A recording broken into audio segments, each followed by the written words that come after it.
All right, guys, I'm back. I had to restart my internet, but it looks like everything is working good now.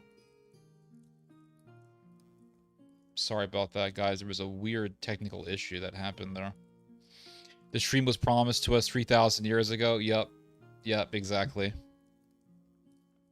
I'll just wait for more people to show up. But yes, we are back. This is the Theodore Schubot Friday live stream. I'm your host, Theodore Schubot. And we are going to kick off the weekend by listening to a complete and total stranger talking for the next 5 to 7 hours. And hopefully we'll get to smoke some tobacco later on in the stream. We're back. Yep, that's right, Mr. Zachariah. We are back. We got 17 people watching. So we're going to be talking about possible war between Israel and Iran. Again, basically round 3 of the Israeli-Iranian war, or the Judean-Persian war, as I like to call it. I just actually made that up, but yeah, I think it is a more interesting way to categorize the war as opposed to the Israeli-Iranian war, which sounds kind of boring. It just sounds too modern. I prefer a Judean-Persian war. That sounds more interesting. And then we have also Turkey further entrenching itself in Syria, and the rivalry between Turkey and Israel intensifying over Syria. And then, yeah, we're just going to be talking about a whole bunch of other stuff. The rise of nationalism in Europe, the rise of militarism, and also we'll be talking about Somaliland, the persecution of Christians in the West Bank, all that stuff. We're going to be talking about it all. Good to catch you live. Appreciate that, Mr. Michael L. How do you say your name? Michael Ebert. And we're back. Yes, stream was good. Yeah, it was promised to Israel 35,000 years ago. Anyway, so let's just get right to it, guys. Let's get right to it. I know I kind of blabbered on for a while there before the stream froze, but let's just get right to it now that the internet is working. And let me know if the music is too loud or too low. I'm going to take a little sip of coffee here. All right, let's go. So round 2 of the Judean-Persian War, or maybe round 3, because in 2024, Iran and Israel were striking each other, and then last year they struck each other again, albeit with much more intensity and violence. And looks like we're going to go for another round. Looks like we're going to have another round between Israel and Iran. And so it says here that Netanyahu raised possible round 2 strikes on Iran with Donald Trump. And let's just read this here. It says here, let me make this a little bit larger. Hold on. I gotta figure out how to make this large automatically. But it says here, Trump and Netanyahu both saw the 12-day war with Iran in June as a tremendous success. Was it really a tremendous success? Because Israel got bombed and wasn't able to stop Iran's hypersonic missiles. And it actually showed Israel's weaknesses. What Iran did was it exposed Israel's weaknesses because Israel did get struck. And Iran proved to the world that Israel is not invincible, because you have a whole lot of people out here on the anti-Israel side and on the pro-Israel side who talk as if Israel is invincible. I hear this all the time. It's interesting because you have these anti-Israel people, and they supposedly hate the pro-Israel crowd. You know, they're super anti-Israel. Some of them may even be Hitler fanboys, and they're into the whole new far-right trend that's happening. Or maybe they love Norman Finkelstein, and they're really deep into far-left politics. They love Mr. Zohran Mamdani. Either or. Regardless, you have people who are very anti-Israel, and they hate the pro-Israel people, and they hate Israel, and they hate the Zionists, and they hate the pro-Israel lobby and all that stuff. But, and this is very interesting, this is a very interesting but, there is something that the pro-Israel and the anti-Israel camp have in common. There is a point at which both camps overlap, and that is both sides believe that Israel is invincible and that Israel is unbeatable. Now, this is not all anti-Israel people, but this is a lot of anti-Israel people. And so the anti-Israel people who maybe love Hitler and they just think that there's some super Jews who are running the whole world, they agree with the hardline Zionist on this idea that Israel is unbeatable and that the Israel lobby will never be toppled, that the Israel lobby will never be defeated. It'll always be around, and Israel can never be stopped. Israel will never be vanquished or defeated. Israel will never go through its downfall, ever. If you really want to piss off a hardline anti-Israel guy, just tell him or her that the pro-Israel lobby is going to go through its downfall. Just tell him that. Tell him that the pro-Israel lobby will eventually be defeated and Israel will eventually go through its downfall. Oh my God, that pisses off a lot of these hardline anti-Israel folks, because in their mind, Israel is so powerful. It's so powerful that it can never be defeated. And you have super Jews running everything, and they will never be toppled. Their power will never be overthrown. Israel will never be overthrown, because they have this narrative of the super Jew, the narrative of Superman Israel that is unbeatable. They have this narrative, and they hold very strongly to this narrative. Because for decades, they've been telling their relatives, they've been telling their boomer parents, they've been telling their friends, Israel is so powerful, just so powerful, so powerful. Oh my God, man, they run everything. So powerful, dude. Israel is just, it can never be stopped, bro. It can never be stopped, man. And then someone like myself comes along and says, yeah, Israel will be defeated. Israel will go through its downfall. It will go through its downfall eventually. Oh no, man! And so they feel threatened by my prediction because of the fact that they have been clinging onto this narrative for so long. They're so invested in the narrative of Super Israel that they're too far deep. They can't go back. It's like when you invest so much into something and then you realize it's bullshit, you still cling on to this thing that you've invested so much of your life on because you don't want to face up to the reality that you have wasted your time or you have wasted your breath. And you don't want to be wrong. A lot of people are terrified of being wrong. I know, because I'm one of those people. And so if you tell them, hey, Israel will go through its downfall, no, it won't, because it's so powerful, dude. It's like the whole world is ran by super Jews, and they got the super Jewish genes, and they can never be toppled. And then you tell the same thing to the pro-Israel people. You tell them, listen, Israel will go through its downfall. Oh, no, man, no, Israel will never go through its downfall because God will always be with Israel. If you're talking to a Christian Zio, they're going to tell you, God will always be with Israel. God will never let Israel be defeated. Oh, my God. And if you're telling this to a secular Zionist, oh, no, Israel will never be defeated because, you know, America will always be with us. America needs us geopolitically. And plus, we have super Jewish space lasers that will just eviscerate and will just melt anyone who tries to invade Israel. So we will never lose. Israel has the most powerful technology in the world on the face of the earth. We have the most powerful military on the face of the earth. We will never be defeated. So the anti-Israel fanatic and the hardline pro-Israel person both agree that Israel will never be defeated. They actually have more in common than they would like to admit. And the hardline pro-Israel person believes in Jewish supremacy. He does. He believes in Jewish supremacy. That's why, for example, you will see Pastor Greg Laurie saying, well, you know, I got myself one of those 23andMe genetic tests, and I tested my blood out, and I was hoping that I had some Jewish blood in me, and it turns out I don't have any Jewish blood in me. I'm 100% white. I'm just hopelessly Gentile. I'm a hopeless goy. I am white trash. I'm hopelessly white trash. I'm not making this up. He actually said this. You can go look it up on X.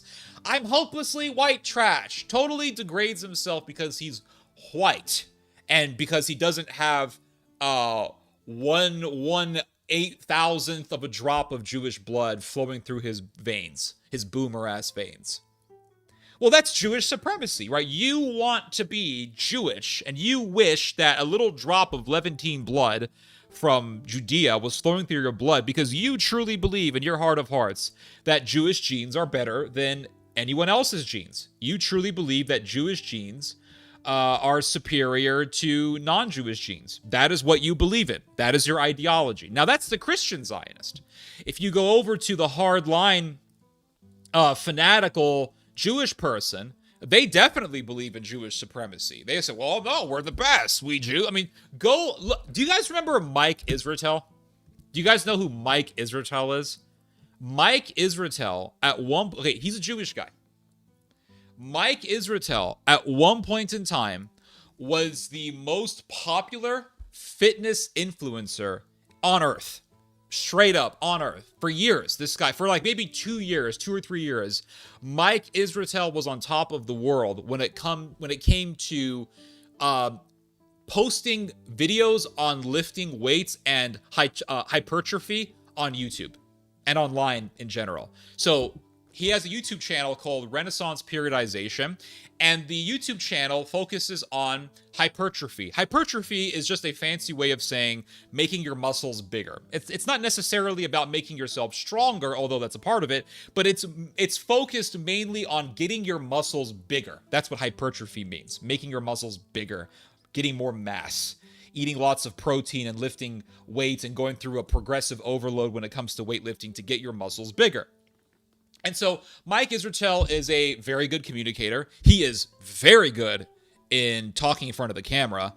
And he was just very good at marketing, very good at expressing his views on lifting weights. And so he would do videos on weightlifting. He would do videos on muscle soreness. He would do videos on progressive overload, nutrition, diet, etc., just everything to do with weightlifting. He would do videos on it. And he had a lot of success. And then what happened? Well, Mike Israetel went through his downfall. Now, the thing is that Mike Israetel is a big believer in the idea that Jews just have superior genetics. He has made this very clear. He has talked about how Jews are in the highest point of the spectrum when it comes to human intelligence and IQ. He has made it very clear that he believes that Jewish genes gives one a much higher intelligence levels than other people. He just believes in this idea of Jewish supremacism or Jewish supremacy. And because he was such a racist and because he is such a racist, I think that his success went really to his head. And he thought he was on top of the world, and he thought he was going to be very successful and super popular forever. And it turned out that eventually, people got sick and tired of his arrogance. And now you see Mike Israetel's YouTube channel, and it has gone through its downfall. He used to get at least hundreds of thousands of views a video on average, sometimes a million, sometimes millions, plural. But now you look at his YouTube channel, and he's getting 60,000 views, 80,000. Now, those aren't bad numbers, but considering the fact that he has over 3 million subscribers, and considering the fact that for years, on average, this guy was getting at least hundreds of thousands of views per video, sometimes a million, sometimes millions, this is quite the disaster for someone like Mike Israetel. And so Israetel is going through his downfall because of his arrogance. Well, Mike Israetel believes in Jewish supremacy. Jewish supremacism, that the Jews are simply the best at almost everything, and they are smarter than everyone else. The hardline pro-Israel influencer, someone like Mike Israetel, believes that. The hardline pro-Israel activist believes that. The hardline Christian Zionist also believes that, even though the secular Zionist and the Christian Zionist are dramatically opposed to one another when it comes to religion, because the secular Zionist is a hardline atheist. Mike Israetel is a hardline atheist, and he's more than just an atheist. He is an anti-theist. He hates Christianity, and he hates God with a passion. And the hardline secular atheist Zionist hates God Whereas the Christian Zionist has a love for God, albeit he or she is mistaken, has a heretical theology. He or she still has a respect and a reverence for God.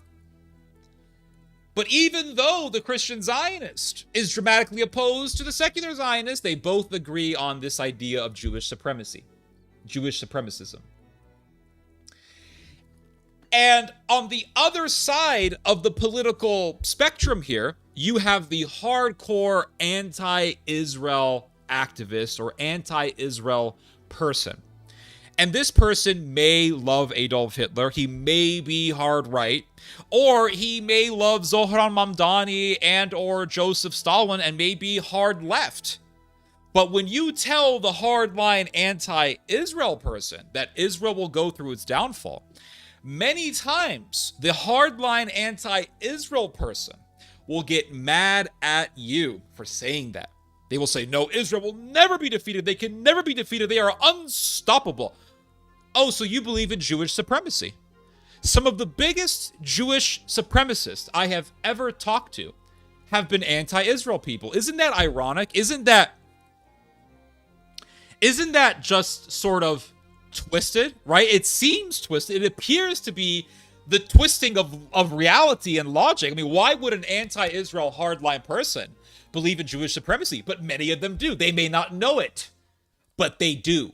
When you say Israel can never be defeated because Israel is so smart and so powerful, you believe in Jewish supremacy.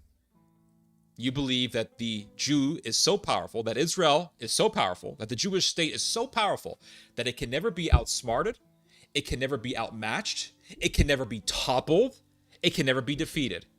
That's like if you were in, let's say you were in a boxing gym or a kickboxing gym, whichever martial art you like. Let's say you were in a gym of this particular martial art, and there was a student in this school who just beat you up all the time in sparring, right? I'm not saying you guys are enemies, but he outmatches you, he outsmarts you in sparring every single time, and you just can't beat him. And someone says, listen, you can beat this guy, you just gotta better your technique, or you just gotta better your fitness. You gotta tweak some things in your game a little bit here and there, and you'll be able to beat this guy. And you say, no, this guy is so much smarter than me. His genetics are better than mine. He will never beat me. Okay, so you believe this guy is superior to you in the realm of fighting, but nonetheless, you believe that he has a superiority over you. Okay, so the people who say Israel can never be defeated because it can never be outsmarted, it can never be outmatched, also believe in this idea of Jewish supremacy. The Jews are so smart, they're so efficient, they're so filled with ingenuity and innovation that they can never be outsmarted, no toppled. So this is where the pro-Israel person and the anti-Israel person agree. This is where they find overlap. Right there. It's very interesting. It's very interesting. And I get accused of being a crypto Jew or being an agent of Israel for simply saying Israel's going to be defeated, guys. Like, as if Israel wants to pay people to tell people that Israel's going to be defeated. I mean, really, you have to be that restarted to believe that. I mean, you really do. You really do. You have to be that restarted, historically, realistically, to actually believe that that I'm just being paid by Israel to tell people that Israel's going to be defeated. And also, you have to be historically restarted, and just restarted in general, I would say, to believe that Israel will never be defeated. Because to believe that Israel will never be toppled is the same as saying that something can last forever. Nothing on this earth lasts forever. Nothing. There is nothing on this earth that is physical, that is finite, that lasts forever. America will not last forever. Just like the Mongolian Empire, which lasted for centuries, didn't last forever. It eventually went into the realm of non-existence. The Roman Empire lasted for 1,000 years. Where is the Roman Empire today? It's gone. The Vatican used to dominate Europe politically, theologically, religiously. Where is the Vatican today, everyone? Vatican City is what? It is nothing but a den of corruption, a third world dustbin den, muggy, filthy, depressing, lonely city that stinks and is a den of thieves, corruption, and sexual predators. The Vatican is a place where sexual predator priests go to get amnesty. The Vatican is what Israel is for Jews, the Vatican is for Catholics. You have Jewish pedophiles who escape to Israel to escape the law. You have Catholic priest pedophiles who go to the Vatican and they get their amnesty. And sometimes there were times when Pope Benedict didn't drive out of Vatican City. He flew on a plane because, well, he was involved in pretty serious crimes, such as, I don't know, covering up for sexual predator priests. Where is the Vatican today? It's nothing. The Vatican is a joke. I went to the Vatican. In 2019. It is nothing but a den of corruption and filth, surrounded by walls and maybe a dozen or so skinny Italian soldiers with guns. That's the Vatican. So the Vatican went from being on top of the world, it went from being the most powerful, most influential institution in Europe to being nothing. That's the Vatican. Nothing lasts forever. Nothing. Nothing lasts forever. Where is Byzantium today? Byzantium used to be very powerful. Byzantium used to control all of Anatolia. It controlled Greece. It had territory in the Balkans, territory in various parts of Europe. It had territory in North Africa, territory in the Middle East, used to control the Holy Land, Israel, Palestine. Where is Byzantium? What happened to Byzantium? Oh, it became Turkey. It became Turkey. The Jews used to have a very powerful cognate, I guess you could call it an empire, known as the Khazarian Khaganate. For 200 years, the Khazarian Khaganate dominated southern Russia. The Caucasus, dominated parts of Ukraine, dominated Armenia, Georgia. It was a massive empire that had a military that was almost just as, or really just as powerful as the military of Byzantium. And if anyone wanted to transport their goods, their commercial goods, through the Khaganate, they had to pay tariffs. The Khaganate would impose tariffs on any sort of products, any sort of exports or imports that were going through its territory. It was like a 10% tariff or something like that. It was very powerful. And the Byzantine Empire was so impressed by the military of the Jewish Khazarian Khaganate that the Byzantine Empire used the Khazarian Khaganate as a proxy to fight against the Sassanid Iranians. And where is the Khazarian Khaganate today? It's Russia. It's Ukraine. It's the South Caucasus. It's the North Caucasus. It's not there anymore. So it went from being feared by the Byzantines and being used by Byzantium as a proxy against the Iranians to being non-existent. Who destroyed the Khazarian Khaganate? The Russians. Yeah, go look up the history. The Russians destroyed the Khazarian Khaganate. And it's very interesting. The Roman Empire lasted for a long time, and, well, the Jewish Sanhedrin used the Roman Empire to murder Jesus. Is that not what the Sanhedrin did? Is that not what the synagogue of Satan did when they told Pontius Pilate that Jesus Christ was an enemy of Caesar and we have no king but Caesar? And if you, Pontius Pilate, do not bring this enemy of Caesar to justice, we will go to Caesar ourselves and speak to him. And anyone who gives protection, anyone who does not impose a punishment on an enemy of Caesar is aligned to that enemy of Caesar. And Pontius Pilate was thinking to himself, oh my God, the Sanhedrin lobby, the Jewish lobby in this case, is going to go to the Caesar and tell him that I am incompetent in punishing lawless rebels like Jesus. And even though I find no fault in Jesus, they will accuse me of providing protection and amnesty to an enemy of Caesar, and it may be me that will be crucified in the end. It may be my head in a basket, to quote Longshanks from Braveheart. The Sanhedrin used the Roman Empire to kill Jesus, and then later on, the Roman Empire destroyed Judea. So the Jews thought, we'll use the Roman Empire for our own benefit, to murder our competition, in this case, Jesus Christ. And we will show our influence. We will show our political leverage. We will demonstrate our power. Only for later on, for the Romans to destroy the Sanhedrin. And there is that surreal story in Josephus's history on the Roman-Judean War, wherein the temple is on fire.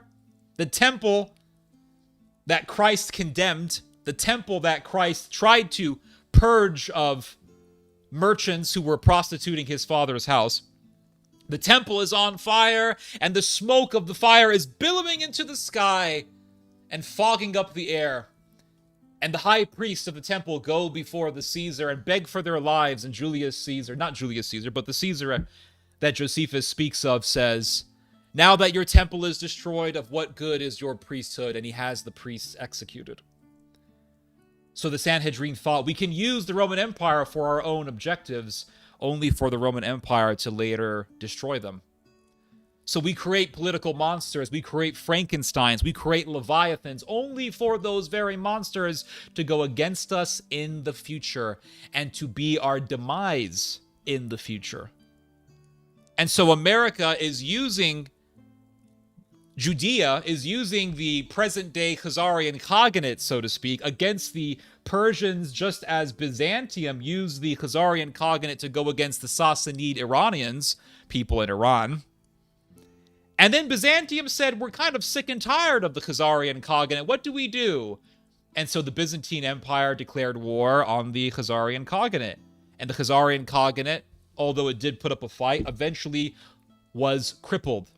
And eventually the Russians crushed the Khazarian Khaganate, and the Khazarian Khaganate is no more. And America today is using the present-day Khazaria, Israel, as a proxy against the Iranians.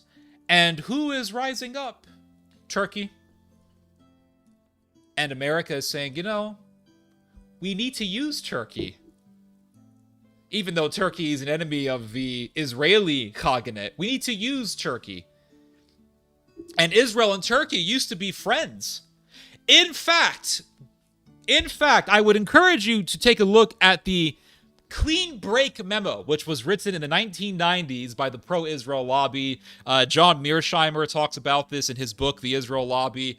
What's his name? Dave Smith talks a lot about this on his podcast, on his YouTube videos. He talks a lot about it during his debates.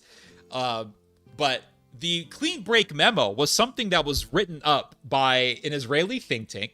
Really, let's be real here. It was written up by a bunch of members of the pro-Israel lobby in the United States. It was written up by people like Douglas Faith, David Wurmser, big-time pro-Israel acolytes. And the reason why they wrote up the Clean Break Memo was to influence Netanyahu, because Netanyahu was about to be the next prime minister of Israel at the time. And so they said, okay, let's influence Netanyahu. He's going to be the next prime minister. Let's influence him. And so they wrote the Clean Break Memo. And what does it say in the Clean Break Memo? It says that Bashar al-Assad, or Hafiz al-Assad, should be overthrown. The Assad regime should be overthrown in Syria. And who should rule over Syria instead? Well, the pro-Israel lobby said in the Clean Break Memo that Israel and Turkey should rule over Syria. That's right, everyone. They should rule over Syria. They should be co-rulers over the new Syria. That's what it says in the Clean Break Memo. And to a certain extent, that's what's happening. Albeit they're not co-ruling. But after Bashar al-Assad was toppled and he fled over down to Russia, what happened? Israel invaded the south, and Turkey took over Damascus. Turkey took over the rest of Syria. And so now you have Israel and Turkey controlling Syria. Israel in the south, Turkey in the rest of Syria. But they're not co-ruling. They're competing over Syria. That's what's happening. So for decades, Israel and Turkey were allies. They were friends. They worked with each other. Israel considered Turkey to be a friend and an ally and an assistant for its objectives in the Middle East. And even the pro-Israel lobby said that Israel and Turkey should rule over Syria together. And so Israel thought we could use Turkey. Israel thought we could use Turkey as leverage. Then what happened? Turkey rose up. Turkey was empowered. It was armed by NATO. The pro-Israel lobby supported the empowerment of Turkey.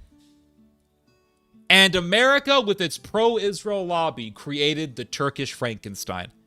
And so, yes, Bashar al-Assad was overthrown as the pro-Israel lobby has wanted for decades.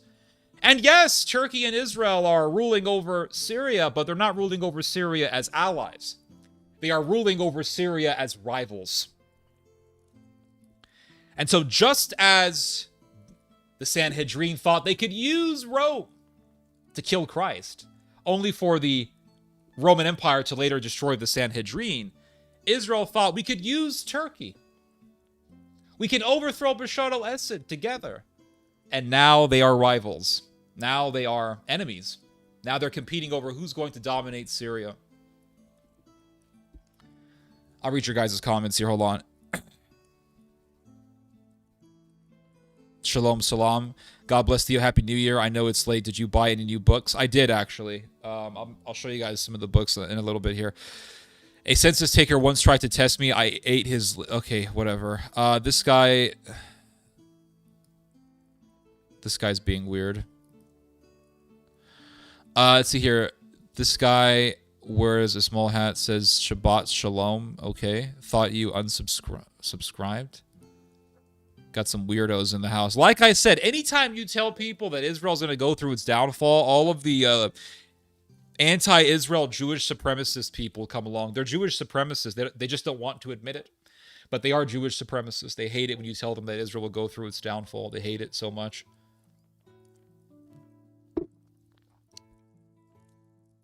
I live in two realities, pure and exotic. Trump's dilemma, active regime change in Iran via Netanyahu to keep Turkey in NATO. Well, it makes sense because Turkey and Iran are building military ties against Israel. So, of course, Israel wants regime change in both of those countries, Turkey and Iran. That is why you had a lot of protests against Erdogan some recent months ago, and then technically last year, albeit it doesn't feel like 2026 yet. All right, I'm still stuck in 2025, so give me some time here. But also, Israel and America are backing these anti-Ayatollah riots in Iran because they want the Ayatollah regime to be toppled. And their hope is that they can put in a pro-America, pro-Israel person in power to rule over Iran. Is that going to happen? I doubt it. Now, will the Ayatollah regime get overthrown?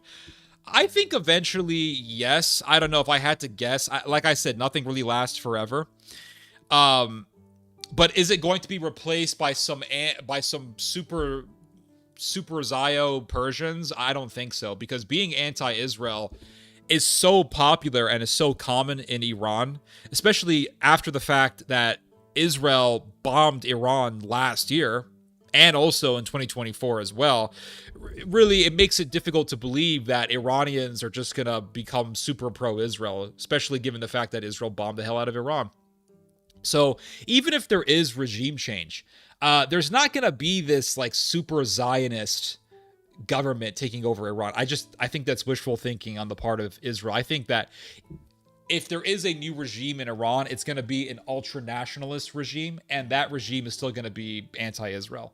It may be pro-Israel in the beginning just for show, but then the mask will eventually be taken off and Iran will just go right back to being anti-Israel. Because like I said, if you go to Iran, it doesn't matter if you're talking to Islamists or if you're talking to ultra-nationalists, what brings them together is their hatred against Israel. Because Israel bombed them last year. And that deepened the unity of Iran, believe it or not. It did. And you had people who are Ayatollah, and you had people who are pro-Ayatollah coming together against Israel. So I just don't see Iran becoming this super Zio state in the future. Let's see here.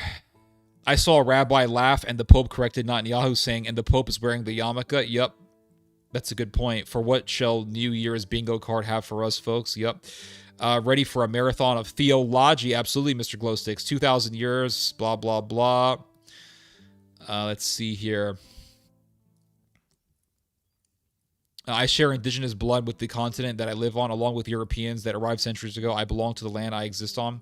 Well, do you know who else belongs to the land of America? People who were born in America. And, I was born in the United States. My grandmother was born in the United States. Her father was born in the United States. And his father came from Scotland. So I am also very indigenous to America. I am an indigenous American. I am a Native American. I only speak English. And I do speak some Spanish, but English is my language. And it's the only language that I know how to speak fluently in. And that's it. I am a Native American. That's it. And I think people who were born here and who have roots here, and people whose families have been here since the Mayflower landed on the land, are also indigenous. I think Tucker Carlson is an indigenous American. And that's it. That's all I have to say about that. Let's see here. All the best for 2026. Yeah, strength and honor. Strength and honor, my friend. Let's see here. He was tried and crucified on the same day, which was against their own customs as well. Yeah, Jesus Christ was not tried by a legitimate court. He was tried by a mock court and by a kangaroo court, hence why they tried Jesus Christ at night. Why do you think they tried Christ at night? Because that way all of the corrupt priests could get together and judge him, and they didn't want Gamaliel, who was actually noble and just, to participate in the trial. So they knew that if they did the trial during the day, Gamaliel would have been there and he would have objected to the unfair trial against Jesus Christ. So they did it at night to obscure and to cover the trial from the view of Gamaliel. The church will last forever. I agree with you here. I disagree with you here. Okay, so what did I say exactly? I said that which is physical and that which is finite. You automatically started talking about the church. Now, I brought up the Vatican as a human institution, but I also brought up the Vatican as a political institution. The Vatican, it is a fact, it is an historical fact that the Vatican was the most powerful religious institution in all of Europe. It was the only religious institution in Europe for centuries. It was the most powerful political and theological and most influential institution in all of Europe at one point in time. And it was that way for centuries. And then what happened? Where's the Vatican? It's not here. My whole point is that nothing lasts forever. And people who sit there and argue that Israel will be here forever, it's just going to run everything, it's going to have its pro-Israel lobby forever, and it doesn't matter if 99.9% of Americans start hating Israel, the pro-Israel lobby will reign forever and perpetually for good, for all time. The pro-Israel lobby is just going to comfortably sit around and be in power for all existence, no matter how many Americans hate Israel. That way of thinking is totally unrealistic. And it basically says that something can last forever, when the reality is that no political institution, nor faction, nor group lasts forever as a supreme group or institution or faction. Let's see here. Constantinople is lost. From Byzantium to Turkey, then from Rome back to pagan Rome. It's not really pagan. Well, it kind of is pagan. Yeah, I guess you could say that. Went to the Vatican as well. Can't understand why they have an Egyptian obelisk, because it's pagan. Yeah, it's pagan. Absolutely. It is a pagan place. It is a pagan city. There is a building that you can go to in the Vatican. It's called the Papal Apartments. And you literally see an image of the Egyptian bull god Apis. And there is literally a golden bull. An image of a golden bull being raised up on an altar. And what does the golden bull represent? It represents the family of the Borgias, the Borgia family. And it even has the Borgia family insignia on the artwork, thus connecting the worship of Apis to the reverence of the Pope, to the reverence for the Pope. Because in ancient Egypt, the pharaoh was represented by the symbol of the golden bull or the golden calf.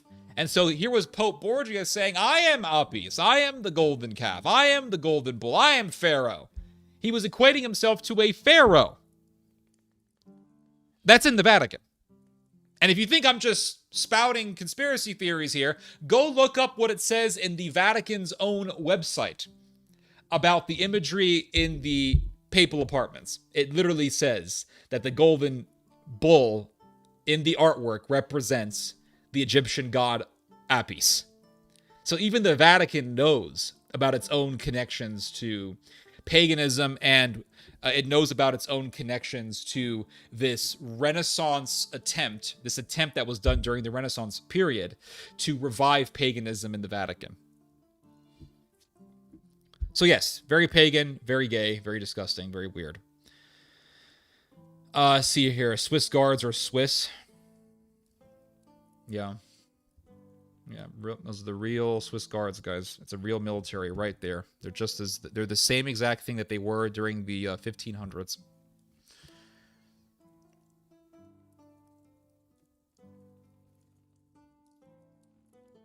The Pantare, everything changes. Heraclitus, yep. And every new end is a new beginning, and every new beginning is something else's end. To dust all of it. Let's see here. Thanks, Ted, for your contribution to the world. Not blowing smoke, brother, but you are the most knowledgeable person on YouTube talking about this. I really appreciate that, sir. Thank you. Really appreciate that.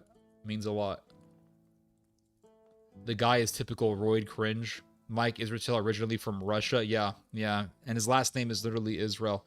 The way I look at Mike Israel, and maybe I'll talk more about this later on, is that his life is a microcosm of the life of Israel. At one point in time, on top of the world, and then actually going through its own downfall. And Mike Israel was on top of the world when it came to fitness influencing on YouTube and fitness content on YouTube, and Mike Israel has gone through his downfall. Israel went through his downfall, just like Israel is going to go through its downfall. Let's see here. Mikey was caught faking credentials, and he kept lying and getting caught. Yeah, he was lying, but again, he was lying a lot because of his arrogance. That's the thing. And his arrogance brought him to his own demise.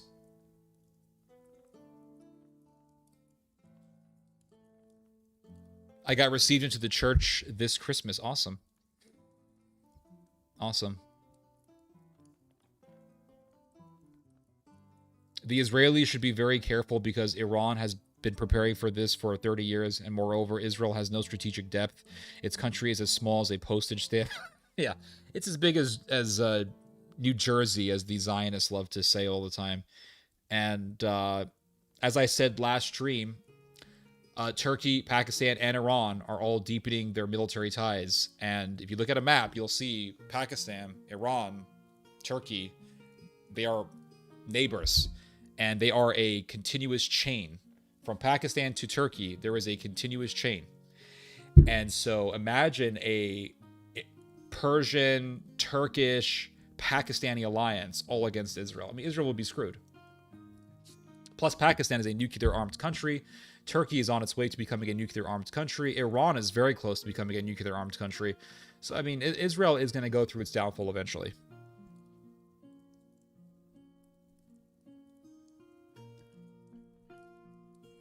Invincible by Skillet. I'll have to look up that song. Let's see here. You're getting some attention. Saw your name thrown out as is suggested debate opponent for Jay Dyer. Was a higher rated comment. Let's see here. I don't know. Go Pakistan. Nature is worth worshipping in my... Here we go. Let's see here. What are your thoughts about Israel trying to invade Venezuela? I don't know, dude. I don't think Israel can invade Venezuela. Exactly what I tell people. I was born here, and so were ancestors before my grandparents. Yeah, you are indigenous. I am indigenous, and that's it. Watching Ted on my couch while drinking homemade apple cranberry wine. That sounds nice. We are nature embodied. Here we go. No worshiping, just appreciating. Okay, so if you're just appreciating, then why are you saying you're not worshiping? No one accused you of worshiping anything. Golden calf worship of the ancient Jews and disobedience got them punished and ostracized, learning that as a 5-year-old in mass. Yep. And the Catholic Church went through the same damn thing. The Catholic Church went down the road of Israel.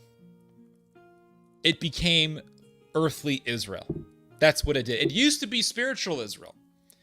The Roman Catholic Church used to be spiritual Israel, and now it's just like earthly Israel, gay and pagan. That's what Israel is today. That's what the Vatican is today. The Vatican went down the road of the Sanhedrin that murdered Christ. That's the road that the Vatican decided to tread upon.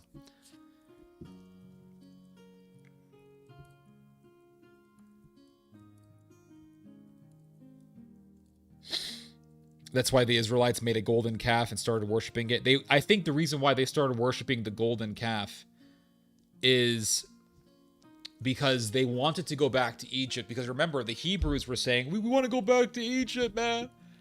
Because, we had garlic and the Pharaoh was so nice and we ate so much good food. And so my theory is that they thought, or at least they argued, that Moses was dead, he wasn't going to come back, so let's just go back to Egypt. And as a way to express our desire for reconciliation with the Pharaoh, we will create this golden calf image, because the Pharaoh was symbolized as the golden calf or as the golden bull in ancient Egyptian religion.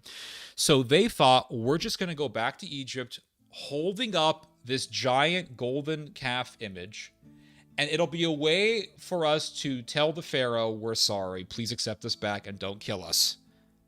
And just give us the garlic and we'll make bricks and we'll build your pyramids for you and we'll be happy just like before, and that's it.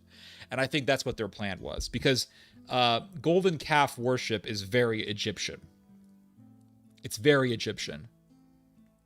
Let's see here. The sick man of Europe, let's see here, outlived the Russian, German, and Austro-Hungarian empires. Let's see here, about the judgment of Europe. I worship. Okay. Turkey is trying to revive it. Yep. Now they will sacrifice red blemish, free heifers at the third temple mount.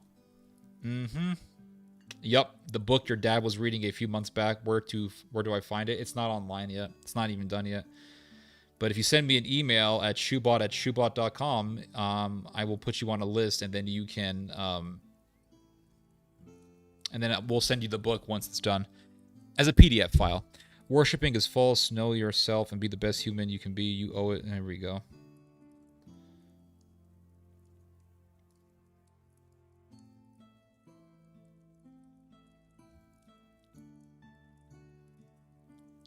Let's see. So let's go back to the article here. I was reading this article on Iran.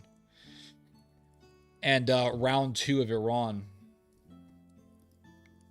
Round 2 for the Iranians.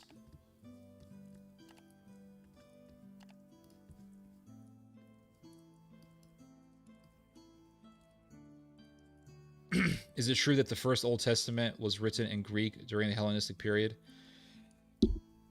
No, it was written in Hebrew.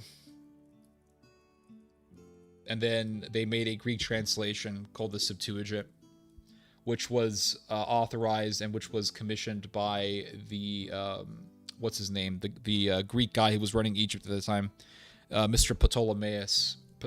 One of the Ptolemaic rulers had a bunch of very educated Jewish scholars create a Greek translation of the Bible that we know today as the Septuagint.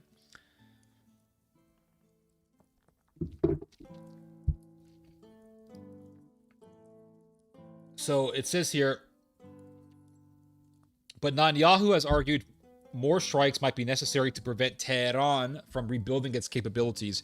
Trump said after the meeting that if Iran tries to rebuild its nuclear program, the U.S. will destroy it again. He also said he'd prefer to strike a nuclear deal with Tehran. So it looks like Donald Trump prefers to have diplomacy with Iran as opposed to war with Iran. But there is a struggle that is taking place within the Pentagon, and that is between the Zionists and the people who just want at least some modicum of normalcy in their diplomatic relations with the Iranians. And so you have the pro-Israel people who want war. You have the Zionists, the pro-Israel lobbyists who want war. And they're saying, no, we have to bomb Iran and strike them hard and go to war. And, these are your Lindsey Grahams and that whole ilk, your Ted Cruz's and their ilk. And then you have the people who are saying, no, let's give peace a chance here. And so who's going to win this thing? That's the thing. That's the question, is who's going to win this? And is America going to actually enter a conventional war against the Iranians? I personally don't believe that. I just don't, because in this day and age, it would be political suicide for an American president to actually lodge a conventional war, a full-scale conventional war against Iran. Now, if America just bombs Iran here and there and destroys some nuclear plants supposedly under the ground here and there, then I don't think that's going to hurt that president politically, because for Americans, if it's not a massive conventional war and if it's just airstrikes, they don't really care. But if any president decides to go do a full-scale conventional war against the Iranians, it would be political suicide. Because right now, the idea of going to the Middle East to do a full-scale conventional war is, absolutely dead. It's so unpopular. The idea is dead, is what I'm trying to say. It's just extremely unpopular. And so I just don't see it happening. I just don't. Do I see more airstrikes on Iran happening? Yes. Do I see America aiding a revolution against the Ayatollah? Absolutely. Do I see the Mossad and the CIA working together to overthrow the Ayatollah? Absolutely. Yes, I do. Mr. Khamenei? Absolutely. But do I see Donald Trump saying, okay, we're going to do boots on the ground, everyone. We're going to send 35,000 troops, 100,000 troops into Iran? I just don't see that happening, at least not in the near future. I just don't. Because Donald Trump wants to be popular. And if he wants to kill his popularity, then just do an Iraq-style war, this time in Iran. And then we can do what some comedian did many years ago. We can say, Iraq, Iran, what's the difference? Just replace the N with just replace the Q with the N. It becomes Iran. What's the difference? Oy vey, invade them. Who cares?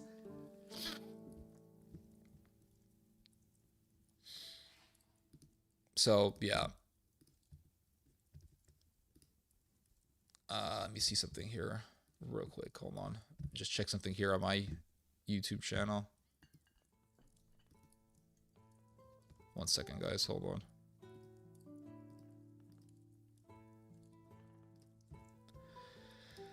So, yeah. Machine, sorry. Let's see. I'll read some of your guys' comments. Hold on a second. I will read some of your guys' comments. Baltus Hazar Azaria, warmongers, absolutely. After the sacrifice, the red heifers, their Messiah will have a second coming of their liking. It's not going to be a second coming in their eyes, though. In their eyes, it's going to be the first coming, and it's not going to be the real Messiah. It's going to be the Antichrist. But you have a bunch of Zio cuck bastards who are saying, well, we got to get the Jews to get the red heifer because that's how we're going to get Jesus to come back, as if Jesus is some sort of voodoo spirit that can be summoned by killing a chicken and spreading its blood on some idol. In this case, it's a red heifer's blood, and it's the third temple that's their idol. And so that's not how God works. God does not function by witchcraft. God does not respond positively to witchcraft. But the Zio cuck bastards, the Huckster bees and the Pete Hegseths of the world, they want you to believe that Jesus can be summoned like a spirit by simply killing a red heifer inside of a building called the Third Temple. And so the Jews, if they actually get their way, they're going to summon the Antichrist or an Antichrist. And then the Zionist Christians are going to say, oh, it looks like Jesus has returned, guys. And they're going to fall for the Antichrist. You see? If I tell evangelical Zionists, listen, you guys are ripe for Antichrist, you guys are going to fall for the Antichrist. They say, no, we're not. We love Jesus. We love the Lord, everyone. Oh, but we believe that the third temple must be built and that red heifers must be slaughtered as animal sacrifices, even though we know that all of these things go completely contrary to Christianity, and Jesus Christ said that the temple will be destroyed, and Christ did say that he would be the temple, that he would be the fulfillment of the temple. We still believe that the third temple should be built because, well, that's how we're going to get Jesus to come back. So the Jews have to build the third temple, and they're just going to summon the Antichrist, and then they're going to fall for the Antichrist. All right. Let's see here. I just added blah, blah, blah. Yep, ritual. It's witchcraft. That's absolutely what it is. Jesus Christ is the third temple. Absolutely. I am sick. Okay. Hope you get better. Reason is a dogmatic system, but only if one values it as obligating. It then conditionals. If then conditionals about survival don't get it. I don't know what you're talking about. He is already killing it and doesn't seem to care. What are you talking about?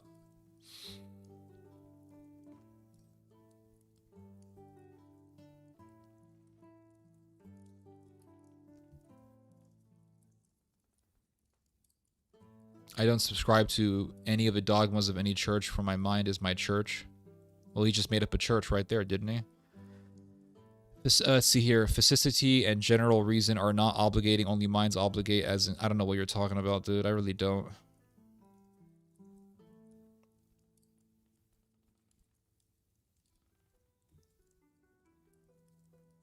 After the sacrifice, the red heifers, the blah blah. Rationalistic atheism treats reason as a mind-obligating god of thought. Well, that's true. Yeah, you're talking about the transcendental argument.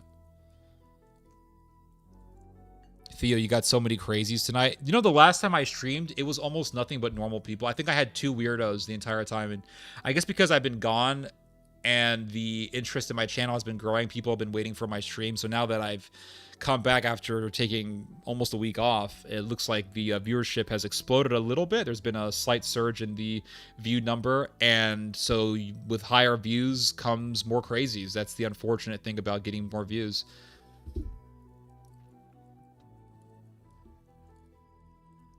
Used bread yeast. I would not use bread yeast to make alcohol. That shit will give you a headache. Theo, often the chatters reply to each other. Yeah, I know. Sophia is laughing. Like Jesus is waiting for their phone call. Yeah, Jesus is up in heaven waiting for them to make a phone call. And by phone call, it's the red heifer being slaughtered. And they're like, oh, they're killing a red heifer in a synagogue that was built recently. And they're calling the synagogue the third temple. I better go down there. Even though I told them that animal sacrifices will no longer be necessary because my sacrifice is the fulfillment of all of the sacrifices in the Old Testament, and even though I told them that the temple will be destroyed and that I will be the temple, the fulfillment of the temple, they built this fraudulent temple, and now they're killing cows. So Mary, hey mom, just kind of slow down with being so talkative with me right now. I can't talk so much right now. I gotta go down there. They're calling me, and he goes down to her. Okay, yeah, people actually believe that bullshit. Let's see here.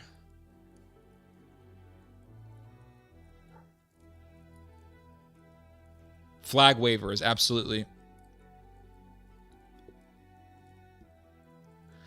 I'd like your take on John chapter 6. What is your take on John chapter 6, Mr. Exact? I don't know. I'm sure wine yeast tastes better. Wine yeast is just going to give you better quality alcohol.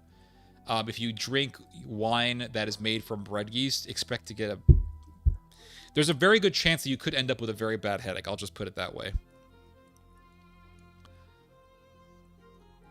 Let's see here.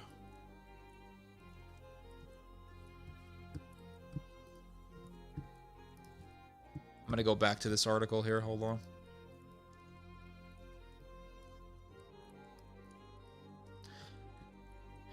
So it says here, the U.S. official said Trump would likely back round 2 if the U.S. sees Iran making real and verifiable steps to reconstitute its nuclear program. But, quote, the tension will be in agreeing the tension will be in agreeing what reconstitution means. So Trump is saying, well, you know, if they're really going to start building a nuke, we're really going to bomb them. We're going to hit them. We're going to work with Israel to hit them. But then there could be disagreement on what making a nuke means.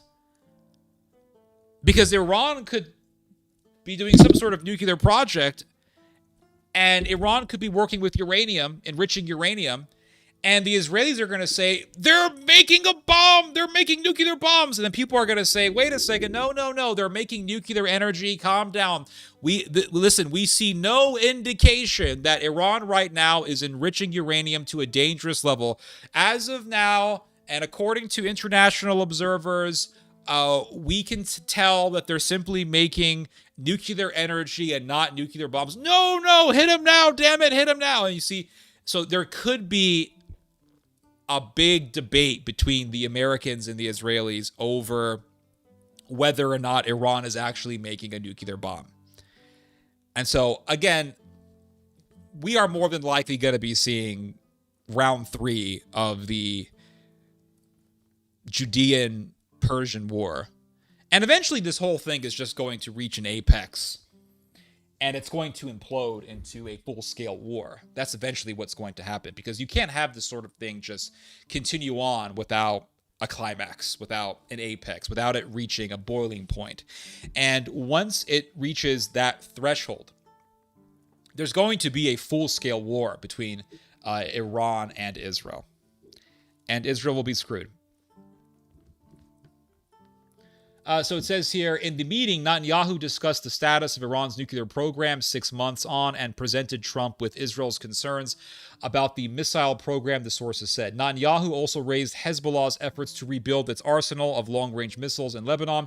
The U.S. officials said Trump and Netanyahu did not agree on any specific timetable, threshold, or detailed understandings about future military action. So it looks like Donald Trump is just teasing the Israelis and saying, yeah, we'll be with you. We'll be with you. But he didn't make anything official. He didn't make anything affirmative. He did not make anything. He didn't confirm anything with the Israelis. He didn't say, yes, America will 100% be with you, Israel, in a war against Iran. So it looks like he's just playing diplomacy with the Israelis.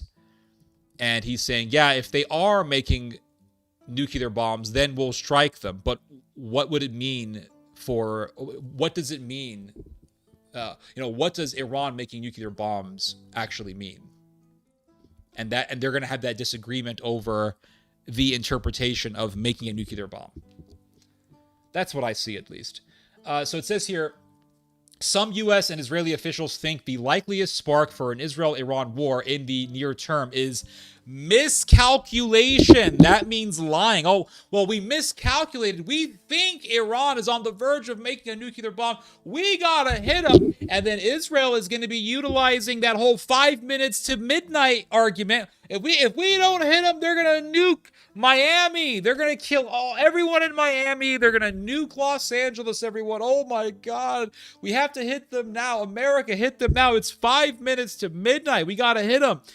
And then Israel is going to bomb Iran, and they're going to say, well, there was a miscalculation. We thought that Iran was on the verge of making a nuclear bomb. And I mean, really, who could blame us for bombing them? I mean, Iran for decades has been saying death to Israel. So, I mean, obviously these people are dangerous. So we just hit them. So it says here, with one side trying to preempt a suspected attack by the other. So who's going to hit who first? That's the question. Is it going to be Iran hitting Israel first, or is it going to be Israel hitting Iran first? I don't know. I can't tell the future. 2 senior U.S. officials said Netanyahu agreed in his meeting with Trump to move to phase 2 of the Gaza ceasefire agreement. So Donald Trump wants for the Gaza ceasefire to move forward into phase 2. And so phase 2 would basically entail Israel withdrawing further from its position in Gaza, and it would also entail Hamas being disarmed. Is that going to happen? We have yet to see. I don't know.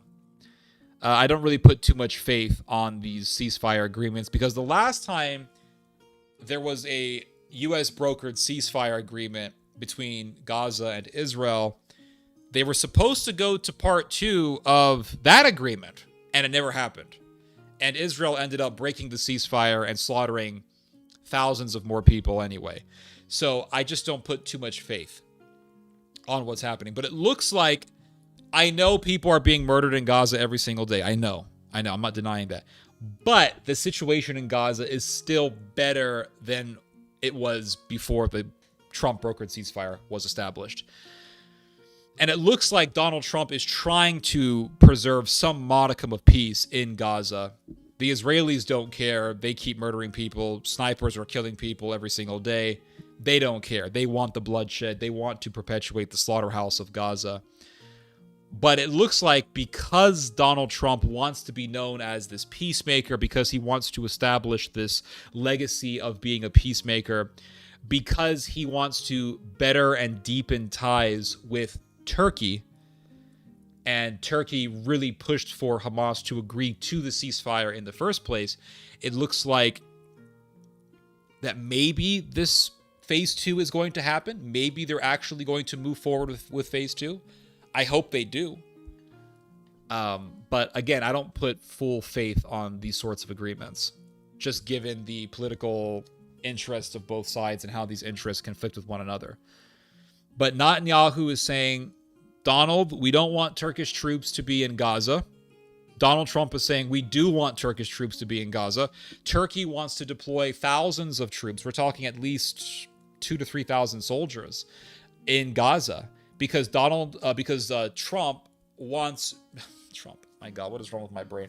Because Turkey wants to further expand itself as a power in the Middle East. And so Israel doesn't want to see this. Israel does not want to see Turkish power being fully revived. It doesn't want to see Turkish power being revived at all.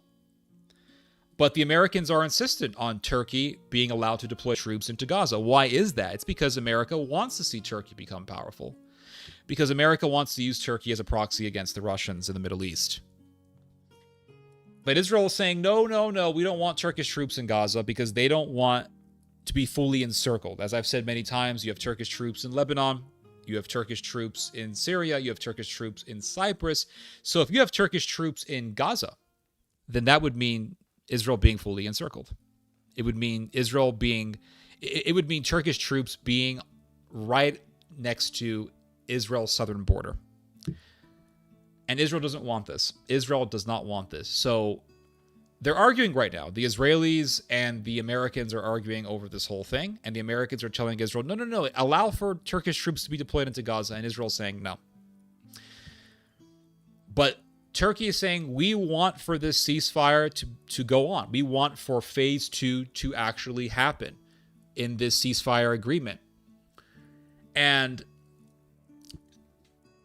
Turkey is the one that actually got Hamas to agree to the ceasefire. So Turkey is instrumental in this whole thing. And so America wants to make all these different sides happy. It wants to make Israel happy. It wants to make Turkey happy. How does it do that? So it can make Israel happy by supporting Israel in its struggle with Iran. But at the same time, it needs to make Turkey happy. It needs to make Turkey happy because Turkey controls the Dardanelles. Turkey controls the access way from the Black Sea into the Mediterranean. Turkey is America's wild card against Russia and Syria. So America needs to make sure that Turkey is happy. How does it do that? Well, it looks like it's going to push Israel into agreeing with moving forward with phase 2 of the agreement. Is that going to happen? We have yet to see. But I think this is what the Americans have in mind. They want to please Israel, but at the same time, they want to please the Turks. And they want to please the Turks by moving forward with the ceasefire and possibly allowing for Turkish troops to be deployed either in Gaza or to be deployed in lands adjacent to Gaza, perhaps Egypt.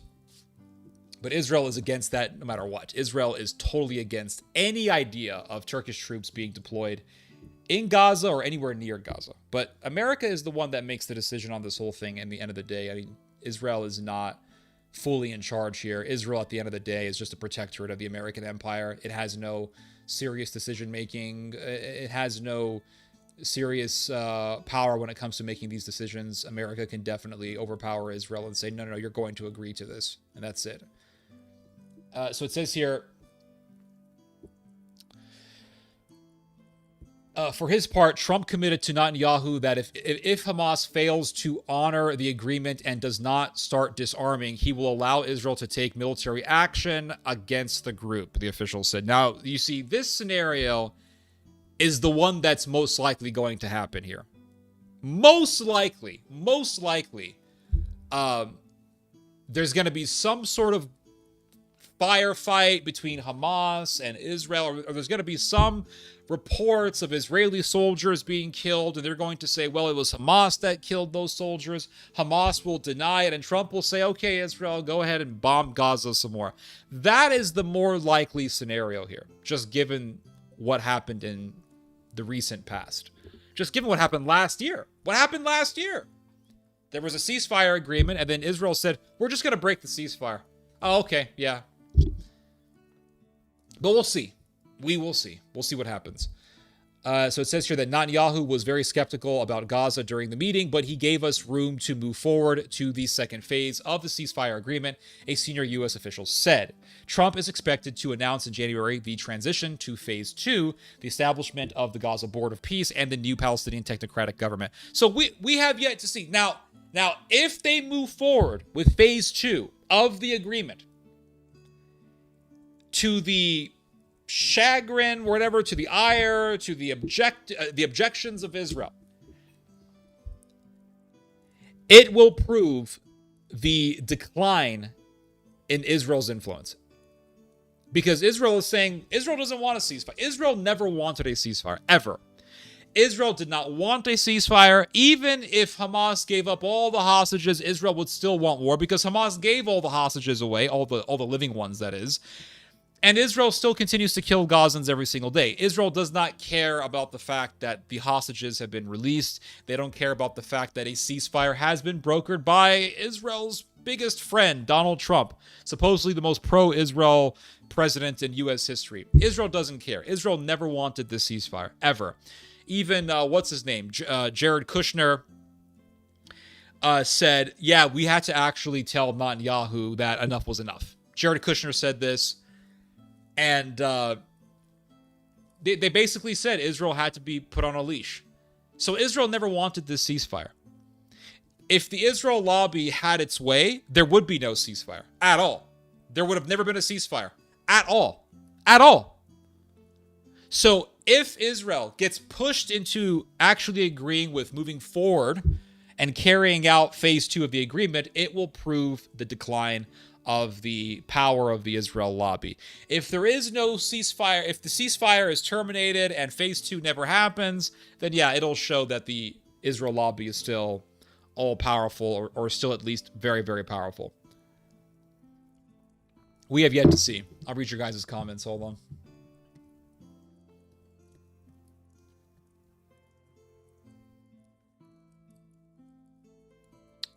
Israel is not NATO, but Israel gets literally anything they want. Then why wasn't there a full-scale war done against Iran? Why didn't the United States unleash a full-scale military mobilization into Iran to invade Iran and to overthrow the government? Why didn't that happen if Israel gets literally anything that it wants, as you argue?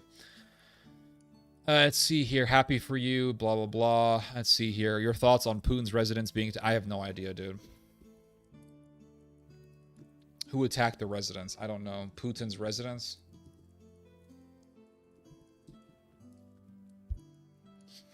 Russia hands to U.S. what it says is proof of attempted Ukrainian strike on Putin residence. U.S. finds Ukraine did not try to kill Putin in alleged drone strike, source says. A Putin residence. So this is not, it's not like Putin was sleeping and then they hit his house. It looks like this is just one of the houses owned by Putin, and then something struck the house. But I don't know. It looks like this is America's way of saying, hey, Putin, we can actually kill you. I don't know, man. The CIA has assessed Ukraine was not targeting a residence used by Russian President Vladimir Putin in a recent drone attack in the north of his country, according to U.S. officials, undercutting an assertion the Russian leader had made to President Donald Trump in a Monday phone call. The CIA's director, John Ratcliffe, briefed Trump on the assessment Wednesday, the official said. Russia had publicly raised allegations Ukraine attempted to hit Putin's home Monday, and Trump told reporters Putin had told them of it over the phone. At the time, the president said he was troubled by the reported action, seeming to believe the Russian leader, even as Ukraine strenuously denied it was behind any such attack. I don't like it. It's not good, Trump said, describing himself as very angry upon hearing the claim. He conceded it was possible the allegations was false and such an attack had not occurred, then added, but President Putin told me this morning it did. So it says here, sources said Ratcliffe later briefed Trump that the CIA did not believe it was true, and on Wednesday, Trump appeared to have adopted a more skeptical posture toward posting a link to a New York Post editorial on Truth Social with the headline, Putin attack bluster shows Russia is the one standing in the way of peace. The Post editorial board noted it was rich that Putin, who has waged a brutal war for nearly 4 years, believes that any violence in his vicinity merits special outrage, etc., etc. I don't know. I have no idea who attacked Putin's residence. I don't know if it was Ukraine or if this is Russia making things up, or if America or the CIA launched an attack on one of his properties. Putin levied the allegation a day after Trump met Zelensky at Mar-a-Lago and emerged optimistic on progress to broker a peace in the conflict. Some European officials said the claim was an attempt by Putin to derail the peace efforts, etc., etc. I have no clue, man. Your guess is just as good as mine. The Americans are not even confirming that this story even happened. The Russians were saying that it did. And I'm not saying the Russians were lying. Maybe they are. I don't know. But the Russians are claiming that this happened, that someone tried to bomb Putin's house. I have no clue if it's true. I can't confirm nor deny it. So it says here, Israel is not NATO, but Israel. Okay, I already read that. Those praying. Things have gone bad for my dad. Thought he was recovering, but Doc says his body is signaling it's done. He made the hard decision to be taken off. Man, I'm really sorry to hear that, Mr. Master Driver. That is extremely sad, and I don't say that lightly. And may your father rest in peace, really. But I'm really sorry that happened, and that's very sad and very depressing. And you're going through a lot right now, so try to rest your mind and your soul as much as you can. Seriously, guys, it's not easy going through the loss of a loved one, especially a loved one as close as a father or a mother. So it says here, so at the Last Supper, when the Lord takes the bread and cup and says, this is my body and this cup is the new covenant, is my blood, that doesn't answer that you must eat and drink it. No, I have no idea. They have Russian air, dude. I mean, what is your point? Like, dude, we're not talking about the Eucharist. I'm not talking about the Eucharist. So why are we talking about the Eucharist? I have no idea. What is your opinion on that, man? They have Russian air defense systems. They could flip if it's favorable. Also, Israel is not a NATO member. Greece is. Yes, that's true. Egypt has plenty of troops, and they will never allow Turkish soldiers in Egypt. That's true. Yeah, well, maybe they will if Egypt is forced. Remember, Egypt is not an independent country. Egypt is it's a protectorate of the United States. It's not an independent country at all. Egypt is the second largest receiver of American aid in the world. And the reason why America gives Egypt so much aid is to make sure that Egypt does what America wants. We essentially bribe Egypt to be in line with America's interest. So America can say, okay, Egypt, we want Turkish troops in the Sinai, and that's it. You will do as we say, Egypt. And Egypt is going to say, oh, no, we object. And America's going to say, you want money? You want this cash? You better do what we say. You better acquiesce to our demands, and that's it. That's all there is to it. Egypt is not an independent country. Neither is Israel. So at the end of the day, it's going to be America making the decisions about all of this stuff. This is the American empire that we're talking about here. I already effed up, re-enlisted. 2027 will be my year. Oh, damn. 2027 is going to be the year of militarism, guys. It's going to be a massive year for militarism. Mark my words. Seriously, mark my words. It's going to be a massive year for militarism. You're going to see massive military industry being done. You're going to see massive military technological innovation being done. It's going to be a huge year for just military buildup in Europe, in China, in Japan, in the United States. 2027 is going to be known as the year of militarism. Now, 2026 is also going to be that way because we are now bordering on 2027. So we're going to be seeing lots of militarism in 2026. Don't get me wrong, but it's going to intensify even more in 2027. And it's going to be a watershed year for huge arms races and militarism. Let's see here. Turkey is a wild card, sure, but I'm not sure it belongs to anybody but the European Union. Well, it is a part of Europe, that is true. Let's see here. It barely belongs to NATO. Well, the only reason why NATO wants to keep Turkey is because of its control over the accessway from the Mediterranean, or sorry, from the Black Sea into the Mediterranean and vice versa. If Turkey did not have that level of control, Turkey would not be as important geopolitically speaking. But America wants to be able to control Russia's accessway into the Mediterranean because America wants to keep Russia's freedom to roam within the Mediterranean to be hindered and to be controlled by NATO, and they don't want Russia to have complete freedom in the Mediterranean. So they want to keep Turkey in order to control that accessway. It's as simple as that. Honestly, out of all the analysis I have read from all of the so-called experts on this, Theo has the most accurate and insightful take on it. No joke. I really appreciate that, Ortho Christos. I really do try to. I really try to be as insightful as I can, really. 2026 is here, yep. Flying Turkey, yep. Gaza is not in the south. Gaza is in the south, yes. It's on Israel's south. If you look at a map, it's on Israel's south. Just like Lebanon is on Israel's north, Syria is on Israel's east, and Cyprus is to the west of Israel. And so you have Turkish troops in Cyprus, which means you have Turkish troops on Israel's west. You have Turkish troops in Lebanon, and that's Israel's north. You have Turkish troops in Syria, that is on Israel's east. And if you have Turkish troops in Gaza, that would be on Israel's south. So that's why the Israelis don't want Turkish troops in Gaza, because it would mean the complete encirclement of Israel. That's what that would mean. Before judgment, that's maybe unusual, but sure, forgiveness happen. Okay, we're talking about something else. Hello, lovely peeps. Hello, Mr. Circa. Before, Turkey wants to help as well. Yep, it does. It wants to be an empire. And so if it's going to be an empire, that means it has to have a lot of leverage and decision-making in the Middle East. And so right now, the biggest thing in the Middle East is Gaza. That is the biggest thing in the Middle East. It's Gaza, the slaughterhouse of Gaza that's been perpetrated by Israel. And so if Turkey is going to be an empire, it's going to have to be respected in its sphere of influence, in its domain. It's going to have a sphere of influence. That's the thing. If you don't have a sphere of influence, then you cannot be called an empire, let alone a regional power at all. So you have to have a sphere of influence. Just like Russia is saying, hey, we want to be a superpower as well, and so we have to have our sphere of influence. Belarus and Ukraine are Russia's sphere of influence, and if America doesn't respect that, that means Russia is going to have to fight to establish its sphere of influence, and that's why Russia is in Ukraine right now. It's to make sure that Ukraine remains as a part of Russia's sphere of influence, or at least Eastern Ukraine remains as a part of Russia's sphere of influence. And so Turkey is saying, hey, we want to have a sphere of influence. We want to be the most powerful country in the Near East. We want to be the most powerful country in the Islamic world. Turkey cannot be those things unless it is respected in the decision-making for Gaza. If Turkey does not have any power to do decision-making for Gaza, Turkey is not an empire, let alone a regional power in the Middle East. So it needs to have respect.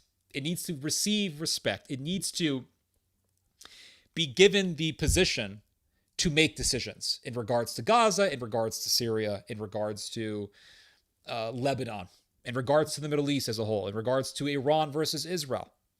If it does not have that position to be making decisions, it is not a superpower. So that is why Turkey is saying, we're going to put soldiers in Gaza. We are ready to do it, Mr. Trump. If Turkey is not allowed to put soldiers in Gaza, or at least put soldiers in areas adjacent to Gaza, perhaps in Sinai, then that means Turkey is lacking respect. And that means Turkey is lacking power, influence, leverage, geopolitical influence, etc. So again, America wants to please the Turks because America does not want to lose Turkey to Russia. America wants to use Turkey as a massive chess piece to control Russia's access way into the Mediterranean. Russia is that chess piece to do that. So America doesn't want to lose Turkey. So America will allow Turkey to do things even though those things are against the interest of Israel, such as allowing Turkey to control Damascus. Israel doesn't want that. It doesn't want that at all. So that's the thing, is people think that the Israel lobby is going to get people think that the Israel lobby is going to take precedent over everything else, or is going to be prioritized over everyone else's interests. And that's just not true. Because America will fulfill some of Turkey's interest. America will fulfill some of Turkey's demands, even though fulfilling those demands goes against the interest of Israel. So the Israeli lobby is losing its influence. It's losing its power. And this is what I've been trying to tell people for years now. It is losing its power.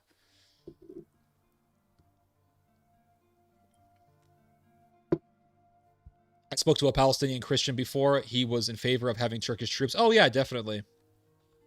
Not surprising at all. Let's see here. Saint Panteleimon. Panteleimon. Ukraine conflict is but a power struggle between NATO and Russia over Europe.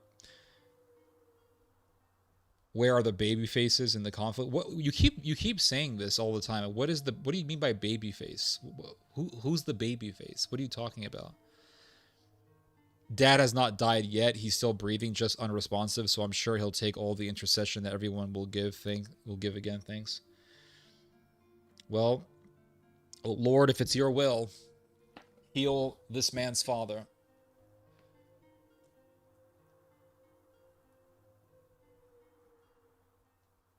Turks are experts in drone technology. Absolutely. Russia is building several nuclear plants in Turkey. That is true.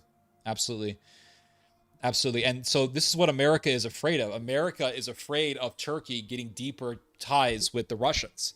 And we saw that with the Turkish purchasing of the Russian S-400. And the S-400 is a giant missile defense system. And so it's a ballistic missile defense system. And so the Turks bought several Russian S-400s, and that indicated Turkey's willingness to actually deepen ties with Russia. And Russia building nuclear plants in Turkey also signifies that very thing. So the Americans don't want this. They're terrified of this idea of Turkey just saying, okay, America, we're not with you anymore. We're going to have an alliance with the Russians. We're going to have a security alliance with the Russians. And that's all there is to it. We're going to work together. Because Turkey knows that it doesn't want to be an enemy of Russia, at least not without the backing of the United States.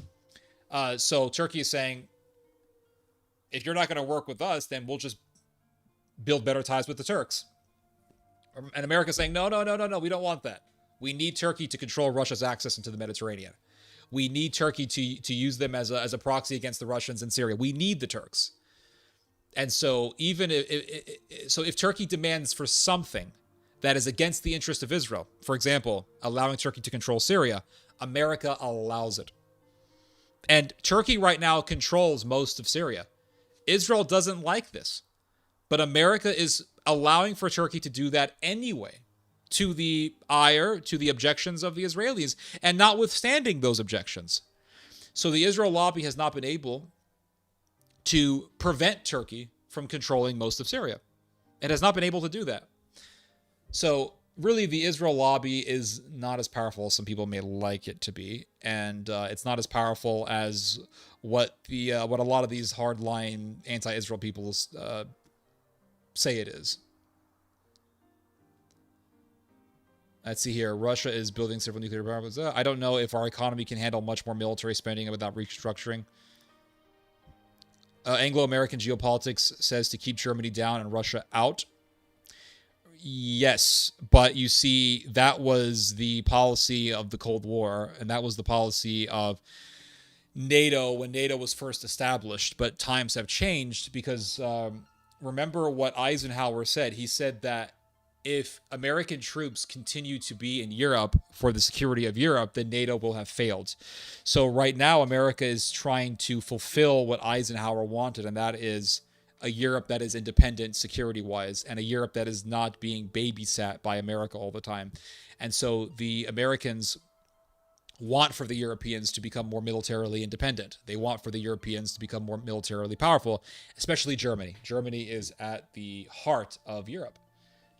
And so if you're going to have a powerful Europe, you are going to have a powerful Germany, and all of its neighbors are just going to be in military alliances with the German armed forces. And that's what America wants.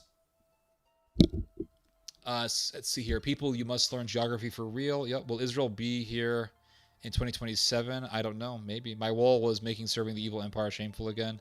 That's funny you say that, Ted. The first thing I said on my wall was make Israel. Okay, making. Okay, I gotcha. I gotcha. You might be right. Yeah, Egypt was part of the Ottoman Empire. Yes, it was. Absolutely. That is correct. And so, if Turkey is going to revive its Ottoman Empire, that means that Egypt is on Turkey's crosshairs. That means Turkey could. I think Turkey will eventually invade Egypt.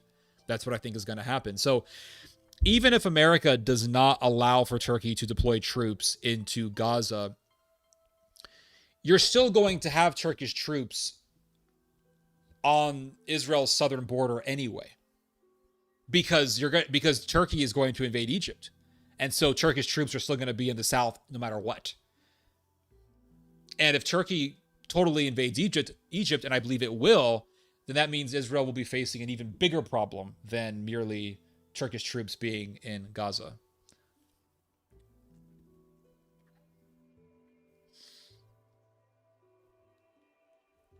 My dad died 11 years ago. He was young and it was sudden and unexpected. It is the most painful loss I've ever had. Yeah, that is the most painful loss. And that's very sad. I'm sorry that you went through that.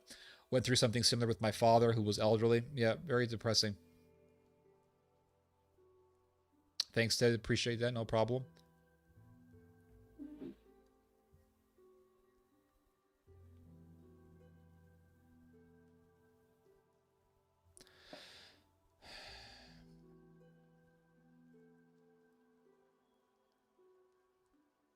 How can anyone?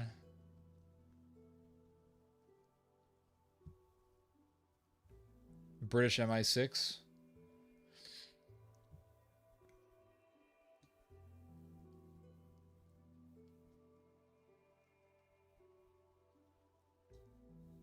The lobby tried but didn't succeed? Yeah, exactly. So the Israel lobby didn't get what it wanted when it came to a full-scale invasion of Iran by the United States.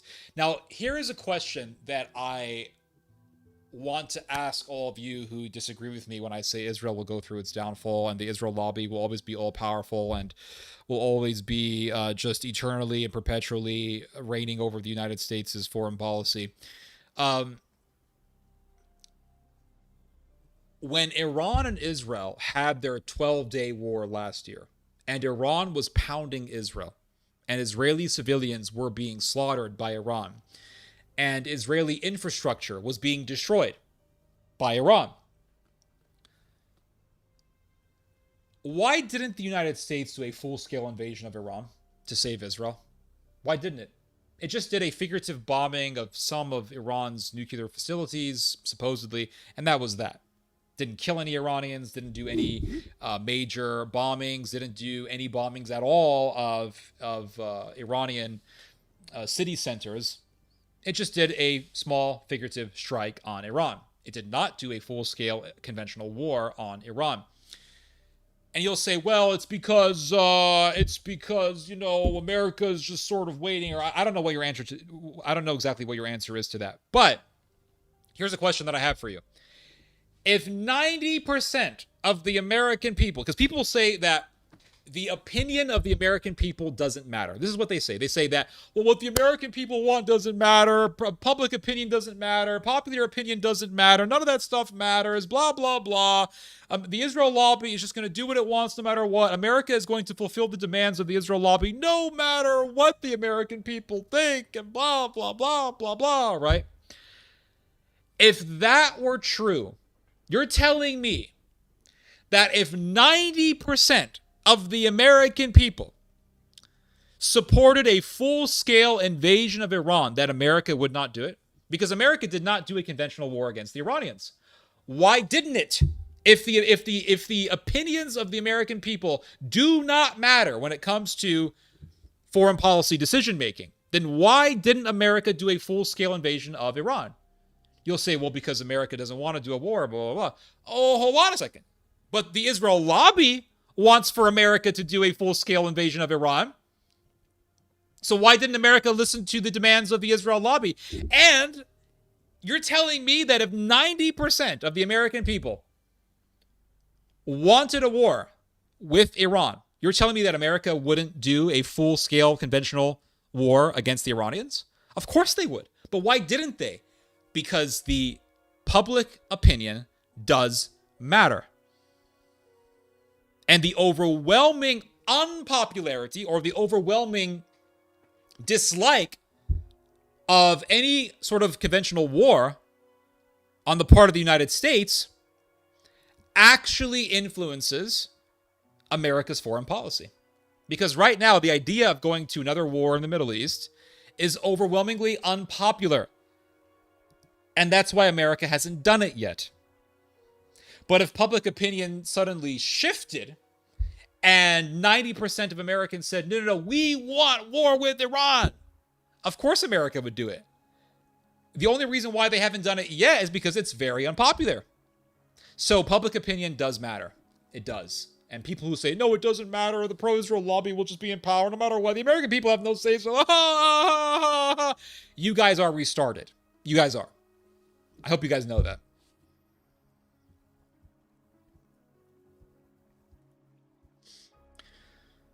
Let's see here. The U.S. currently neither has the political will or the public support, so public support matters. Public opinion matters. Do you really believe the American people's opinion matters? Well, can you answer my question? If 90% of the American people demanded for the invasion of Iran, would America invade Iran? I would like an answer to that question. If people demanded, let's talk about last year. Let's talk about the 12-day war that took place last year. Let's say that during that 12-day war, 90% of the American people were blowing the war drums, blowing the war trumpets and banging the war drums, and they were saying, we want war with Iran. Would America have invaded Iran during that 12-day conflict between Iran and Israel? I would like an answer to that question.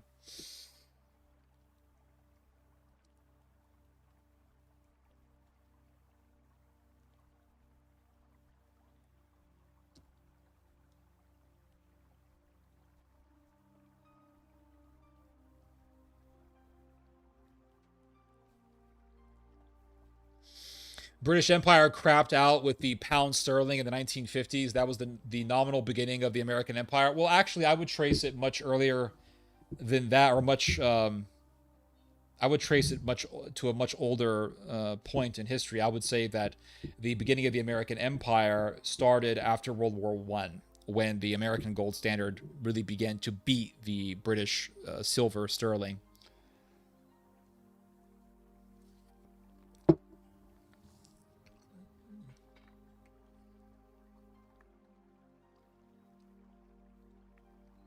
The U.S. currently neither has the political. Okay, I read that.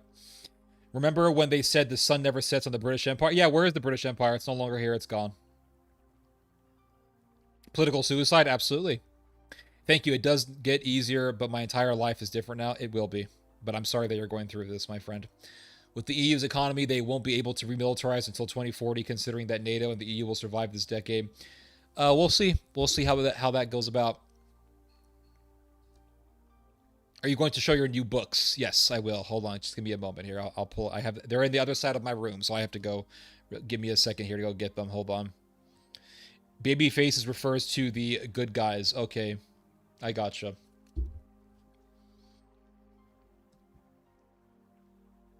What about Somaliland? We'll talk about Somaliland. The reason why Israel said that they recognize an independent Somaliland is because they want to be able to build a military outpost in Somaliland, which is Somalia, so they can rival against the Turks, because the Turks have multiple military bases in Somalia. So this is really about the geopolitical rivalry between Israel and Turkey.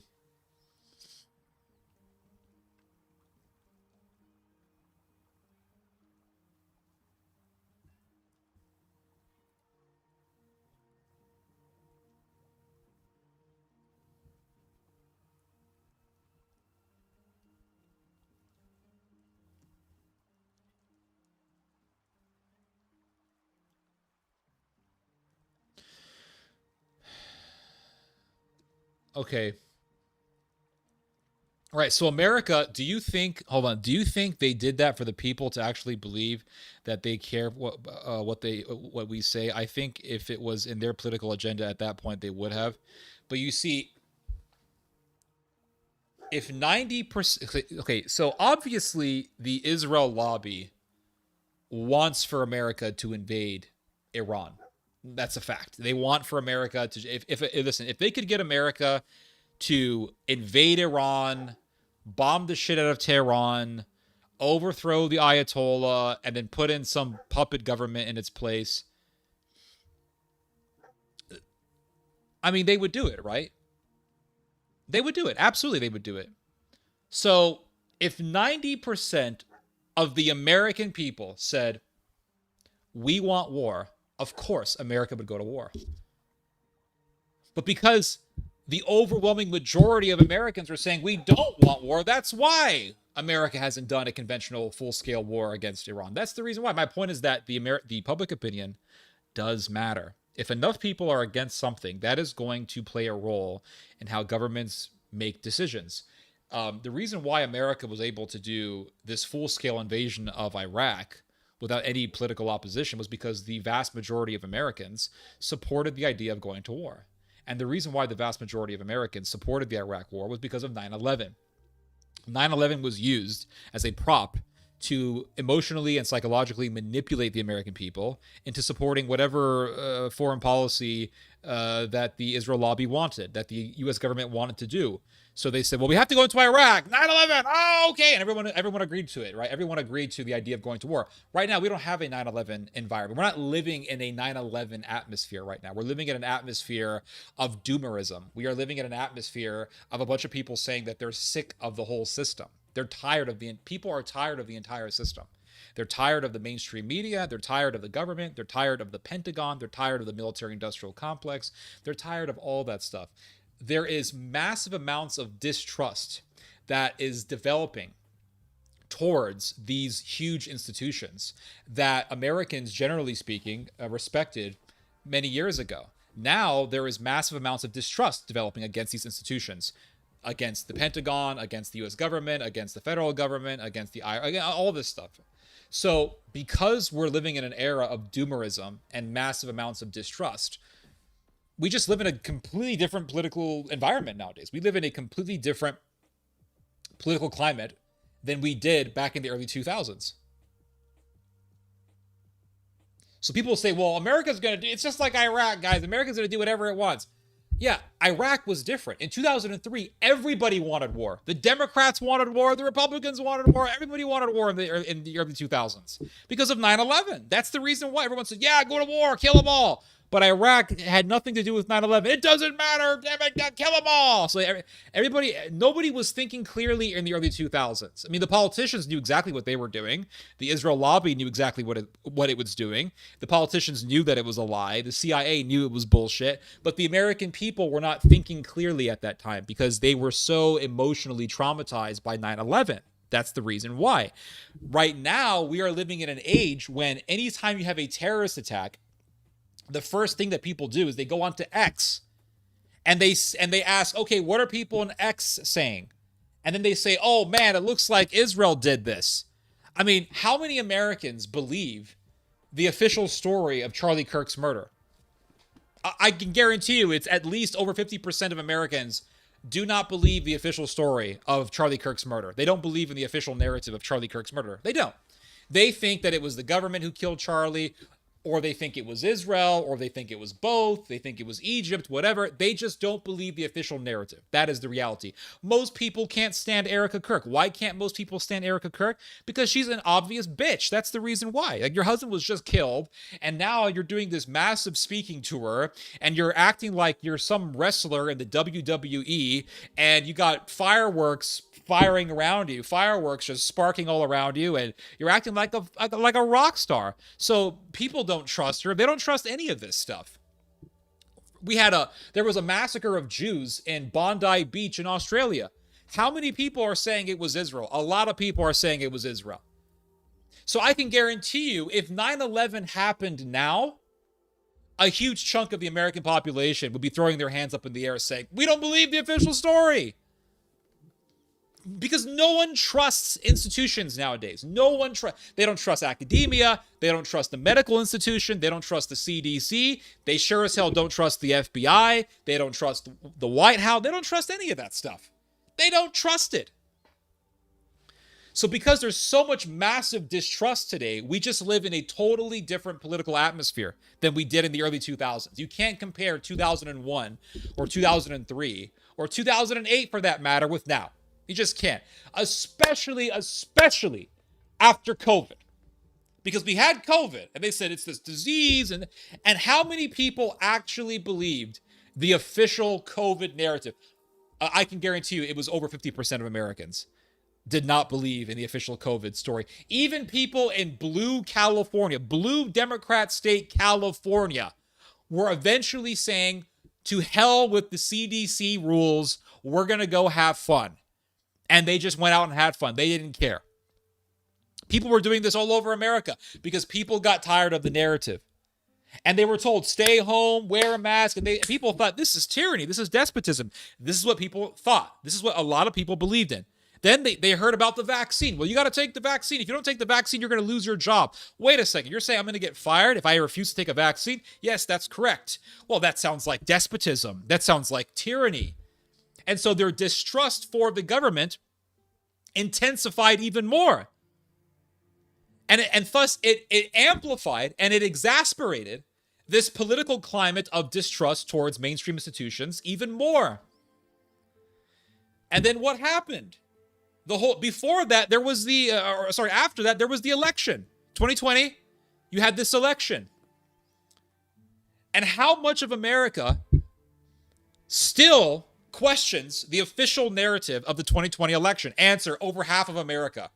Over half of America questions the official narrative when it comes to the 2020 election, because they were telling everyone that Biden won more votes than any U.S. president in history. That's what they were telling people. And that's what they're still telling people, that Biden won more votes than any other president in U.S. history, more than FDR, more than Obama, more than anyone. But then 4 years later,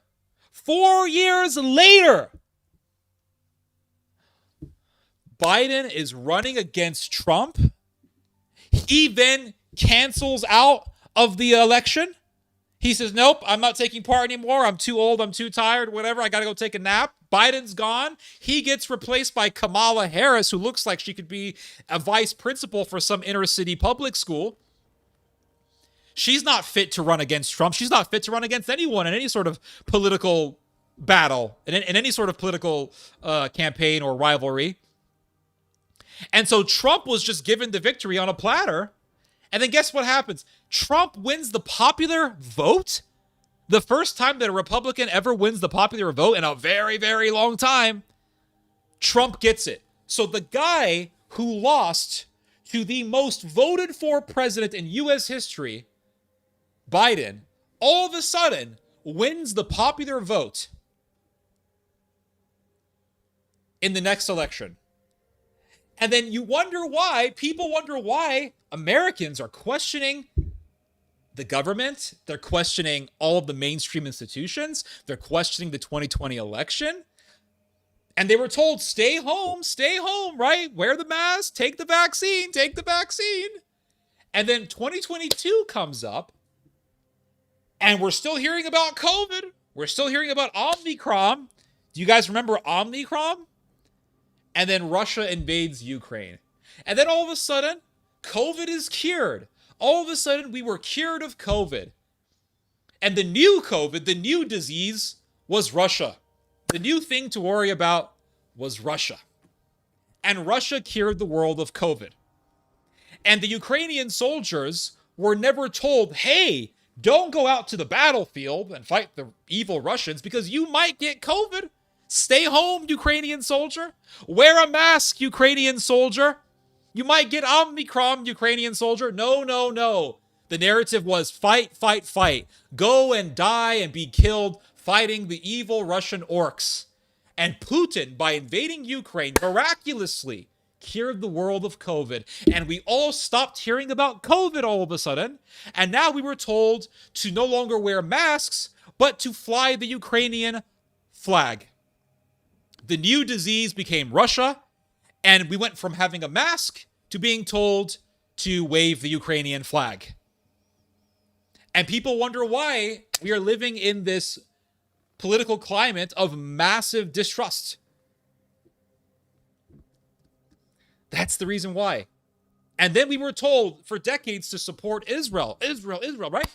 So October the 7th happens. The vast majority of Americans were supporting Israel right after October the 7th because they heard stories about beheadings and pregnant women being murdered and babies being baked alive in ovens. And they heard all these stories and they thought, oh yeah, absolutely. Any sane country would have responded, would respond with military action against such a barbaric and bloodthirsty and vicious and cruel and sadistic enemy.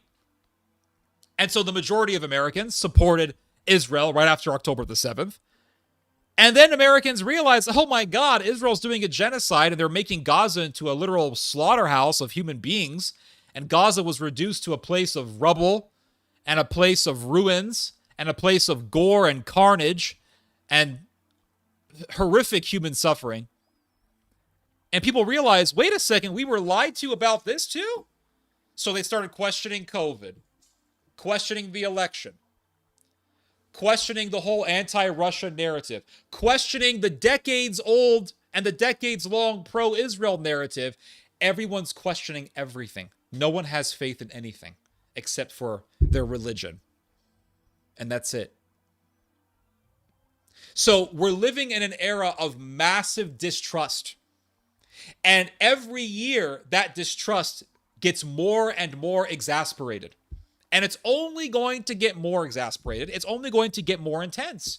People say, oh, what's your prediction for 2026, man? What's your, like as if 2026 is just going to have some brand new thing. No. We're just going to get the same old thing, but it's going to be more intense. We're going to be seeing the same thing we've been seeing since 2020. But it's going to be more and more intense. We're going to be seeing the same sort of things that we've been seeing since 2017 with the phenomenon of nationalism that really blew up in that year, 2016, 2017, more or less, within that time period. And nationalism is going to become more intense. And as distrust for mainstream government parties and institutions grows larger and intensifies further, nationalism is going to become more fanatical. People are going to get deeper and more fanatical into nationalistic ways of thinking. And they're going to say, we're tired of the globalists because the whole thing with COVID and the whole thing with Russia and the whole thing with Israel is associated with globalism. So people are saying we're tired of globalism, and they're going to become more nationalistic. And people are going to think that they're really making the right decision. They're going to think we are really treading upon the correct path and we're following the right people this time. But sadly, they're going to be wrong. Yes, the globalists are evil. Don't get me wrong. I'm not here to defend them. But the alternative that people are favoring is also bad and destructive and not good. Because people are going to be following nationalistic parties. People are going to be following nationalistic movements, nationalistic factions.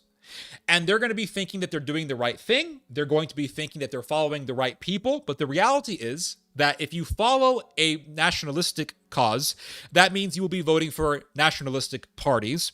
That means that those nationalistic parties will be funded by very wealthy donors who will be funding these parties and factions with their own interest in mind, which means that when you vote for these parties, you are actually working in favor for the interests of billionaires.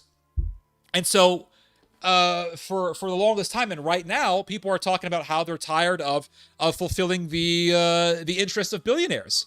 But I'm sad to say this, but if you follow the nationalistic path, you're also going to be fulfilling the interests of another group of billionaires. And also, when you have nationalism, you also have militarism. When you have nationalism, politicians begin to say, well, we need to make our militaries stronger, of course, to defend the motherland and not to defend globalist interest. But nonetheless, the idea of making one's country's military stronger becomes very, very popular, which means that by treading upon the path of nationalism, you are still treading upon the path of the military-industrial complex. So yes, people are right to be angry at the mainstream institutions, but don't think that the alternative is going to be better. In fact, the alternative is going to be worse because people are going to be following fanatics. Was the French monarchy corrupt in the 18th century? Yes. But the people, by following the French revolutionaries, followed people who were worse than the monarchy. And then millions of French people were killed. And millions more were killed due to the Napoleonic Wars. So with the French Revolution, you had French nationalism against the monarchy. They had this idea that said that the Christian church was foreign to France, that Christianity was not French, and everything needs to be purely French. So they overthrew the church, they overthrew the monarchy, and they had a very nationalistic ideology. And so they said this is about freedom for France, and this is about the empowerment of the French people. They were very nationalistic. And they said that the church is not really working for France's interest, that the church is a foreign entity, so they overthrew it. And then what the French ended up with is a revolutionary, fanatical government in which people were beheaded at the whims of a mob, really. And people were beheaded by the hundreds of thousands, and millions of people were killed. And then you had the rise of Napoleon. And you had really this part of French history wherein the French went extreme into militarism and expansionism, and then you had wars, and millions more people were killed in the Napoleonic Wars. So treading upon the alternative is not going to be better, is my whole point. It's not going to be better. After World War I, you had a system of globalism that was established. You had the League of Nations, and America was the most powerful country at that time. And you had the American gold standard dominating the currencies of the world. And the German currency, the Deutschmark, was basically pinned onto the American gold standard. And so there was a system of globalism. And communism was another globalist system. The whole idea of communism was to internationalize Marxism. It was to internationalize this idea of communism and this idea of Soviet politics. And that's why they called the whole thing the Communist International or something like that. International Bolshevism is what they called it. And it was a system of globalism. And so the German people were tired of globalism. They were tired of being under the thumb of the American empire. And so they resorted to ultranationalism. And they elected Adolf Hitler. And they thought that they were really treading upon the correct path. They believed that they had the correct alternative to the mainstream system that they were forced under after World War I. But they were wrong. Germany entered into a phase of extreme nationalism and militarism. Germany ended up going back to the war path, and you had militarism, and you had the revival of the German military-industrial complex, and Germany was destroyed, and millions of Germans were killed as a result of that. So, yes, globalism is bad. Yes, the globalist mainstream system is bad, but just keep in mind that when you have a mainstream system that loses popularity, you have the vultures who come to devour the corpse. And just because the vultures are devouring the corpse doesn't mean the vultures are the good guys. And so right now what's happening is people are following the vultures. People are following the political opportunists. People are following the fanatics. They're following the fanatics who are using the fall of globalism as an opportunity to gain influence and power and to gain recruits for their own political movements. And what I'm saying is that it's all evil. People say, oh, well, we have the World Economic Forum, and they're bad, and Klaus Schwab. Yeah, they're all bad. Don't get me. They're all evil. They're all evil. I don't like any of them. They're all eugenists. They're transhumanists. They're all demonic, satanic. They're all evil, all of them. I don't trust any of them. But here is my position. My position is fuck the globalist empire and fuck the alternatives, because they're all bad. Because the bottom line, and this is in the Bible, no man seeks truth. That is the reality. The reality is that no man seeks truth. Not even me. everyone has their own bias, everyone has their own fixation, and everyone has their own narrative. It's what I call the broken record. Everyone has this broken record in their brain. And so if I mention something, or if someone else mentions something and they're trying to make a point, let's say they're trying to warn you about the rise of nationalist fanaticism. There's a bunch of people who have a broken record playing in their heads, and that broken record says something like, "No, nationalism is good, globalism is bad. Globalism bad, nationalism good, blah blah blah blah blah." And then they fall into this narrative where they get stuck in this dichotomy where, yeah, globalism is bad, but that automatically means to these people that the alternative is always good. The Catholic Church was very corrupt back in the 16th century. But that doesn't mean that Martin Luther was not corrupt. That doesn't mean that Martin Luther didn't have his own nefarious and insidious interests. He did. The Catholic Church was declining in Europe. The influence of the Catholic Church was breaking down and diminishing in Europe. And so what did you have? You had the vultures. You had Martin Luther, and you had Ulrich Zwingli, and you had all the rest of these guys, all these Protestant reformers, Calvin, all these guys came out. They came out of the woodworks. Why? To devour the dying corpse of the Catholic Church. And people thought, well, the Roman Catholic Church is evil and corrupt, so therefore Martin Luther automatically good. And this is the dichotomy that people fall into. This is the paradigm, the mindset that people fall into all the time. This is bad. That means the response to that bad thing is automatically good. And I'm trying to warn you guys not to fall into that way of thinking, because if you fall into that way of thinking, you will always be a slave to political opportunism. You will always fall for the trap of political opportunists, because this is how political opportunists work every single time. They wait for the mainstream system to decline. They wait for the mainstream system to begin to break down. And then they simply take recruits. They say, no, follow me. I'm going to fix everything. Follow me. So you had the American globalist system that was established after World War I, not World War II, World War I. The League of Nations, the American Gold Standard. These were all aspects, these were all parts of the American globalist system. Germany was under the thumb of the Americans and the British and the French. And then you had communism. Communism came along and said, no, we don't like the globalist system of the Americans, the imperialist Americans. We want to establish our own globalism, communism. And we want to establish the globalist Bolshevik system, the international Bolshevik. And that was another system of globalism. And the Soviet Union began to conquer. They began to expand. Russia, as a communist country, expanded. It expanded into Eastern Europe. And it was beginning to expand into Germany through its proxies. Believe it or not, the Soviet Union had agents, numerous agents, people like Eugene Levine and Karl Radek, both of whom were, just so happened that both of these guys were both Jewish. I don't make up historical facts, that's just the facts, but these guys were Jewish.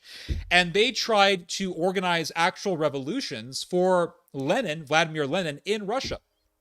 And they managed to take over Bavaria for a very brief moment of time. It lasted for, I think, a couple of weeks, but that was it. But still, the fact is that they were trying to take over Germany to make it into a satellite state of the globalist Soviet government. And it failed.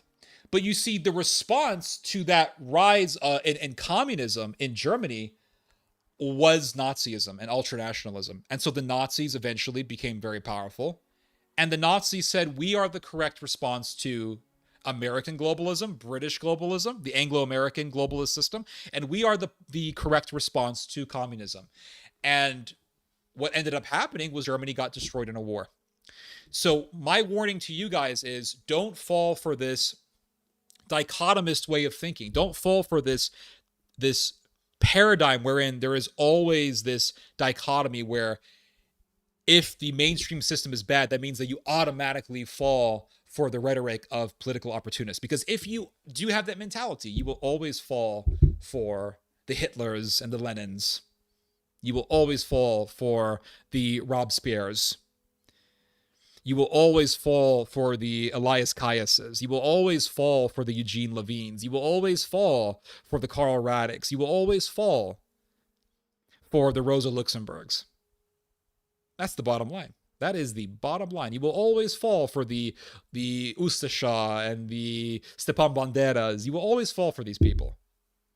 And that's the problem. And the thing is, how many people are actually going to listen to my warning?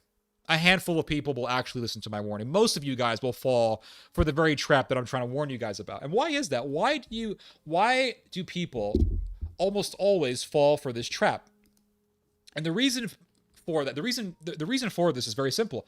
It's because people are historically restarted. That's the reason why. People are historically restarted. They don't care about history. And to them, history is just something that you read about because you have an interest in history. This is the main reason why people read history. This is the number one reason why people read history. It's because they're just fascinated by whatever historical era that they're reading about. Oh, I'm so fascinated by Julius Caesar. Oh, you got these the bros. You got the bros reading the books. I've seen these guys before. The bros. Oh, I'm reading this book, man. Oh, Julius Caesar, man. He invaded Gaul. So Julius Caesar invaded Gaul, which is today France. I'm just going to call it France. It's not France. It's France. All right. I'm going to call it France. It's ancient France. Julius Caesar invaded France, and he wrote a book about it. You can read it. It's a really good book, by the way. I did a number of video commentaries on Julius Caesar's book on his conquest of Gaul/France. Very fascinating book. Very good book. Very good book. But the issue that I see with most people who read history is that they're a bunch of bros. It's a bunch of 40-something-year-old white dudes who are reading Julius Caesar. They're saying, oh, I'm reading Julius Caesar right now, man. And dude, Julius Caesar's a badass. The way he built that bridge, man, he built a bridge across this river. Dude, the battles, man, the epic battles. I feel like I'm watching Gladiator. Now, there's nothing wrong with this, right? There's nothing wrong with having a deep fascination for historical figures, depending on the historical figure. There's nothing wrong with having a deep fascination with historical events, because I have a deep fascination with all of these events.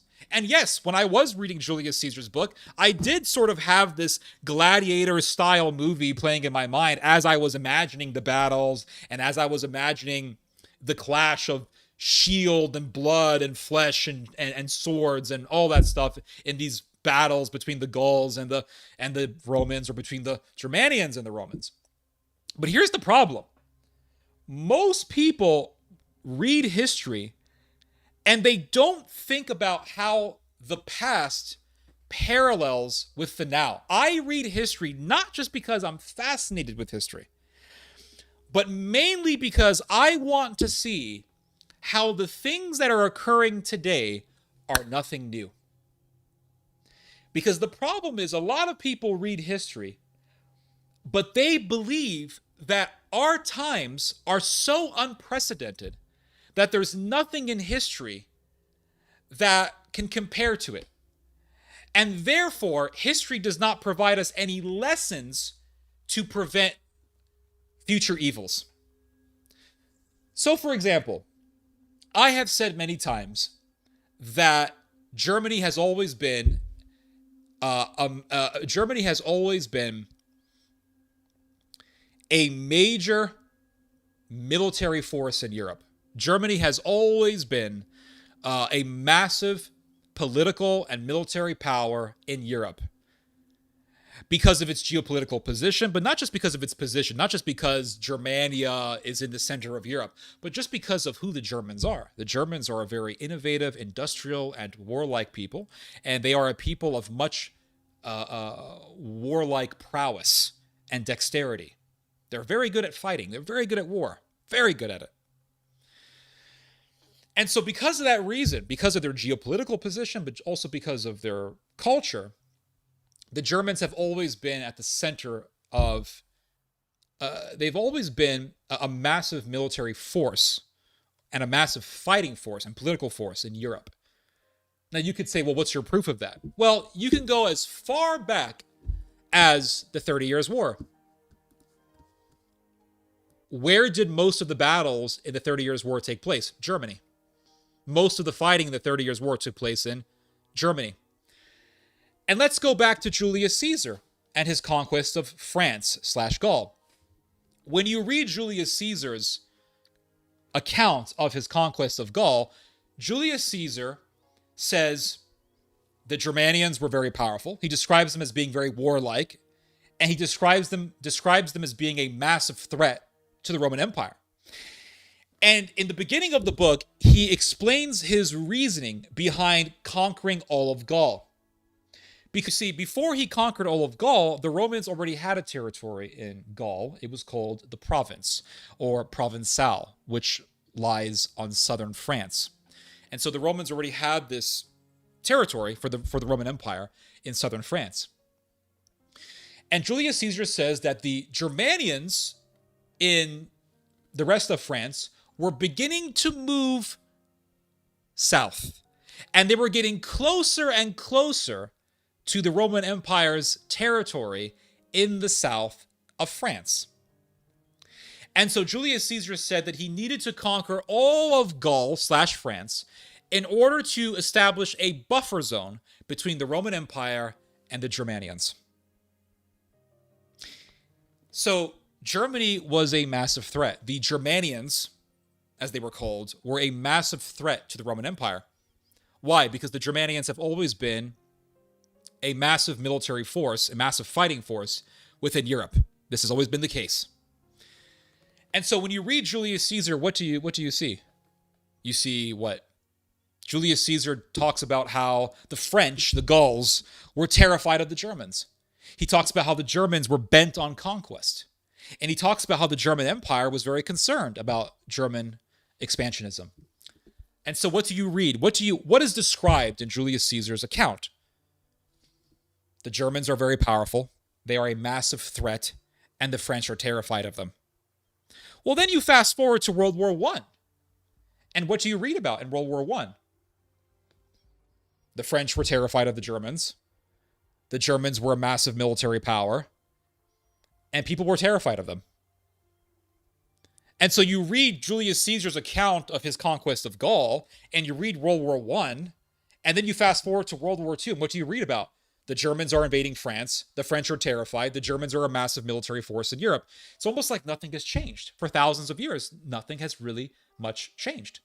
So people read Julius Caesar and they think, oh, I'm reading Julius Caesar, man, really fascinating stuff. Yeah, it is fascinating, but are you actually trying to look for parallels between the past and the present?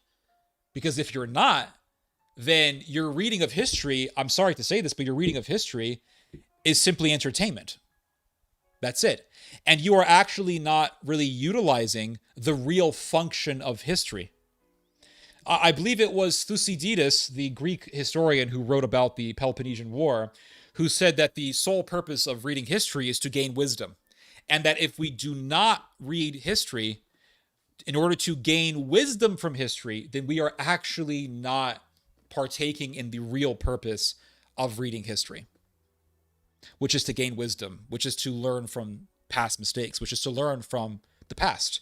This is what Herodotus said. In fact, when it comes to ancient Greek and Roman historians, they all believed that the whole purpose of history was to gain wisdom. That was the entire purpose of history.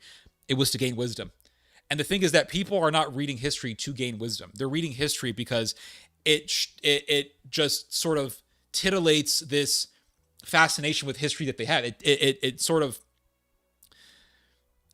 fulfills this fascination that they have with the past, or it fulfills this fascination that they may have for certain historical figures, or maybe they see themselves as Julius Caesar, or maybe they want to be Marcus Aurelius, or maybe they want to be some ancient conqueror and they think that's cool. I don't know. They're watching too much Jocko Willink. But the bottom line is that the real purpose of reading history is to gain wisdom. And the sad reality is that almost no one reads history to gain wisdom. Almost no one. You can read all the history books you want. If you're not reading history to gain wisdom, it is all for nothing. Really, it is. It's all just entertainment. You might as well just watch movies. Because at least with films, it's mainly just for entertainment. So it's really all for naught at the end of the day. And when I tell people, listen, be careful of the political opportunists, be careful of the fanatics, be careful of the radicals who point to the corruption of the mainstream establishment to gain recruits. Because if you follow those people, they will put you on a road to destruction, just like Hitler did, just like Robespierre did, just like Vladimir Lenin did. They will put you on the road of fanaticism, which will be a road to perdition.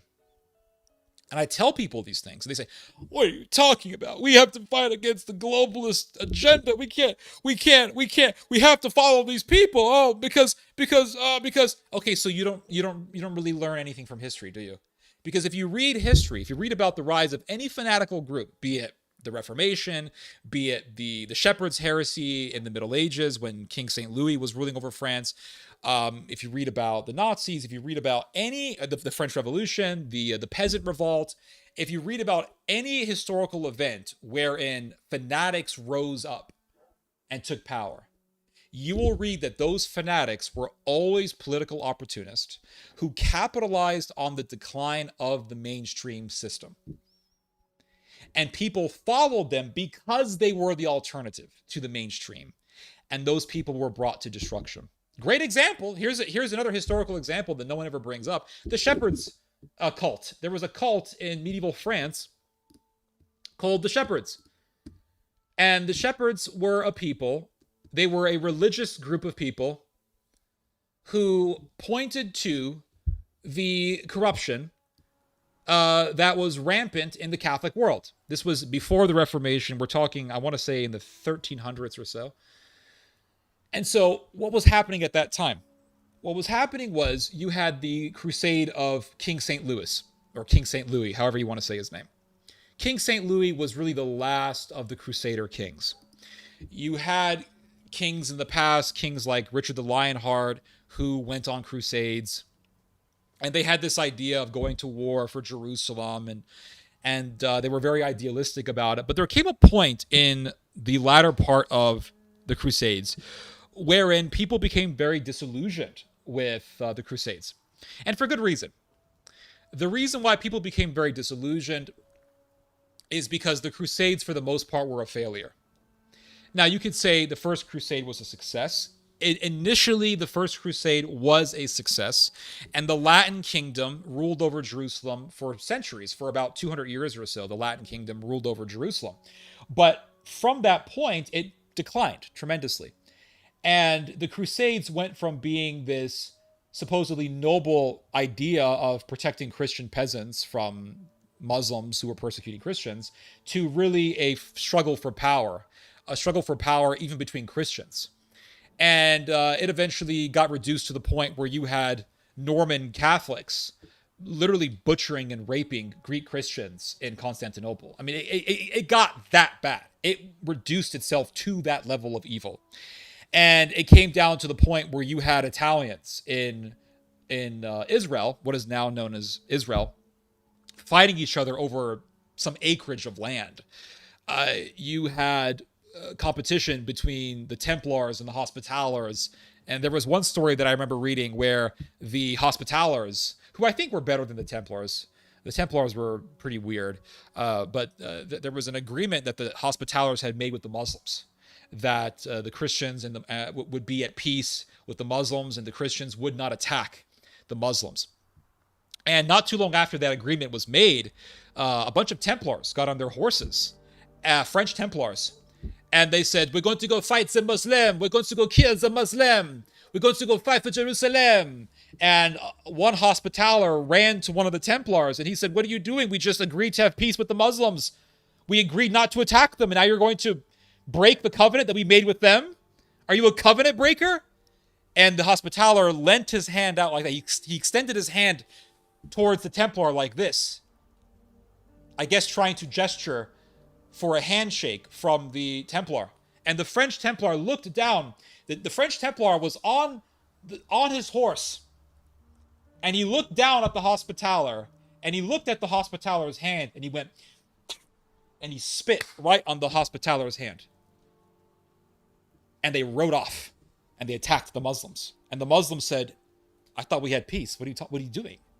Why are you breaking the covenant? And what does St. Paul say? What is one of the evils that St. Paul lists out when he describes evil people? Covenant breakers.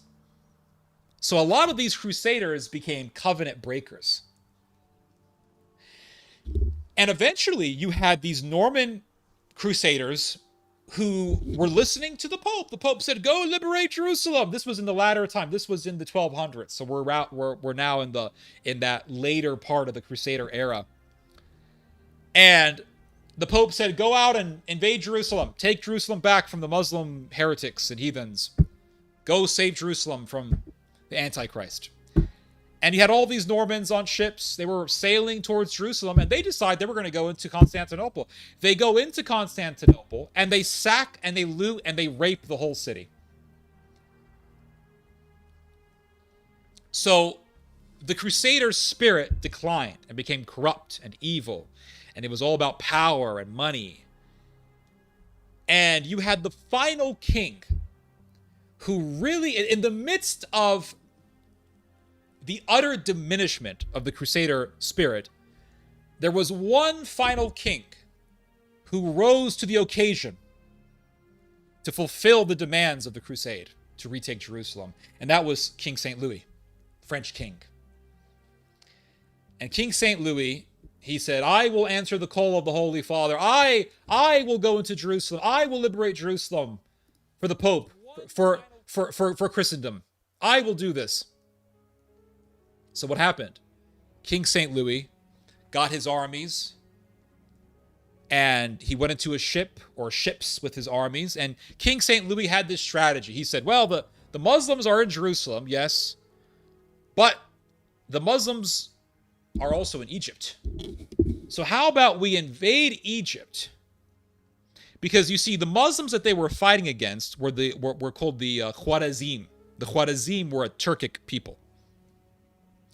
And the Khwarazm Turks were also in Egypt. So St. Louis' thinking was, well, Egypt is also the major stronghold for these Khwarazm Turks. We're just going to invade Egypt, destroy the Turkic power in Egypt. That'll diminish their power overall, and thus it'll make it much easier for us to go from Egypt into the Holy Land, because Egypt borders with Gaza, and Gaza borders with Palestine. Gaza is historically a part of Palestine anyway.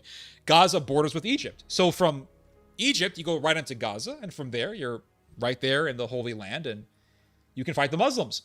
So he thought, we'll crush the Muslims in Egypt, and then from there, we'll go to the Holy Land, and it'll be an easy mission to retake the Holy Land. So King St. Louis invades Egypt,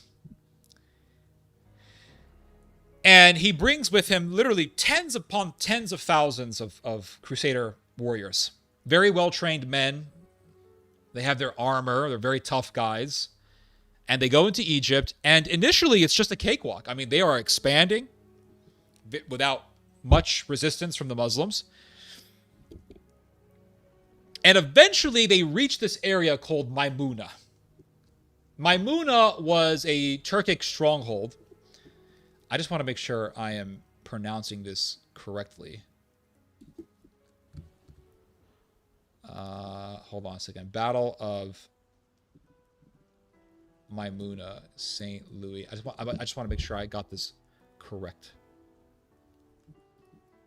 Egypt. Sorry, Battle of Mansoura. Thankfully, I fact-checked myself because I didn't want to give you guys a mistaken name. But no, he eventually reached this area called Mansoura. And Mansoura, this was in the year 1250, if you want to know the date. And Mansoura was a Turkic stronghold. It was a Muslim stronghold. And there was a lot of warriors. There was a lot of Ghazis in Mansoura. The Ghazi Ghazi is an Arabic word. It simply means warrior, Muslim warrior. So you have a knight, which in Christendom is a warrior for God and for righteousness. In Islam, you have the Ghazi. And so the Crusaders, they went into Mansoura, and they thought that it was going to be a cakewalk, and boy, were they wrong. Boy, were they wrong. What the Muslims did was a very simple strategy. They noticed that there was a Christian ship that was sailing through the Nile, and the Christian ship was filled with food to feed the hungry crusaders. And the Muslims said, okay, we're just going to cut the Christians off from food.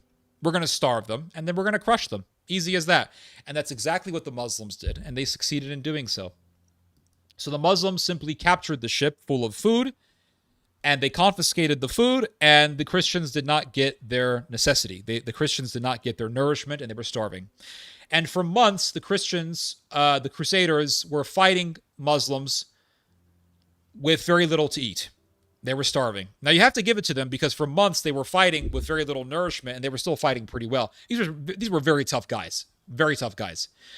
And for months they were being slaughtered, and to make a long story short, they lost. The Crusaders lost the Battle of Mansura, and around 30,000 or so Crusaders were slaughtered. The Muslims also had a weapon that the Crusaders were not very used to, and that was blue fire, or Greek fire. And the Turks, or the Muslims, would arm their arrows with blue fire, and they would fire the blue fired arrows at the Crusaders. And if one of these arrows struck you, you would be engulfed by the flames. And even if you jumped into the waters of the Nile, you would still not be able to extinguish the flames, and you would die. You would burn to death. And a lot of Crusaders died by this method. So the Muslims had a very clear victory. 30,000 Christians were slaughtered. And so the whole idea of a crusade really just fell out to the wayside. I mean, the whole idea of going on crusade died.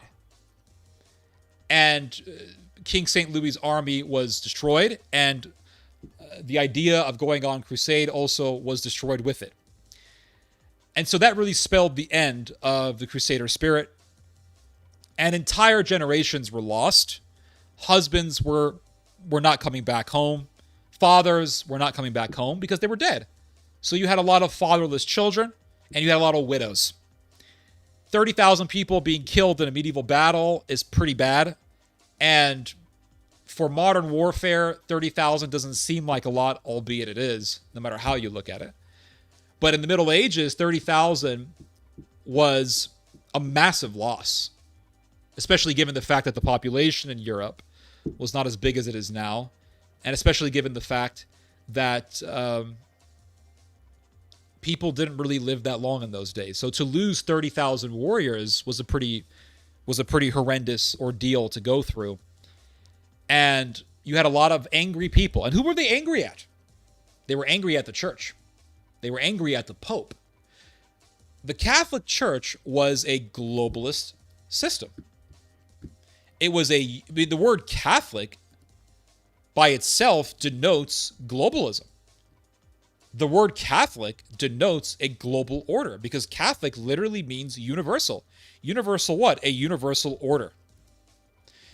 And so you had a new religious movement arise called the Shepherds. And the Shepherds said, what did the Catholic Church bring us? Crusades, bloodshed, all these men are dead because of the Pope and his imperialist interests and his crusader expansionistic interests.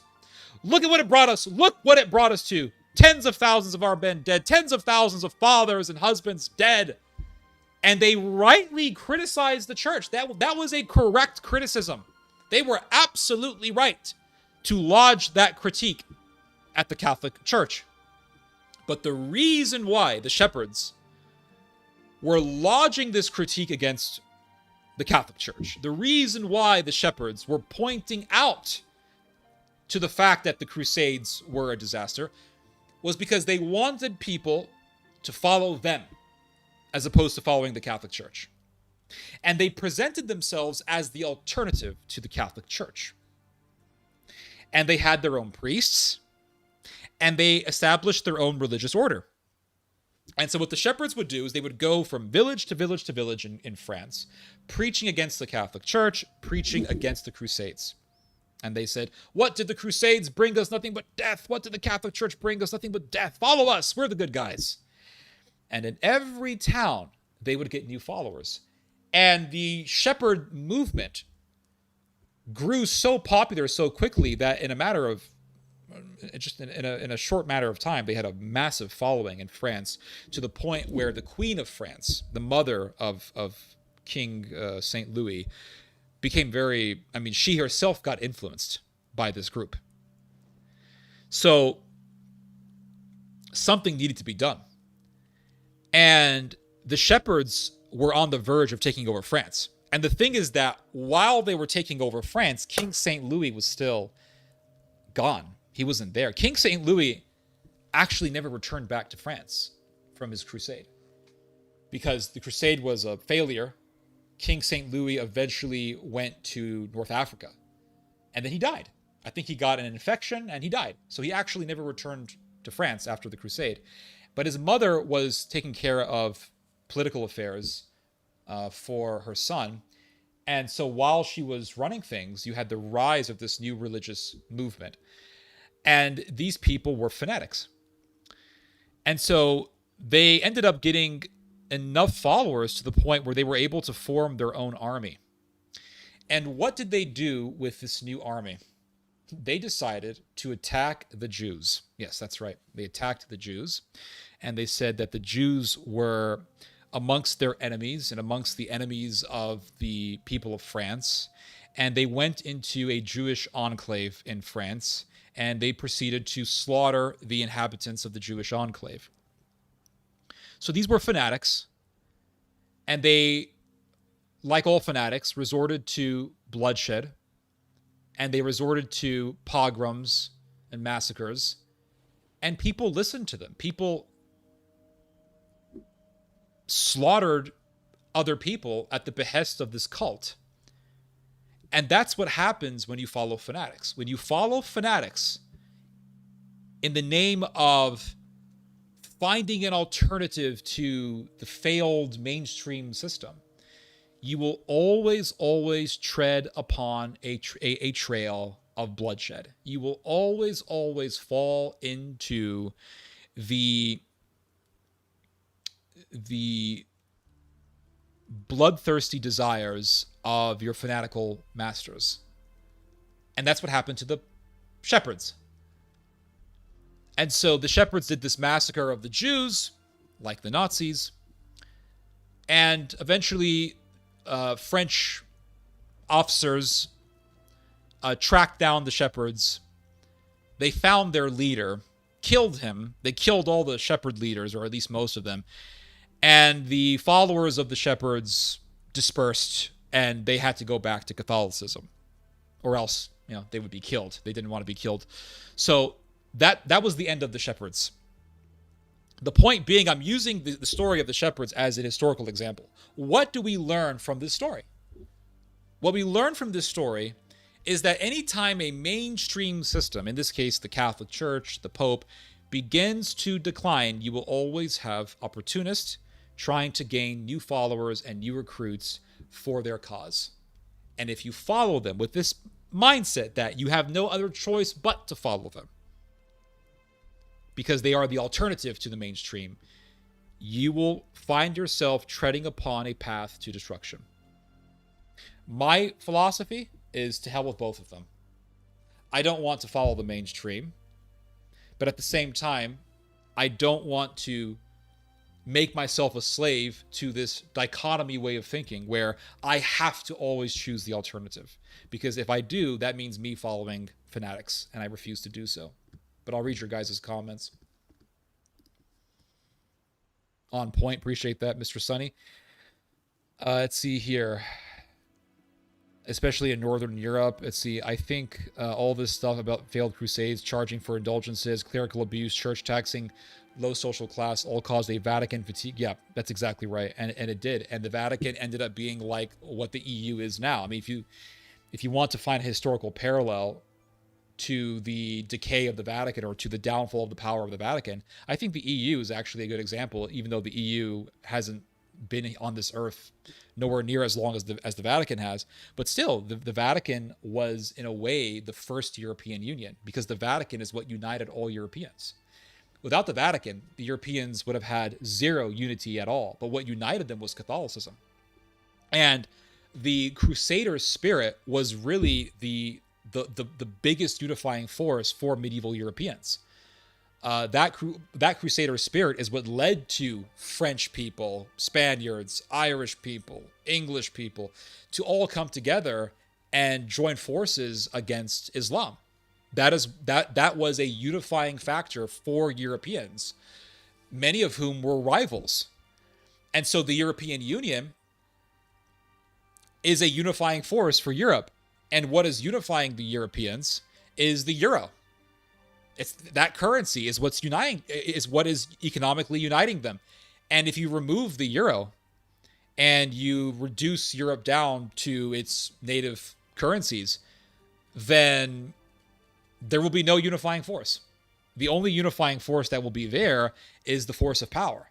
And then the question will be, who's going to be the most powerful European country to take control over Europe? And that country will be Germany.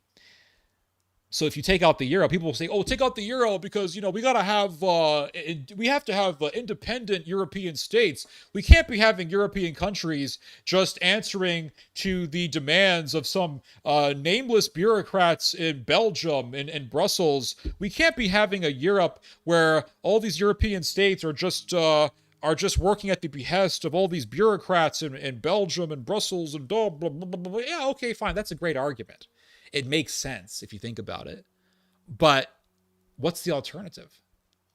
If you take out the EU, what you will end up with is just an openly powerful Germany. Right now, you have a powerful economic Germany that is ruling the EU with the euro, with its powerful banks, the Frankfurt Bank, etc. But if you take out the euro, then the Germans are going to say, okay, well, we're back to using the Reich, or not the Reich. We're back to using the Deutschmark. We don't have the euro anymore. And so that means that Germany is going to have to openly control Europe, not just with the German currency, but also with the German military. And then Germany will simply just establish the biggest military in Europe, and then Europe will just be a Reich. So you'll go from the EU to having a Reich. Now, if you right now Germany is controlling Europe economically, but it's at least controlling Europe under this veneer of European unity and the euro. Take those things out and it's going to be Germany openly controlling Europe without the veneer, and it's going to be Germany openly talking about establishing Germanic supremacy in Europe, and it's going to be Germany openly talking about using its military to dominate the rest of Europe. And you're still going to have states dependent on a powerful government. It's going to be weaker European countries, France included, depending on a powerful Germany. And that's it. So people say, well, we got to get rid of the EU. But they never really talk about what the alternative is. They never really talk about what would happen if you got rid of the European Union. If you got rid of the European Union, you're just going to have an open German domination of Europe, an explicit German domination of Europe. That's what you're going to end up with. Now, if you don't get rid of the euro, if you just keep the euro there, you're still going to have Germanic domination. So it's just this idea of getting rid of the European Union, to me, is really pointless because they never really discuss a healthy alternative to that. They don't. They say, well, we need nationalism. Okay, what kind of nationalism? German nationalism. Okay, so we're going to have a Reich. That's what you're telling me. We're just going to have a Reich, a fourth Reich. That's it. I think Yanis Varoufakis, the former Greek finance minister, he made a really astute observation. He said, if you got rid of the euro, he said, tomorrow there will be a giant wall erected dividing northern and southern Europe. And you will have an open divide between Germanic Europe and Latin Europe. And the Germanians will say, okay, we're going to dominate everything. And that's it. You Latins are too incompetent to rule anything. And they're already saying that. And the Germanians are already ruling it. But the Germanians are at least tempered by this facade of diplomacy and international order. Remove the euro and remove this concept of the European Union. And the Germans are going to say, well, there's no point in having this internationalism tempering us and restraining us. we're just going to go all out, and we're going to return back to the warpath, and we're going to return back to explicit German militarism, and that'll be it. So all these people who are talking about, we got to remove the European Union, we got to have independent states, you're not going to have independent states. You're just going to have states dependent on a Fourth Reich. That's it. That's it. And, the night that Brexit happened, I remember writing, the night that Brexit happened, we are going to be seeing the rise of Germany, and Britain leaving the European Union is going to further lead to the rise of German power and the revival of German power. That's exactly what I wrote in my article, and I was absolutely right. I keep telling you guys this, but it's just the truth.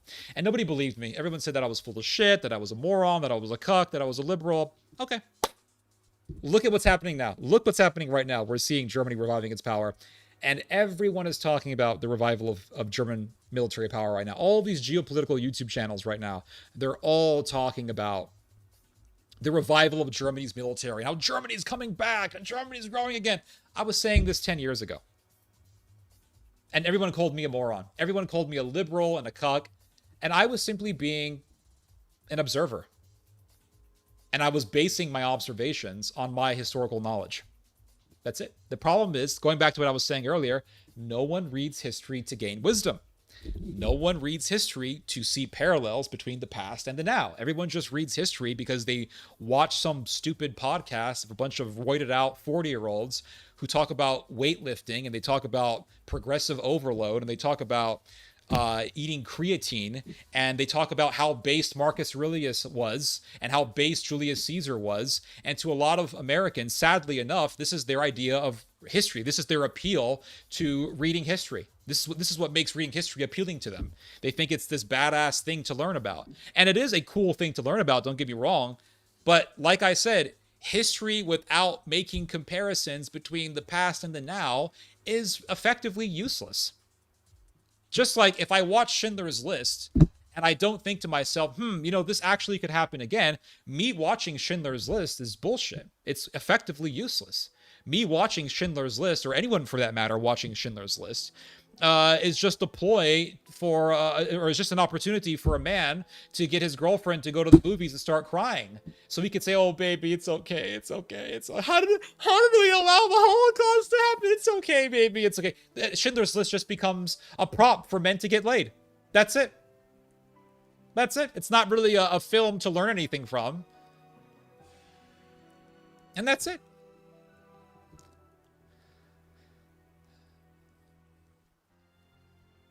You're doing great, Theo. Appreciate that, sir. Germany is going to lose for the third time. They will.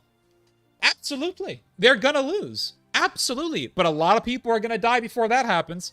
Mark Antony was a better leader than a gut. Who cares? Who gives a shit if Mark Antony was a... Okay, whatever. I'm just not going to... But I want a strong Anglosphere, so what makes me then? I don't even know what that means, dude. What does a strong Anglosphere look like? Tell me, Mr. Morrison. The Germans seem destined for greatness. They're destined for militarism, and they are destined for having military prowess and might. That is the gift that God gave them, really. But they use it for evil. That's the problem. Germany has guilt over World War II, so how will they get over that? Easy. They're just going to stop having guilt. They're going to stop caring about the Holocaust. And that's exactly what Elon Musk has been pushing for. And that's exactly what has been happening within German culture for the past, 3 decades or so. Got to give the Germans top points for perseverance. I mean, they are a very resilient people. They're a very tough people. This time it'll be different, they say. Yeah, exactly. Third time is indeed the charm. Yep. On point. It has to do with spirit. Okay, I already read that. Hello, Theo. Hello, Mr. Goose Hunter. Long time no see. Hello, all good people. Happy New Year to everyone. I haven't been here for a long time. I see that the Kingdom of Theology is in full bloom. Yes, sir, and we are here. And we're having a great time. We're having a great stream right now, guys. The Catholics haven't learned their lesson not to be obsessed with Jerusalem. Yeah, well, you have a lot of these trad Catholics who glorify the Crusades. I've been guilty of this big time. I used to write a lot of articles praising the Crusades, and believe it or not, I actually wrote a book about the Crusades, and I mean, the book was well written and it was well researched, but the problem is that I praised the Crusades with really an oversaturation of idealism, and I didn't really put all the pieces together. So now that my mind has been stripped of much of the idealism I used to have, I don't think I have any idealism anymore, to be honest with you. But now that my mind has been stripped of its past idealism, I regret praising the Crusades, really, to be honest with you. I think that the mission of the First Crusade was noble because the Muslims were butchering Christian pilgrims.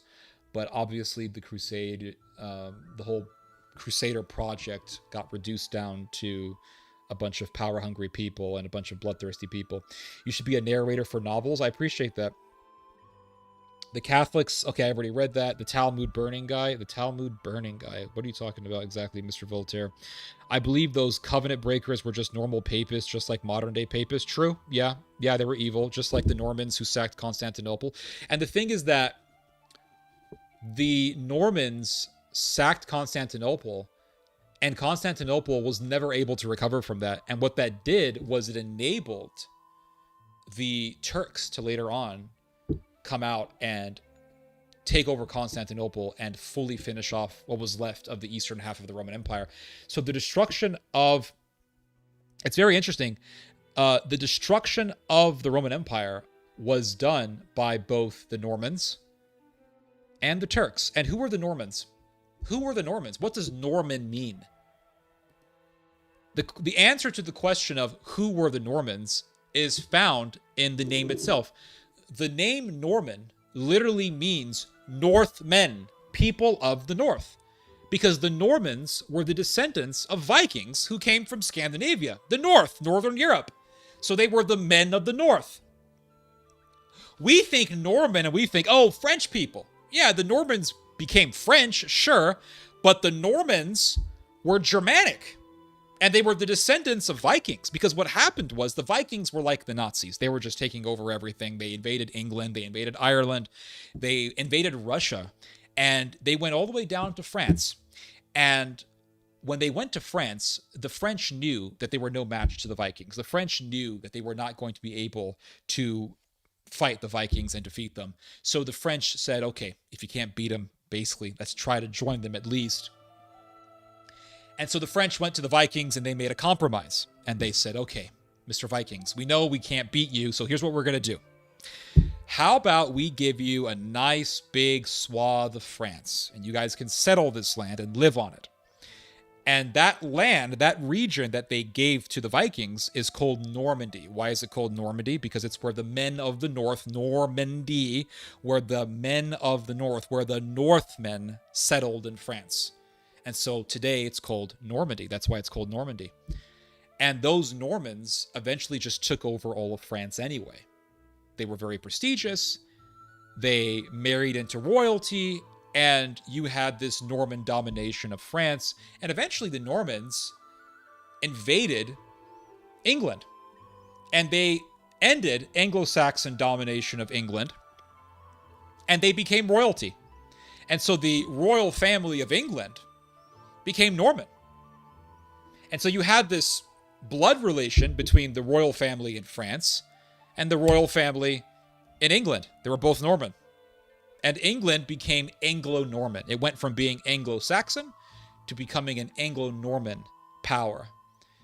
And eventually the Normans of England and the French went to war against, they went to war over who was going to be the actual king of France, because both royal families of England and France were Normans. And so the English said, okay, well, we're Normans and we deserve to be rulers over France. And the French didn't like that, so they had the 100 Years' War. The point being that what really ended the power of the eastern half of the Roman Empire was a Germanic power, a Germanic people known as the Normans. So the Normans came, they sacked Constantinople. Constantinople was never able to recover, and Constantinople was so weak that the Ottoman Turks came in, and it was easy for them to invade the city, and they destroyed what was left of the Roman Empire, and that was the end of the Roman Empire. So what destroyed the Roman Empire ultimately? Germanians and Turks. And what happened in World War I? You had an alliance between who? The Turks and the Germans and the Austrians. And together, they went to war against the Serbs, the English, and the Russians, and the French. And they tried to dominate Europe and the Middle East. And in World War II, what did you have? You had Nazis making alliances with Muslims. And together, they tried to control the Balkans. You had the Muslims in Kosovo and in Bosnia working with the Nazis to smash the Serbs, to smash Serbian power in the Balkans. And it was just really a rhyming of history. A rhyming of what humanity has witnessed in history. Be it in World War I, be it in the sacking of Constantinople. And what sacked the western half of the Roman Empire? It was the Germans. The Vandals, the Ostrogoths, the Burgundians, these were all Germanic peoples who invaded Italy. They invaded Spain. They went all the way down to Spain. And they sacked the western half of the Roman Empire. So what destroyed the Roman Empire? What destroyed Roman Christendom, or really just Christendom, so to speak, in terms of Roman power, was the Germans and the Turks. And what do you see today?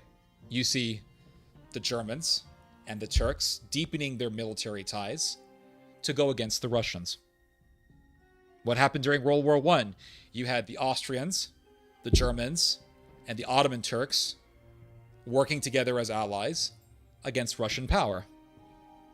What happened in the beginning of World War I? How did World War I begin? They said, well, it began with a prince who was killed. Yes, that's true. But the Austrians used the murder of the Archduke Ferdinand and his wife to justify a full-scale invasion of Serbia.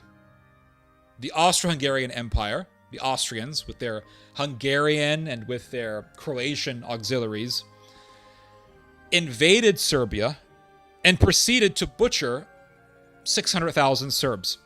Pretty horrific. No one talks about this, but there was actually a Holocaust of the Serbs during World War I. And there was rape, and people were skinned alive, and there was mass slaughter. It was very horrific stuff. No one talks about this because everyone wants to talk about, the civilized Austrians all the time. And no one wants to acknowledge that there actually was a genocide of Serbian people done by the Austrians. I don't see the Austrians sending their apologies to Serbia. But anyway, the Tsar was looking at all this happening, and Russia was Serbia's biggest ally. It still is. Not much has really changed.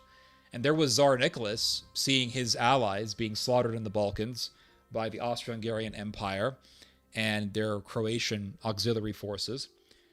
And Russia was under immense pressure to fight against Austria-Hungary because they said, well, our allies being butchered, we're not doing anything about it. And if Russia does nothing to save its ally, then Russia can no longer be relied upon as a power. Russia will lose its integrity as a superpower if it appears powerless before the slaughterhouse that is being orchestrated and conducted by Russia's Austrian enemy. So Russia entered the war to defend Serbia. Russia enters the war, and that's exactly what Germany wanted. And you had the Ottomans and the Germans and the Austrians and the Hungarians and the Bulgarians gathered together to fight against the Russians. And what do you see today? Turkey, Germany, deepening their military ties to fight against the Russians. What has changed? What has changed? But the problem is, too many people read about World War I and they think, well, World War I is just fascinating. Oh yeah, it is fascinating. But why aren't you looking for parallels between the past and the present? You're not. You're just reading about World War I and you're saying, oh, the glory days of the Austro-Hungarian Empire and Tsar Nicholas. You see this photo of Tsar Nicholas and his wife? You see the family photo of Tsar Nicholas? So base, so trad, so traditional. Did you see the picture? I see this so much. I've seen this bullshit. See this picture of, dude, Kaiser Wilhelm II, man? Oh, man, based. And I rarely ever see anyone looking at World War One, looking at World War II, looking at the history, the medieval history, or the history of the downfall of Constantinople, reading about the Norman conquest or the Norman sacking of Constantinople, reading about what the Ottomans did, and putting all these pieces together and saying, wow, there's a rhyming of history that's going on. And it looks like another rhyming of history is going to take place, wherein you have this Germano-Ottoman alliance being formed as we speak against the Russians. Looks like history is about to rhyme again. I don't see people really saying that. I don't. In fact, I see a whole lot of restarted people online watching videos about the rise of the German military today. And they're putting comments underneath these videos saying, man, I can't believe I'm actually siding with Germany this time. I mean, really, I've seen a lot of comments like this. You'll see these geopolitical YouTube channels, and they're talking about, oh, Germany's coming back. They're rebuilding their military, blah, blah, blah. And then I read the comments, and all the comments are something like this. Can't believe I'm actually siding with Germany this time. So based. German military is rising, so based, man, so cool. And I'm thinking, man, we really live in the midst of an ocean of retards. Truly, historically restarted people who are just doomed to repeat the horrors of the past. That's what I'm noticing. Anyway, I'll read your guys' comments. Hold on.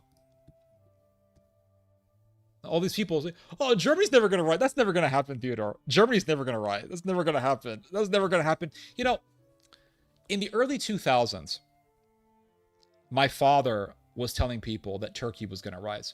I remember because I saw my father talking about this. He was telling people, Turkey is going to rise. And I remember there were these Israelis that we would hang out with in California. California's got a lot of Israelis, like Miami. And I remember these Israelis telling my father, Turkey's never going to rise. That's not going to happen. No, that's not going to happen. Turkey and Israel are friends. That's not going to happen. And this was back in 2004, 2003. Turkey's not going to rise. That's not going to happen. That's not going to happen. Now everyone's talking about the rise of Turkey. Everyone's talking about Turkey as this revived power, this regional power. Oh, look, the Turkish military, man. It's in Syria. It's in Iraq. It's in Lebanon. It's in Cyprus. Oh, look, the Turkish Navy, man. It's the biggest navy on the Mediterranean. They're on the coast of Libya. You see them off the coast of Greece. They're on the Aegean Sea. They're so powerful. Now people are seeing it. But before it was happening, before we began to see the rise of this Turkish power, my father was telling people Turkey is going to rise, and people didn't believe my dad. And I remember years ago, back in like 2009, I remember doing this radio interview. It was a conservative talk radio, with the rock and roll music playing as the intro music. One of those types of shows. And I remember there were these two guys who were co-hosting the show. They were hosting the show. Conservative guys, they're geniuses.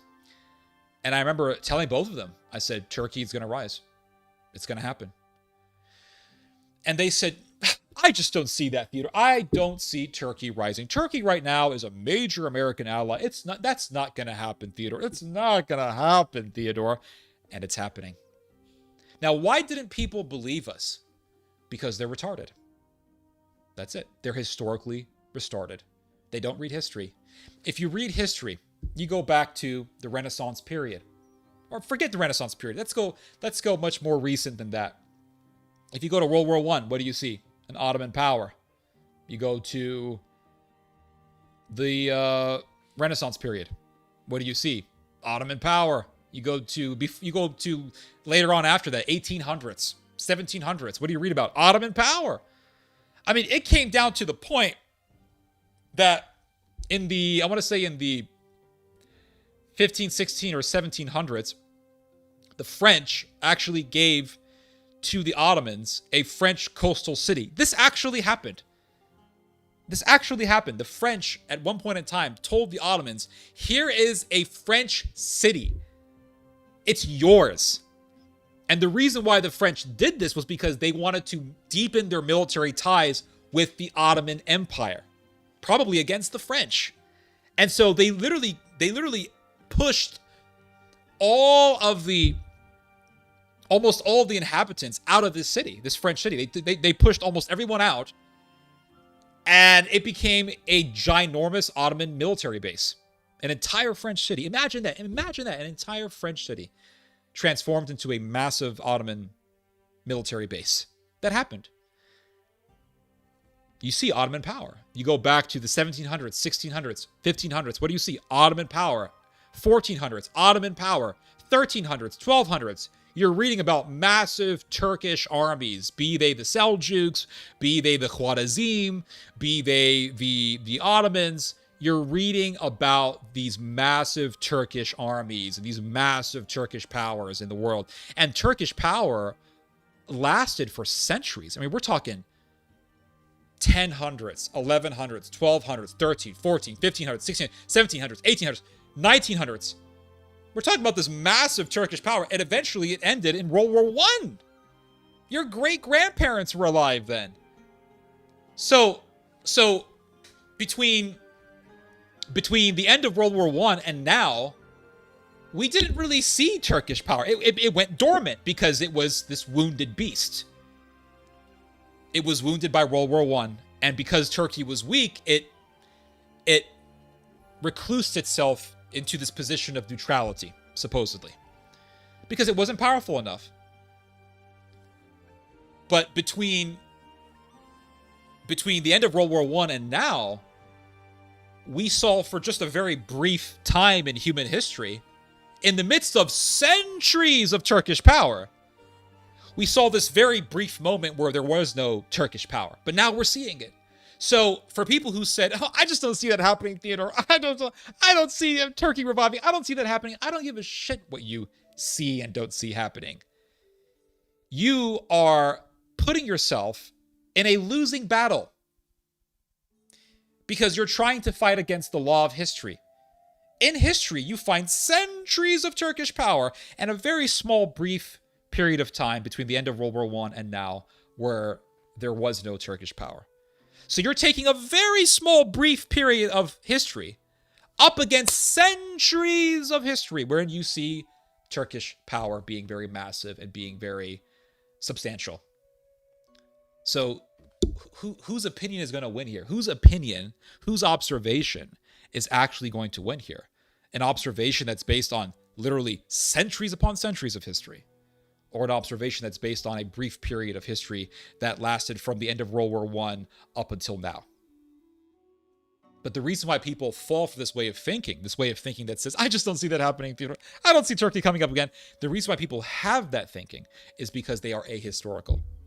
They don't care about history. And if they do read about history, it's just to titillate their egos. It's just to fulfill this fascination that they have with Julius Caesar or Marcus Aurelius because maybe they watch some early morning podcast where a bunch of gym bros are talking about the Roman Empire, man. That's pretty much what it all comes down to.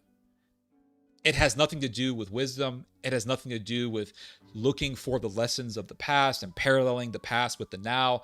And it has everything to do with just some oddball fascination that is rooted in some weird gym bro culture. I'm sorry to say it, but it's just the reality. Now, the same thing goes for my observations on Germany. I began to warn people about Germany back in 2016. And what I have been receiving for the most part, is hatred and criticism. And when I first started to warn people about this, I said, "Listen, Germany's going to come back." Well, I just don't see that. This is what I was hearing. "I just don't see that happening, Theodore. I just don't see that happening. I don't see that happening, Theodore. I don't see that happening." Well, why don't you see that happening, Mr. Jim Bro, Mr. History Bro? Well, because Germany right now, I mean, like, they lost in World War II and they've been weak since then. So how they're going to come back? Okay, well, and this is why you should read history.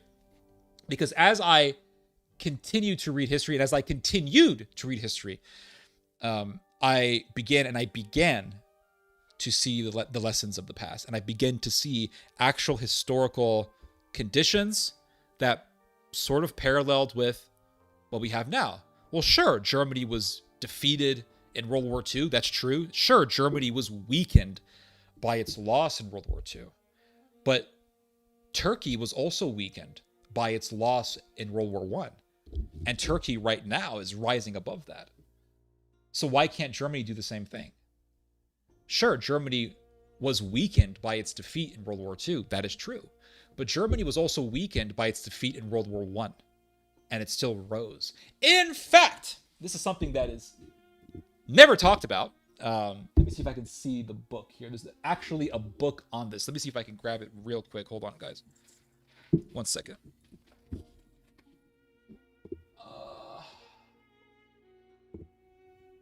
Where is it? Where is it?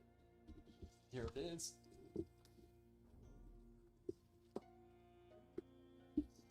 Here it is.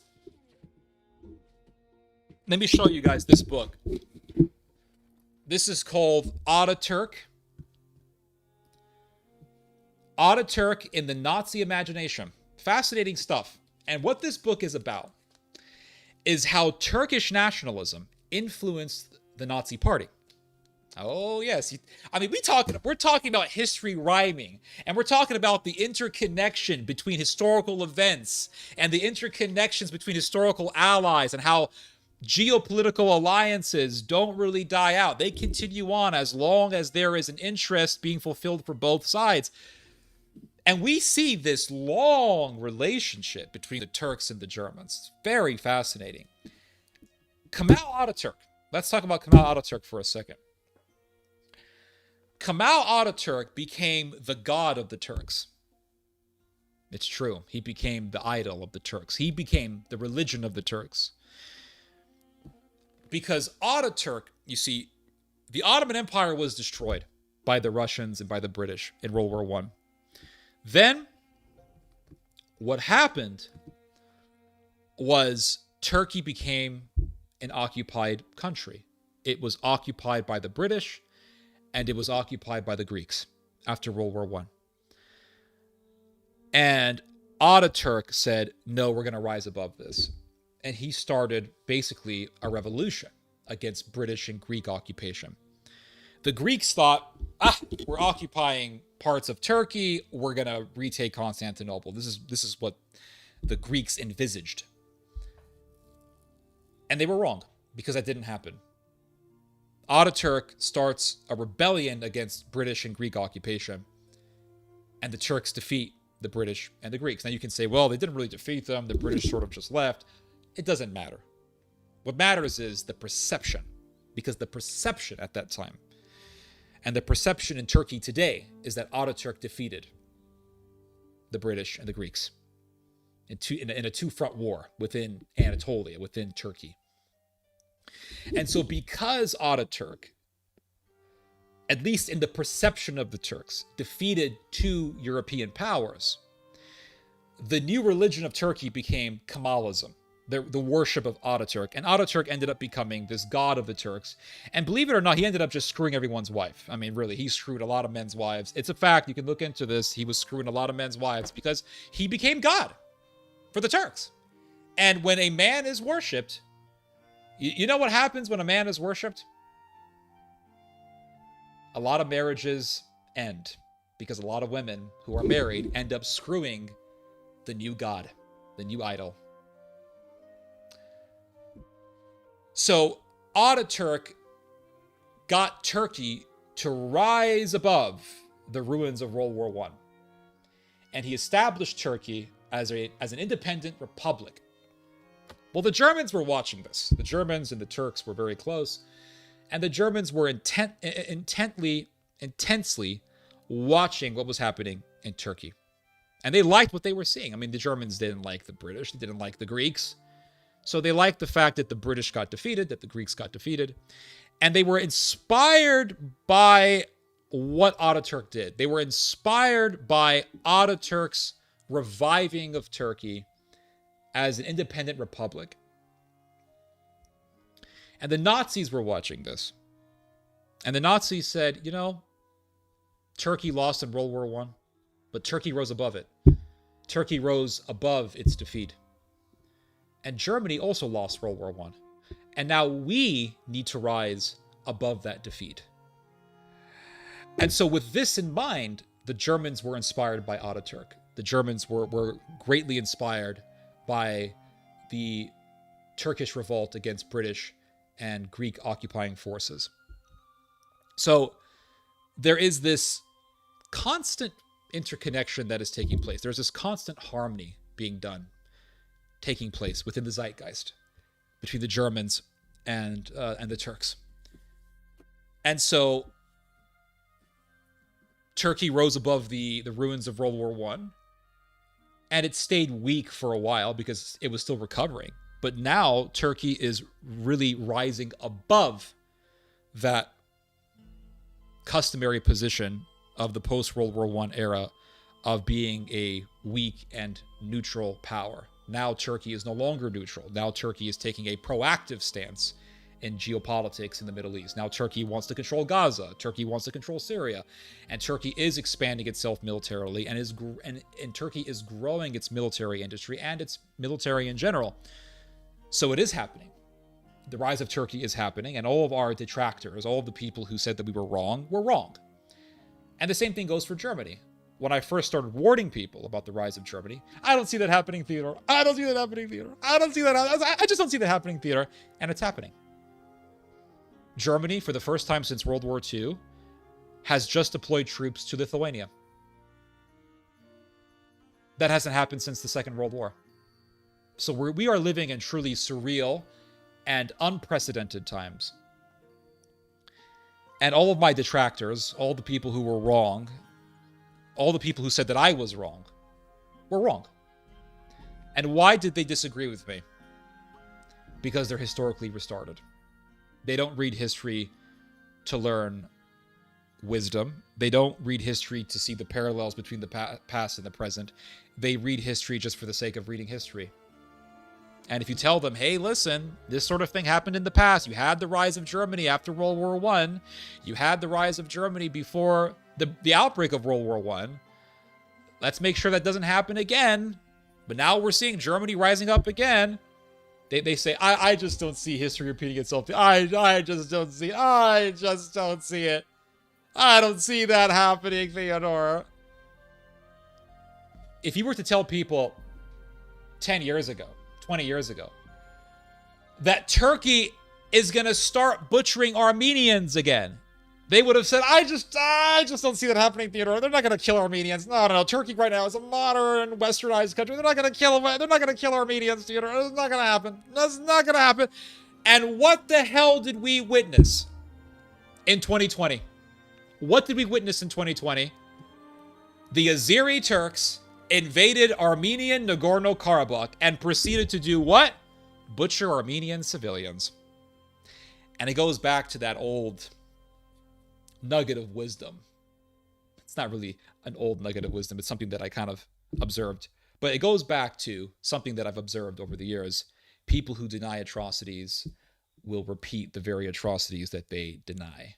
And the Turks deny atrocities. They deny the Armenian genocide. And they say, no, we didn't kill Armenians. That didn't happen. Nope, that didn't happen. And then what happened after they invaded Nagorno-Karabakh?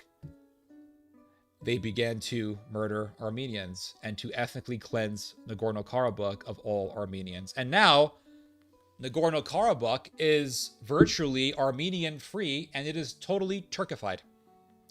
So, is Turkey going to resume from where they left off in the Armenian genocide? I'm afraid they have already resumed. They began to resume from where they left off in 2020. And they're going to continue on. Right now, there's no killing.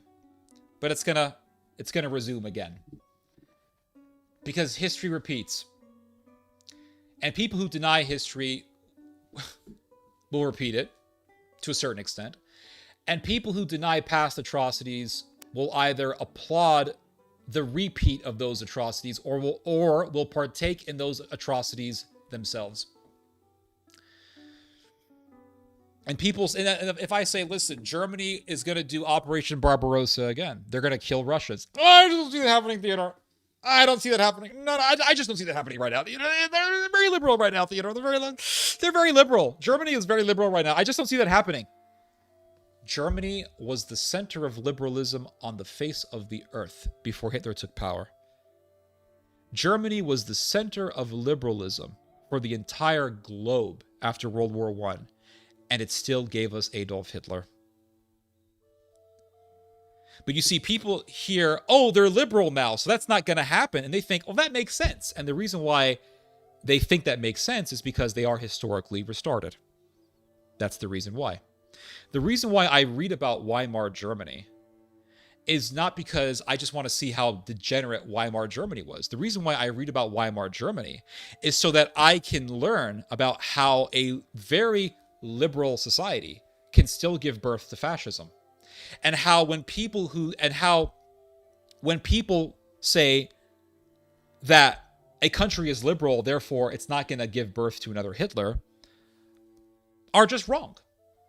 That's why I read about Weimar Germany, so I can see why and how those people who make those ahistorical arguments are wrong. That's the reason why I read about Weimar Germany. The reason why I read about the rise of communism is so that I can understand and I can see how the Nazis pointed to the threat of communism to justify Nazism. Because right now, people are pointing to wokeism, and they're pointing to leftism, and they're pointing to mass immigration as a way to justify Nazism. And I see that, and I find a parallel between that political strategy and the very strategy that the Nazis had. I am always looking for parallels between history and now. That's how I learn. And so people say, I just don't see that happening, Theodore. I don't see that happening, Theodore. And what are the Germans talking about right now? What are the Germans talking about right now? Do you know what they're talking about right now? They're talking about going to war with Russia. What does that mean? That means Germany making a massive German military. That means Germany deepening military ties with the militaries of its European allies. That means Germany's European allies also growing their own respective militaries. And that means really at the end of the day, a massive pan-European military power being led by Germany. And Germany in the future, alongside its European auxiliary forces, invading Russia, going to war against Russia and killing Russians. What happened when the Third Reich invaded Russia? What happened when Germany and its Ukrainian and its Finnish auxiliaries went to war against the Russians? They butchered 30 million Russians. And so right now the Germans are saying, well, we have to go to war with Russia again. It's almost like they're saying Hitler should have finished the job. They're getting pretty damn close to just saying that Hitler should have just finished the job with the Russians, because if he did that, then we wouldn't be dealing with Russia right now. They're a few steps away from just saying that. But Germany is entering into that. Germany is beginning to transition into that point wherein it will be on the verge of just killing Russians again. And it's going to happen again. But you have the bros who think they're geniuses saying, I just don't see that happening. I just don't see that happening, Theodore. I just don't see that happening. I don't see that happening, Theodore. Well, we're literally seeing Germany preparing for people to start seeing that happening again. We're literally seeing Germany preparing for people to see that happen again. You see, I'll read your guys' comments now. Hold on.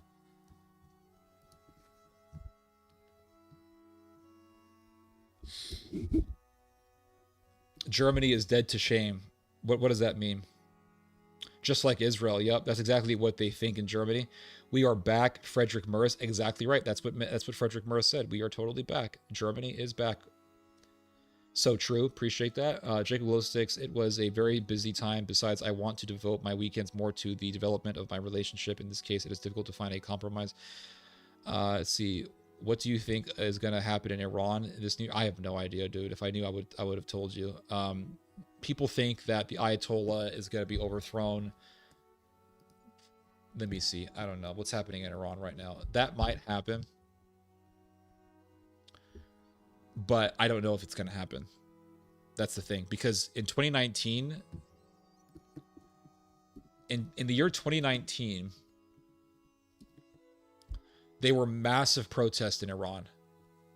And I thought, this could be it. The Ayatollah could be overthrown. And I was wrong. Nothing happened. And we heard the same thing in 2022. And now we're hearing the same thing again. So I don't know. This has happened numerous times. We could see the overthrow of the Ayatollah. It wouldn't surprise me, given the fact that nothing lasts forever. The Ayatollah regime is not going to last forever. So we could see that happen in the near future. I don't know.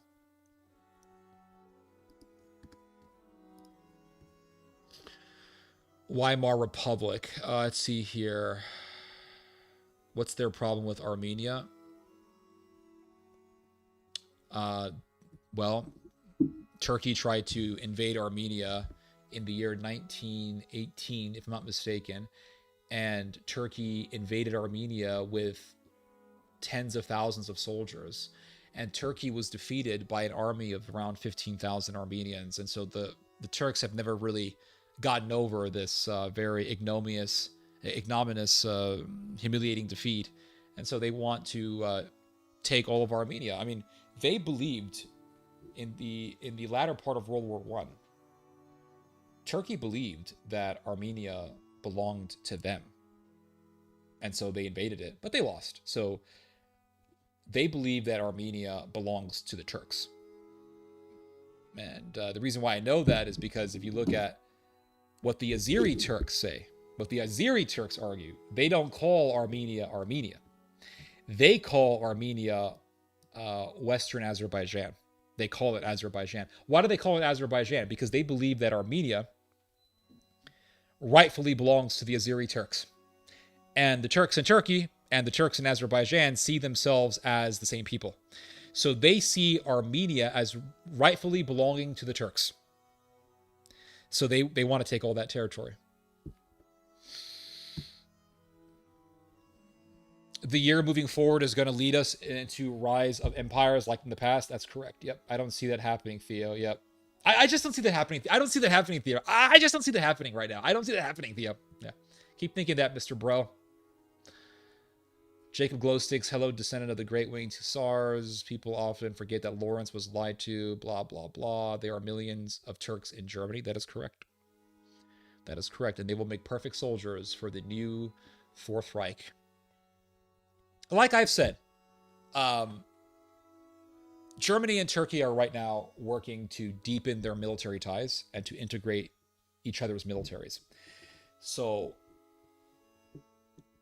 because there are millions of young men, young Turkish men in Germany, that would actually make it much easier for the Germans and the Turks to integrate each other's militaries, because the Germans could say, well, listen, we got millions of young Turkish men who would gladly fight for Germany if it meant fighting for this Neo-Ottoman Germanic alliance. And it'll make it very easy, it'll at least make it much easier for the Germans and the Turks to integrate their militaries.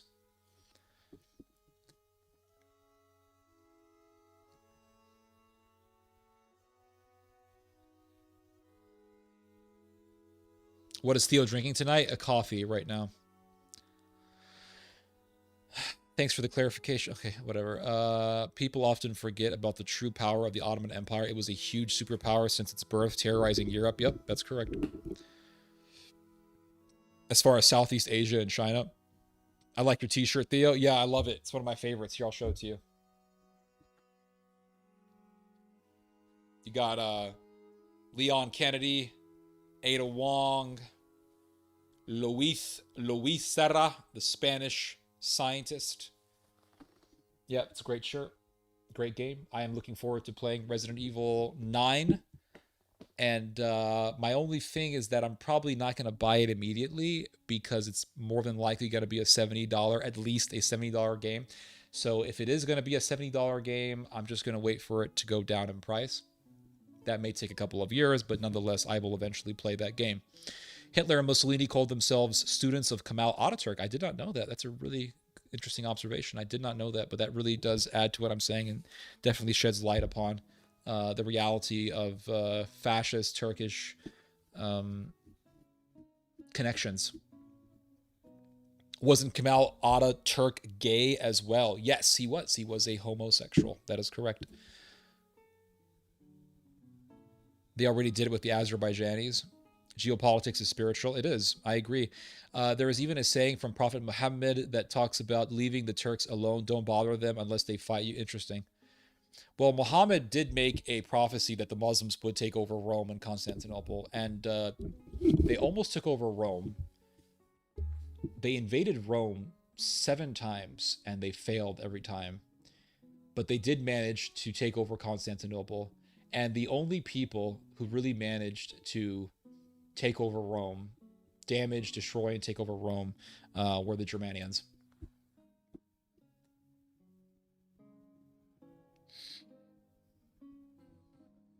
Let's see here. Somalia was part of the Ottoman Empire. Israel trying to occupy Somalia. Yep, that's correct. That is absolutely correct. You are absolutely right. Yesterday in Lvov, I saw thousands of Ukrainians celebrating another birthday of Stepan Bandera. Wow, wow. You saw this yourself? You saw this personally, or you saw this online? I saw people in Nazi uniforms, SS flags, even small children. A terrible apocalyptic picture. Did you take pictures at all, Mr. Goose Hunter, or did you take video of that? If you did, please share. We need the rise of Byzantium. Yeah, we do, but, right now, Constantinople is Istanbul. All the Turks I know want the Ottoman Empire back. Many would give their lives for it. Oh, yeah, 100%. Will Poland join the Gog and Magog Confederacy? Poland is an interesting enigma for me because it's a part of NATO and the European Union, but it's also very resistant to the European Union, and it's very resistant to any sort of Germanic control. And definitely a huge portion of the Polish population is very skeptical of this idea of allying with Ukraine, just given the fact that Ukrainian nationalists butchered at least 100,000 Polish people during the Second World War. So the Poles are not fans of the Ukrainians. They don't really like Ukraine. And so is Poland then going to join Germany to fight for the defense of Ukraine against Russia? I don't know. Poland is one of those countries that I don't know if it's going to go on the side of Germany or if it's going to go and join Russia against Germany. It could do one of those two things. I don't know. We have yet to find out.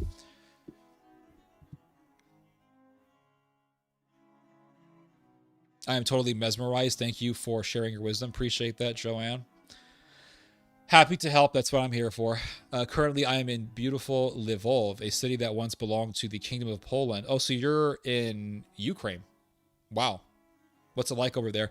I've studied. Oh, you told me about you just described the Stepan Bandera demonstrations, but did you take any pictures? Did you get any video of it? That's my question. I've studied what went on between the Austrians and the Serbs. Really brutal. Yeah, horrific stuff. Ustashi were papists. Yep, they were. They were nationalist, trad-based Catholics.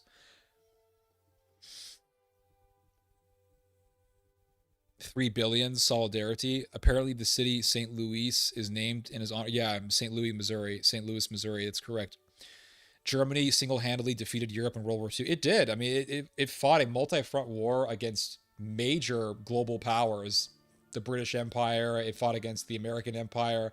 It fought against the Russian Empire or the Soviet Empire. I mean, it fought against 3 massive powers all at the same time and still managed to butcher millions of people, millions of soldiers. I mean, Germany's no joke. And the fact that people want to revive German power, to me, is pretty insane. I love how these Douglas Murray types will sit there and say, oh, the suicide of the West. The West is committing suicide by bringing foreigners, and it's the suicide of the West. Okay, yeah, fine. Sure. But no one is saying that this grand effort to revive German power is also suicide. No one's saying that. I mean, listen, I've never heard of migrants from the third world managing to slaughter millions of soldiers from 3 empires at the same time. I've never heard of that. I've never once heard of that, ever. But I have heard of how Germany has slaughtered millions of soldiers from multiple superpowers in a multi-front war. Almost taking over all of Europe. Almost destroying the Soviet Union. And you see the West gleefully backing the revival of German power. And you see Douglas Murray The one who talks about the suicide of the West. The West is committing suicide. The one who talks about the suicide of the West. The one who wrote a whole book about the quote-unquote suicide of the West. You see Douglas Murray, the son of Sodom, the agent of Sodom and Israel, the same thing, really, praising the revival of German power. Yep, he does. He actually encourages it. Because Douglas Murray, at the end of the day, is an agent of NATO. And Douglas Murray says, well, you know how he talks. He has that very arrogant way of talking, a very arrogant cadence to him. Well, it's just the strange death of the West. It entails bringing in... I'm trying to get the voice down. It's difficult to do it. It entails bringing in sort of this massive horde of third world barbarians, and that's why we must stand with Israel, because Israel is fighting the barbarians, and Israel really is the last bulwark between the West and the Islamist hordes that are coming in to destroy the West. And you just see this suicidal ideation being exemplified by white Western liberal elites. And we just see the Europe going through this massive suicide of the West. And that's why we have to support Israel. You see, yeah, but Israel is butchering children, and you have Israeli snipers sniping kids. But have you been there? Have you been to Gaza? Have you been to Gaza? Have you been there? I've been there. I know what I'm talking about. I'm a journalist. Turns out this guy's writing Netanyahu speeches. But he's an objective journalist. And then he says, well, Russia is just really a bunch of, it's a bunch of barbaric, primitive, outdated hordes that are just overrunning Ukraine right now. Yeah, but Ukraine is filled with Nazis, and they were killing people before the Russians invaded, and they were doing massacres of people in eastern Ukraine, and you had Nazi thugs in Ukraine that were roaming around murdering people and assaulting people with utter impunity, and you had Ukrainian neo-Nazis who were threatening to overthrow the government of Petro Poroshenko, and NATO was backing them. But have you been there? Have you been there? Have you been there? But have you been there? Have you been to Ukraine? I've been to Ukraine. I've met the Nazis. They're actually good people. They're better than Hamas. The Nazis are better than Hamas. You can go ahead and support Hamas in Iran and the Houthis and the Islamic hordes. I would much rather support the Nazis in Ukraine. And he says, Germany must make its military strong again to stop the incoming Russian barbarian mongrel hordes. Hold on a second. So Germany, the country that managed to kill literally tens of millions of Russians, you want this country to come back. So Russia's the bad guy. So your response and your solution is to revive the country that invaded Russia and literally slaughtered tens of millions of Russians. And that's not suicidal. You want to revive the very power that managed to fight a multi-front war against the three biggest powers in the world at that time, America, Great Britain, and the Soviet Union, and still managed to kill millions of their soldiers. And they still managed to almost take over all of Europe. They still managed to devastate the Soviet Union. You want to revive that power, and you want to tell me about the strange suicide of the West, as if reviving Germany and bringing Germany back from the dead is not suicidal. I mean, really, we live we live in very surreal times, I must say. Very surreal times, I must say, guys. But have you been there? Have you been there? I mean, really, this is the Zionists, like Douglas Murray, are pushing for the revival of Germany.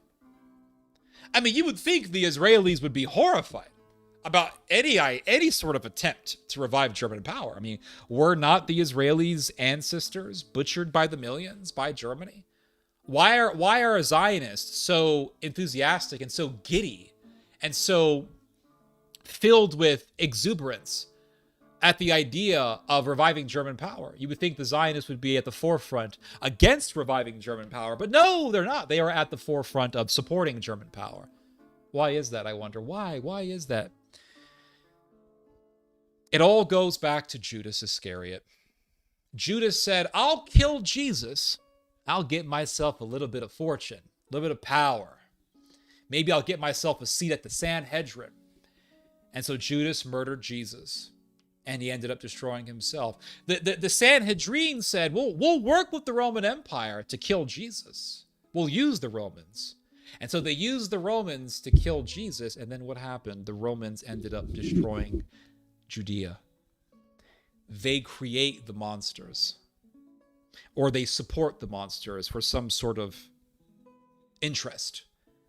And then they end up having to face the very monsters that they created. I was recently watching the Netflix movie Frankenstein, and the film actually was decent. And there is a scene where Frankenstein murders the brother of Victor. So Victor is this guy who decides he's going to be God, right? He's going to be God and create life. And he puts a bunch of parts together, puts a bunch of body parts together, and he creates Frankenstein. And Frankenstein ends up killing everyone that he's ever loved. And Frankenstein ends up murdering his brother, killing Victor's brother. And Victor's brother is laying on the floor, bleeding to death, and he's breathing his last breath. He's about to die. And Victor looks at his dying brother, and his dying brother says, you created this thing. And by you creating this thing, you are the monster. And he dies. And poor Victor is destroyed by this statement. He's destroyed because the last thing his brother tells him before he dies is, you are the monster. You created this thing. And right now, America and Great Britain, they are supporting the revival of German power because they want to use the Germans as a proxy against the Russians. They're reviving Turkish power because they want to use the Turks as a proxy against the Russians. And by doing this, they are creating Frankensteins. And by doing this, they are themselves Frankensteins. America itself is a monster. America is the monster. Why do you see all of these photos of Russian soldiers and Ukrainian soldiers missing limbs? Why do you see all of these videos and photos of Ukrainian soldiers on crutches walking around, missing limbs, missing a leg, missing an arm? Why are you reading about the fact that hundreds of thousands of Russians and Ukrainians have been killed on both sides in this war? Why? Why is this happening? Why are we reading about this nightmare? I might sympathize with the Russians, but that doesn't mean I don't sympathize with the Ukrainians. Why are we reading about this nightmare? Why is this nightmare happening? It's because America pushed it. America kept encircling Russia. They kept trying to weaken Russia. They kept going at it with this project to fully encircle and isolate the Russians. And the Russians kept telling the Americans, please stop, America. Stop doing this. Stop doing what you're doing. Stop. And they never stopped. And America supported the Chechens, the Chechen Mujahideen, as they were beheading Russians. America supported Al-Qaeda against Russia's ally, Serbia, in the Balkans. America backed a Nazi coup in Ukraine in 2014 to overthrow Viktor Yanukovych because Viktor Yanukovych said, no, I don't mind doing a financial deal with the Russians. And they overthrew Yanukovych, thus telling Russia, you have no say-so in what happens politically in your own backyard. And Russia said, okay, we have no choice. And the Euromaidan government took over Ukraine. And for years and years and years, the Euromaidan government slaughtered Russian speakers in Luhansk and Donetsk. And Russia didn't do anything about it because Russia did not want to be entangled in a war in Ukraine. And then eventually, the Ukrainians cut the Russians off from water from the Crimean Canal. I was like, okay, so you guys are really messing with us. And so eventually the Russians invaded. They invaded. After so many years of the Russians telling the Americans, please stop, stop, stop. We can make a deal. Let's make a deal. It's better relations. It should have been the case that once the Cold War was over, that should have been it. The Cold War is over. Russia said, let's better relations. Russia was very open to the idea of bettering relations with the US.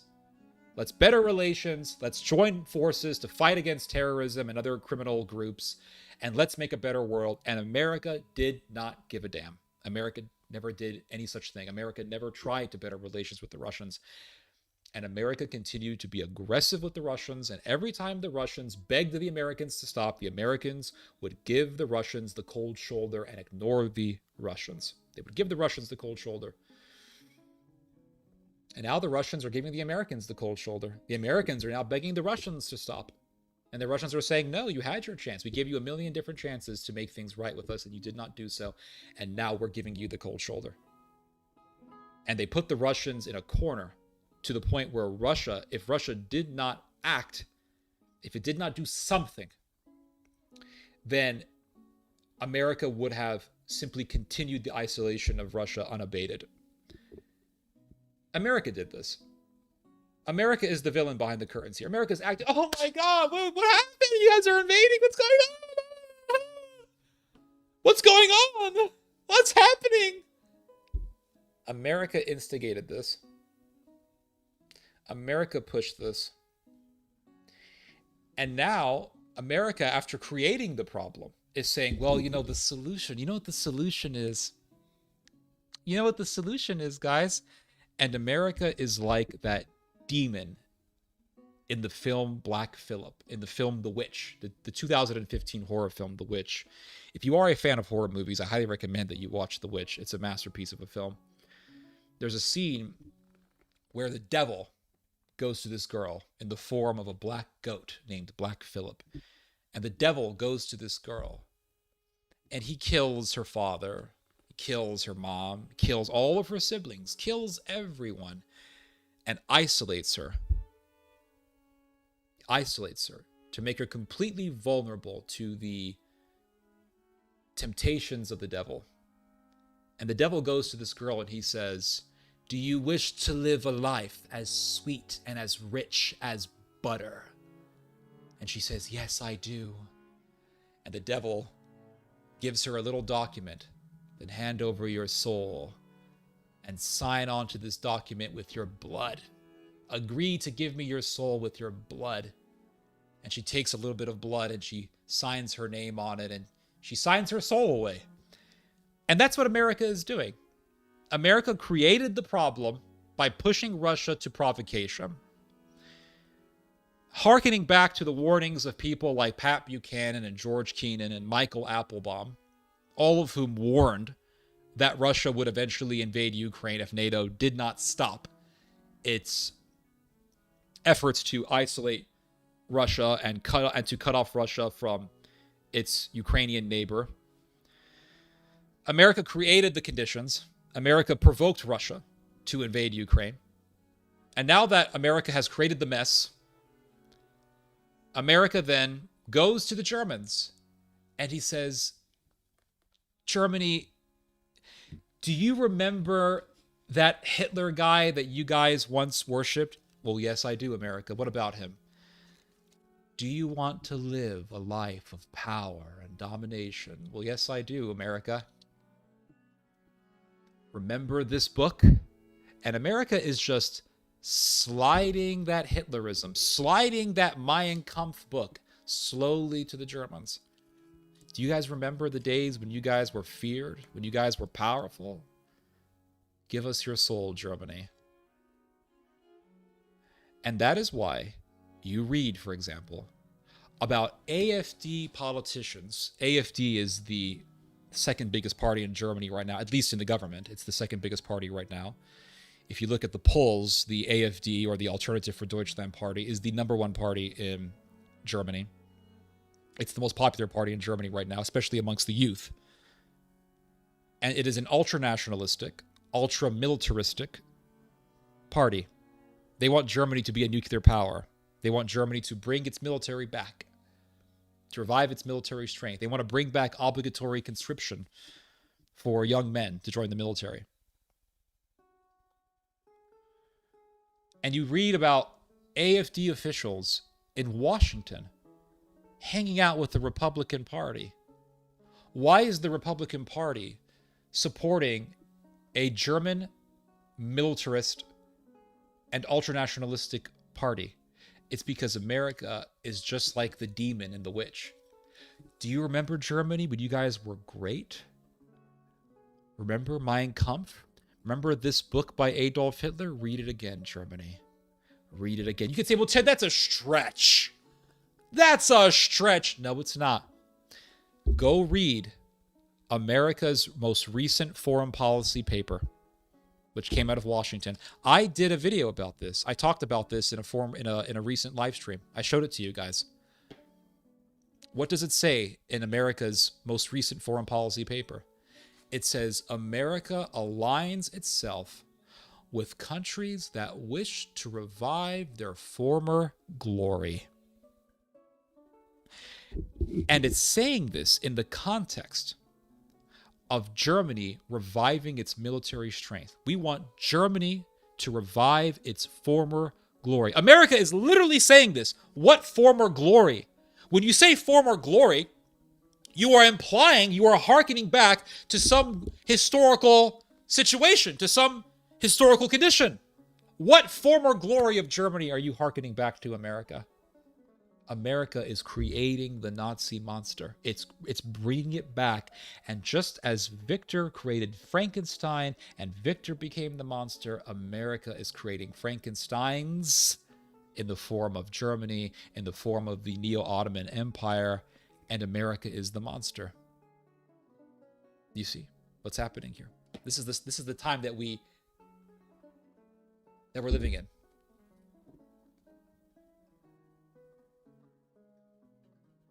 You see? This is the time that we're living in, guys. Hold on a second here. I need some water. My mouth is very dry.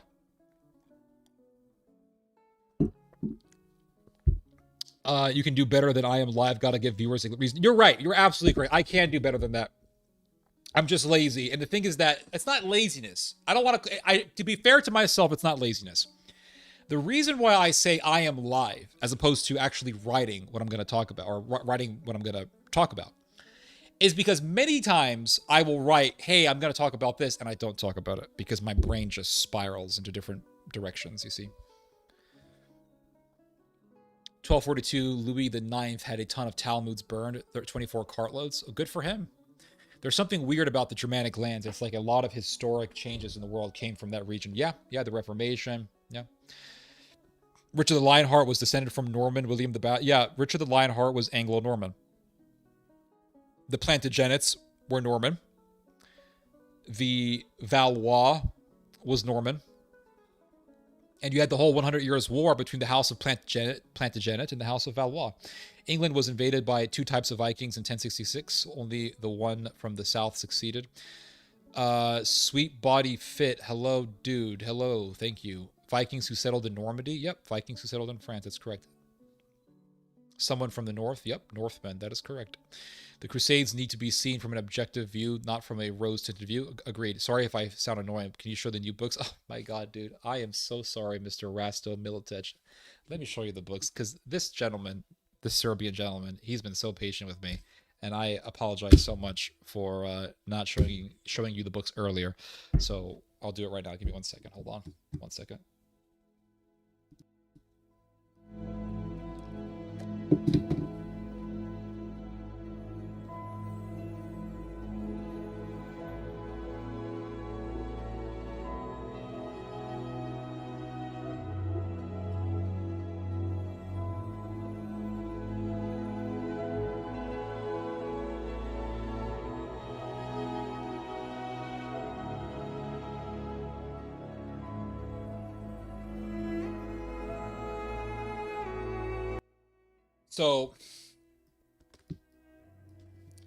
So this is a book these are two books that I got for Christmas. One is O City of Byzantium, Annals of Nicetas Choniates, and this is our major primary source on the Norman sacking of Constantinople. So this is a history on the Norman sacking of Constantinople from the perspective of someone who actually lived in that time period. And this is The Great Betrayal. Someone in my YouTube channel recommended to me this book. So this is also on the Norman sacking of Constantinople. 1 second, guys. Give me 1 second. I need to take care of something real quick. 1 second, guys.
All right, everyone. I got myself a little snack and had to use the restroom, and I got myself a cup of hot cocoa. So we are good to go. I got my carbs back in.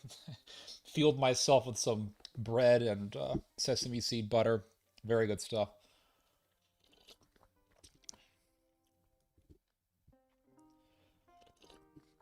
Very good stuff. Yes, yes, Mr. Restko Milicic, Zdravo, Zdravo. Thank you for your question, and I apologize for the delay in answering it. Yes, but yeah, City of Byzantium, Annals of Nikitas Koniatis. I plan on reading this after I'm done reading Horton's book, which is taking me forever. It's a 670-page tome on the history of the Ukraine-Russian War and ultimately the NATO-Russian War. And then I have here The Great Betrayal, which is a modern history book on the Norman sacking of Constantinople. So I do plan on reading both of these books, and I am eagerly excited to finally finish Horton's book and get on with something else. I did bring a snack with me here. I got some butter and bread. God, oh my gosh, I'm so hungry. Oh my gosh.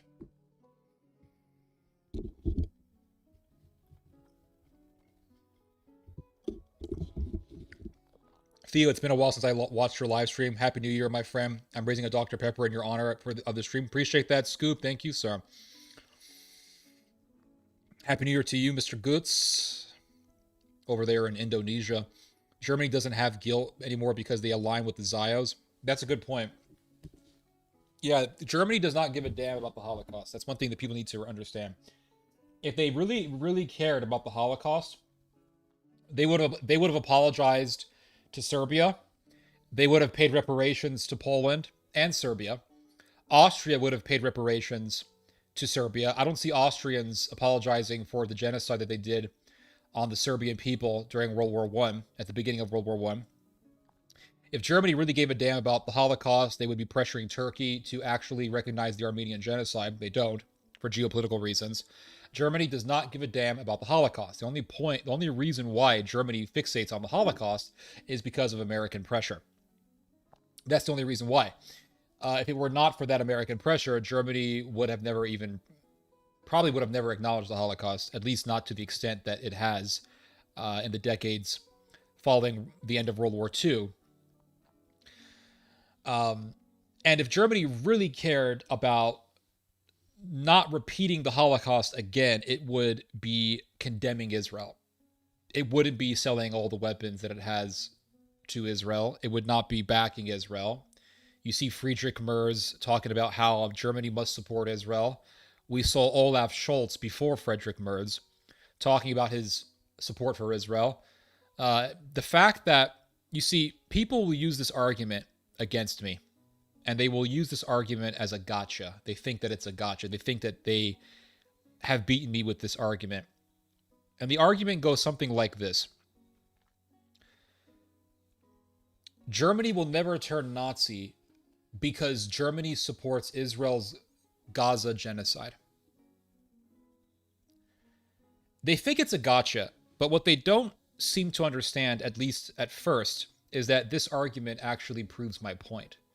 My response to this argument is, yes, Germany is supporting Israel's Holocaust of the Gazans.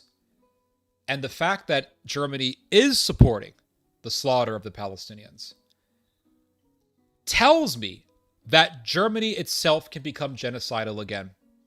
Because if you support a genocide, then you yourself have the capacity to become genocidal.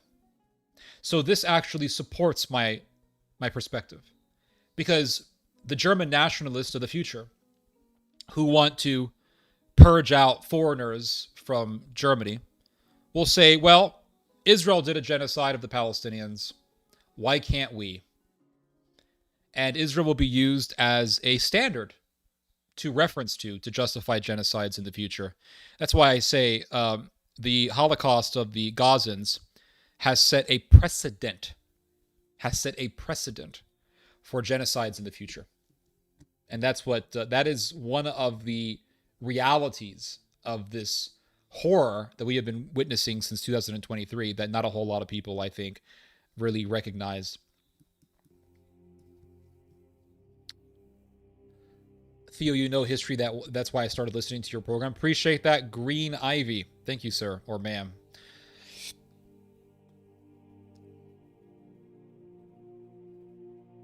Damn, that's dark, Theodore.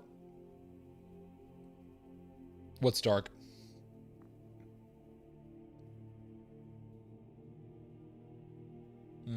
Let's see, what else do you guys say here?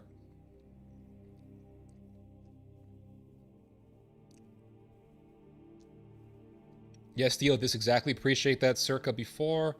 Simony, yep, that was another corruption of the Vatican. Absolutely. Theo giving great advice here. Thank you, Chris. The difference in Europe now is that the French have nukes and the Germans don't. Even if Germany did have nukes, we would have a Russia-US style stalemate. Well done, France.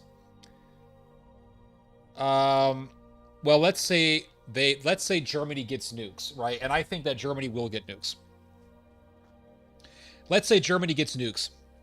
Okay, France has nukes. You're right. Germany, let's say Germany in the future gets nukes. So Germany will have nukes, France will have nukes. All that will mean is that for a long time, both sides will be terrified of pushing the button. And they will simply resort to conventional warfare. And then there will come a point when somebody is going to press the button. That's what I fear. But if you have two factions, or if you have two sides who are both nuclear armed powers and they are at war with each other, that doesn't mean that the fighting is going to be less barbaric or less savage, or that the fighting, as far as conventional warfare goes, is going to be tempered. They're going to be killing each other in trench warfare. They're going to be killing each other in conventional warfare, and it'll be very bloody. But all that means is that, yeah, they're both nuclear powers, and they will be incentivized, thusly, to resort to conventional warfare because they don't want to press the button, because pressing the button means a much more horrific and a much more devastating situation than you would have with conventional warfare. But eventually, someone is going to press the button. Let's see here. Armin the Great. Yep, that's correct. History into Hollywood.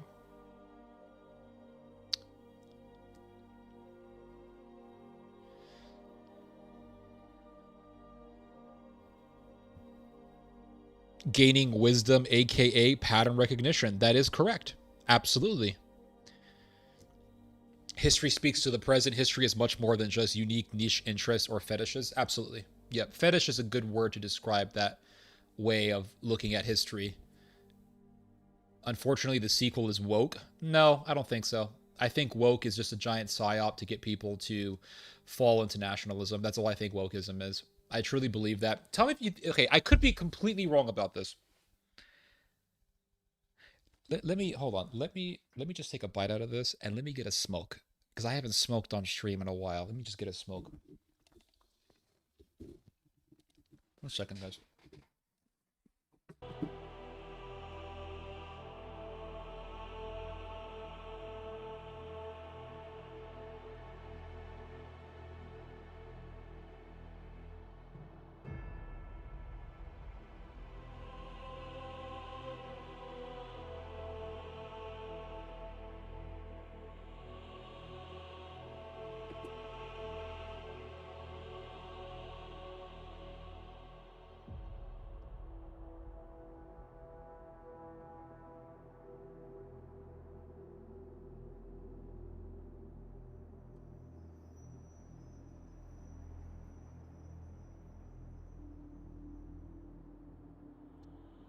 Oh, man. I'm gonna get myself... 1 second. I need to get myself a lighter. I don't have a lighter.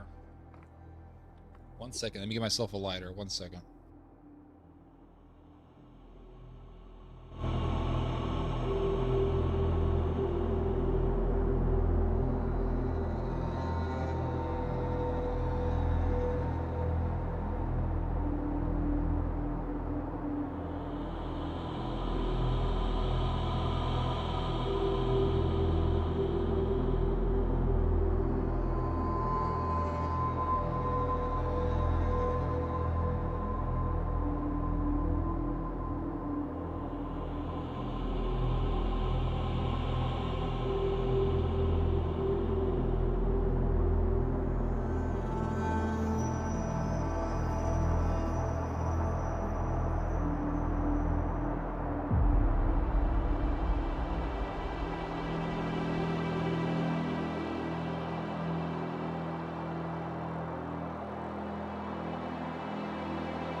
Alright, guys, I'm back. Sorry about that. Had to go find myself a lighter.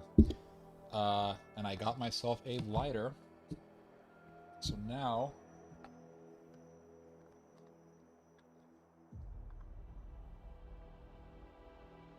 I'm going to be smoking out of...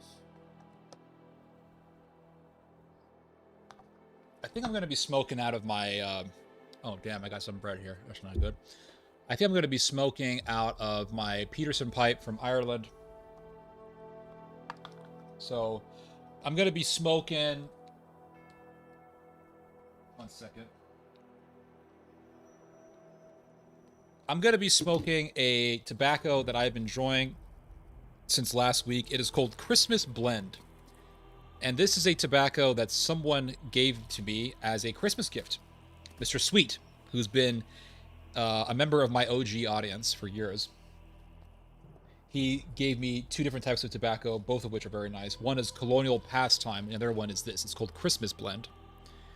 And this has been a very enjoyable smoke, I will say. Now, I will say, I have two pipes here. One is Peterson, and one is a Meerschaum pipe. And I will say that the Meerschaum pipe actually holds flavor much better than the Peterson pipe.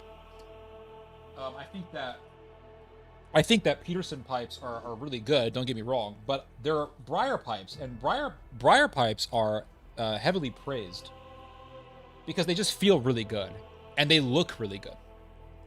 You know, Briar pipes feel amazing.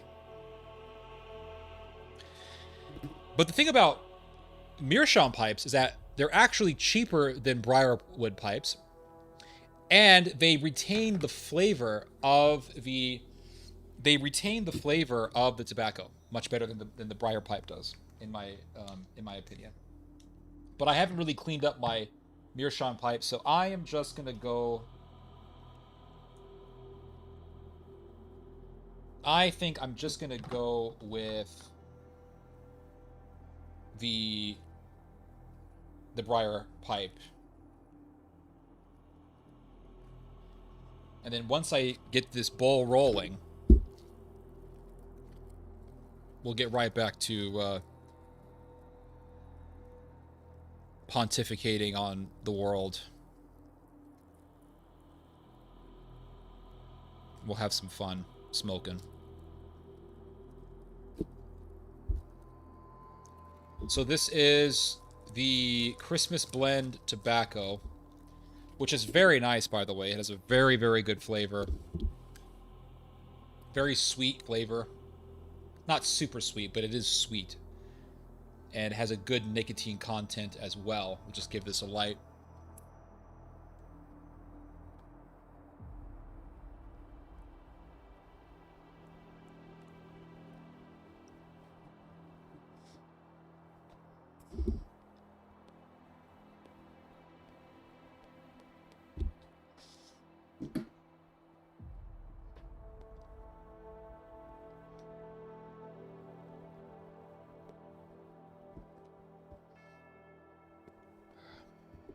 Unfortunately, the sequel is woke. So this is something that I hear often. They say, well, the sequel is woke.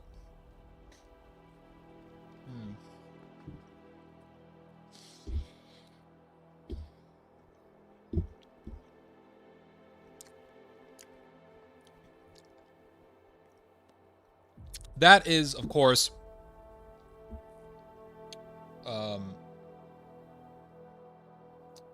assuming that the Germans are woke. What the fuck is wrong with this damn thing?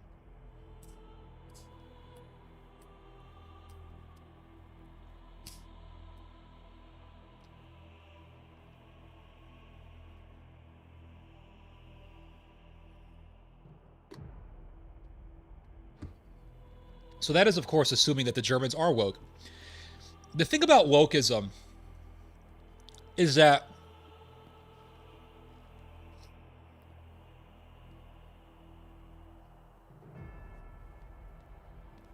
it was always a paper tiger. You know, wokeism was always a paper tiger. And this music is a little bit too loud. Wokeism was always a paper tiger. And it was always really something that was destined to fall no matter what. Wokeism was always something that was destined to fall. Because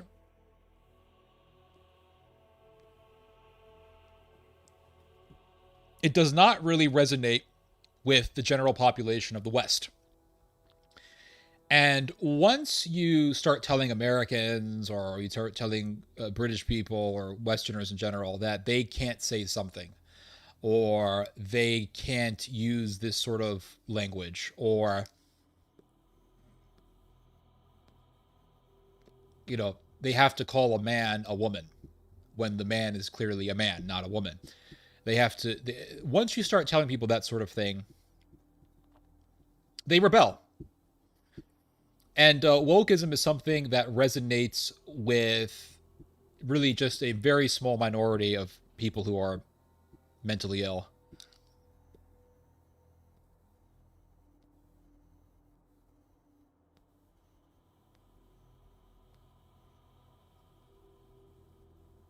So that's the thing that you have to keep in mind. Wokeism was always something that was weak. It was never a strong position, and it was never a strong ideology. And so people said, oh, well, wokeism is taking over America. It never took over America. It never took over America. What wokeism did was it caused a very dramatic reaction. It caused a very strong reaction against the left. That's what wokeism did. That's all it did. Yes, there were some people who got fired from their jobs, etc. That is true.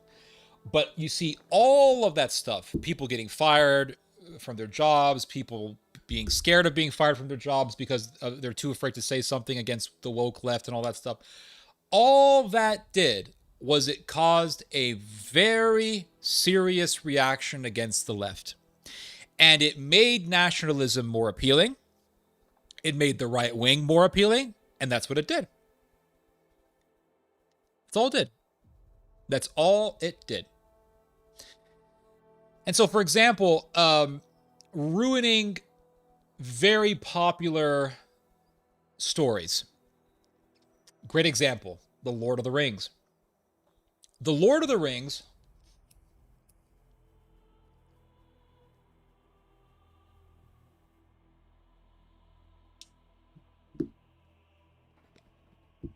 The Lord of the Rings is extremely popular in the United States, especially the films. The books are popular, but that's more so the case with homeschoolers. But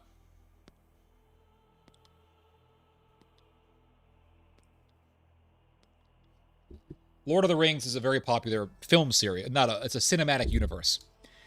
And the Lord of the Rings is it's fantasy, right? And people love the Lord of the Rings. These men who fight against the orcs and the demonic hordes, and there's an interesting story about a ring and a magical ring, and the magical ring is very alluring, and it possesses people, so to speak, and it seduces people, and it makes people obsessed with it, and then people sell their souls for this ring because the ring equals power. If you have the ring, then you have some kind of power, right? And people love the story. They love but you see, there is a vibe and there is an aesthetic to the Lord of the Rings that really appeals to a lot of people. And the aesthetic is European. Now, I am not saying that this is a bad thing. I am simply being descriptive. I am not being prescriptive. I'm not saying that the Lord of the Rings needs more diversity or anything like that, but this is just the fact that the what's the term? The vibe of Lord of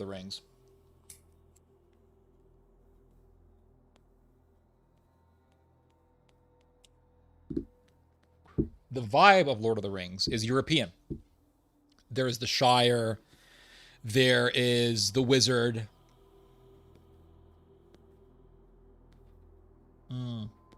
There is the knights. Aragorn is a warrior. The elf is a warrior. The dwarf, Gimli, is a warrior. And in the story of Lord of the Rings, there is a very clear-cut presentation of good versus evil. Aragon, the elf, whatever his name is, Gimli, the dwarf, Legolas, whatever his name is, the elf, the Gandalf. These are all in the story. These are all the good guys, and they're not. The thing about them is that they aren't characters that are and they're not conflicted with themselves. They're not bad people who just so happen to do good things for their own interests. They're sincerely good people, right? They're trying to do the right thing. And the other side, the orcs, they are just evil, pure evil, and they are evil to the extent that they are anti-human. They want to exterminate all of the human race. So it's like, okay, you look at the Lord of the Rings, it's like it's a clear-cut story of good versus evil within the story itself, and it's and the aesthetic of the movies are European. The Shire looks very much like Ireland. The architecture is very European, and that's it, right? It's a fantasy story that has a very European aesthetic to it, and there's nothing wrong with that. It's actually very nice. It's a very good-looking movie. But then, and people love that. That's the thing. People love European aestheticism. And who doesn't? I do. I think European aesthetics when it comes to music and architecture, when it comes to music and architecture and art, I think the Europeans have no rivals. And I'm saying this as someone who's not a white person. I don't consider myself white, even though I'm mixed with some European. But technically, I mean, look at me. Do I look white to you? But I must acknowledge that when it comes to aesthetics, when it comes to art and music, and when it comes to architecture, the Europeans have no competition whatsoever. So people love the European aesthetic. They love it. I mean, people go to Europe. They go to the museums, and they go to the Vatican, and they see St. Peter's Basilica, and they see St. Paul's Church, and it's beautiful art, so much beautiful architecture. And they go see the paintings in the Vatican. What did I tell you guys about briar pipes? They don't burn they burn so quickly. That's what I don't like about briar pipes. I think I'm going to switch to my...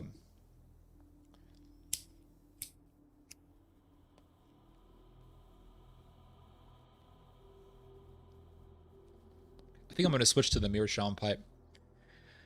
So they love the aesthetic. And what happens is that the woke people come along.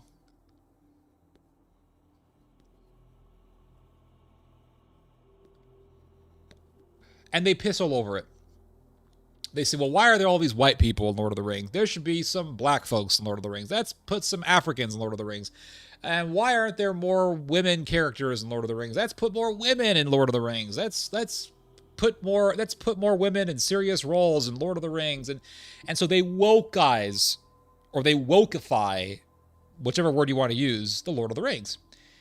And what they did was they took a film that for decades has been so adored by Americans, Lord of the Rings, and they made it woke. Now, they can't do that with The Matrix because The Matrix was woke from the beginning.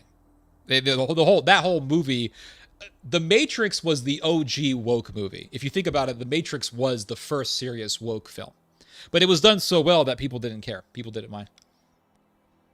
What did I say about briarwood pipes? Oh my gosh, dude. I'm so tired of it. I'm going to use my meerschaum pipe just to show you guys the superiority of the meerschaum pipe. 1 second, guys. Hold on.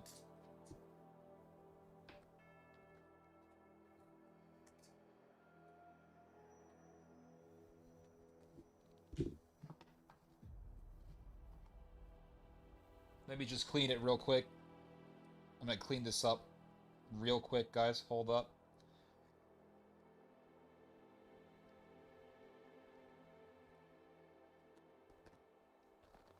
I'm gonna smoke this. This meerschaum pipe is way better. I'm telling you, this meerschaum pipe only cost me like 26 bucks, and it just smokes so much better than the briarwood pipe. I don't know why, but I can burn some tobacco in this meerschaum pipe, and it lasts for a long time. I don't have to keep lighting it all the time and all that. With the briarwood pipe, the embers end so quickly. So this is the Meerschaum pipe. Let's see if I'm right. Let's see if I'm full of shit or not.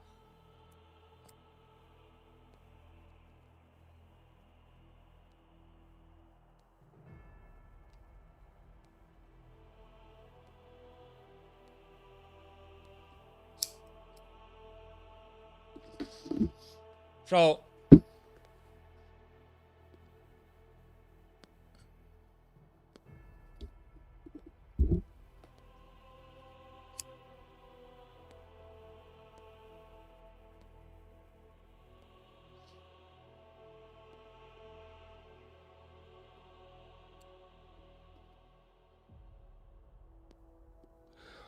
so they they take something as adored as Lord of the Rings and they piss all over it. And they say, well, you got to make it. There's like not enough non-white people, and there's not enough diversity, and blah blah blah, right? And they just take the world of Tolkien, and they conform that world into their image. They force that world to conform to their image, and to conform to their ideology, to conform to the woke ideology, and they basically ruin the story. There you go. Hold on a second, guys.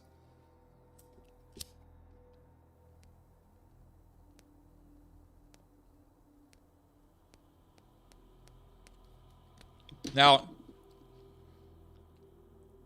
I don't know if you guys have noticed, but a lot of these right-wingers online,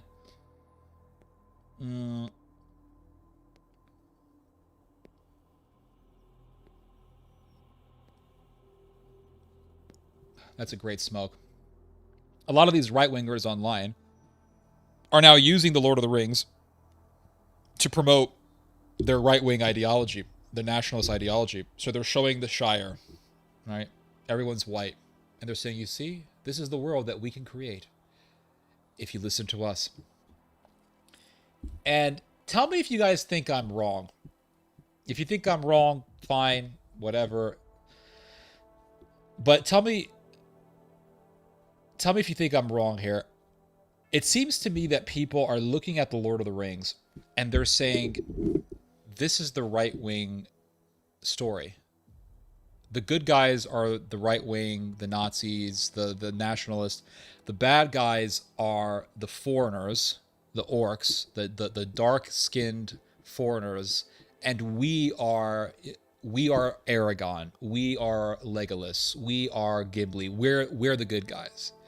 And the Shire is the world that we could create if we get what we want. Tell me if I'm wrong. Is that a wrong? I mean, is that a wrong observation? Am I not wrong though? I didn't watch all back then.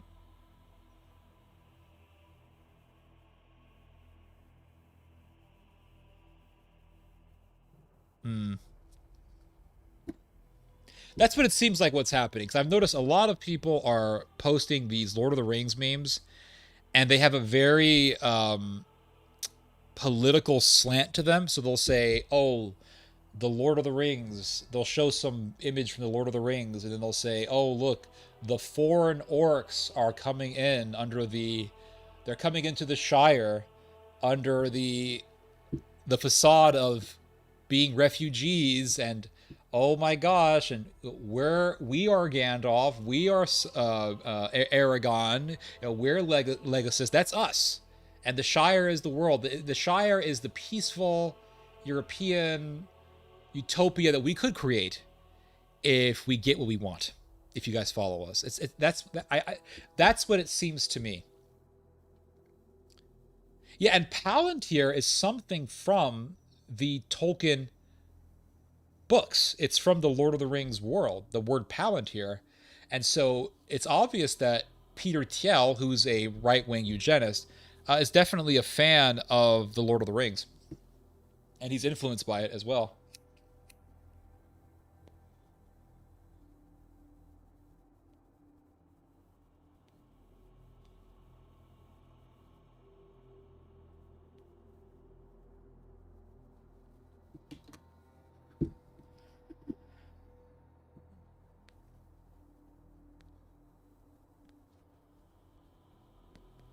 Great sound when the pipe is being lit. Yeah, I agree. I love it. Not wrong. Yeah, I've noticed this too much lately.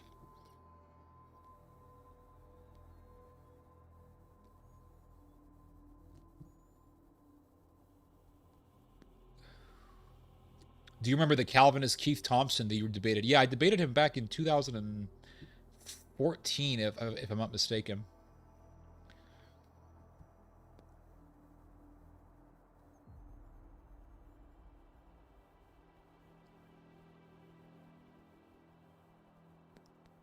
I inserted a link to Bandera's birthday celebrations.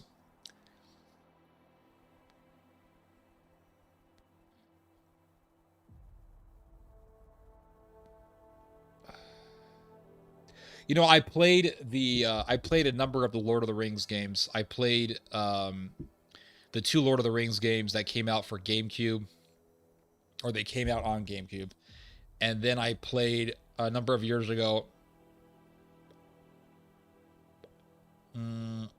I played Shadow of the Ring, which was another Lord of the Rings game. It's actually pretty good.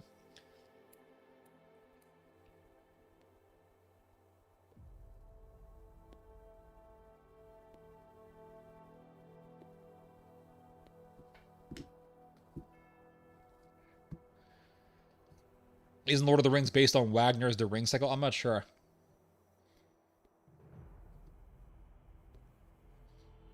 You look Sicilian? Yeah, I look Mediterranean.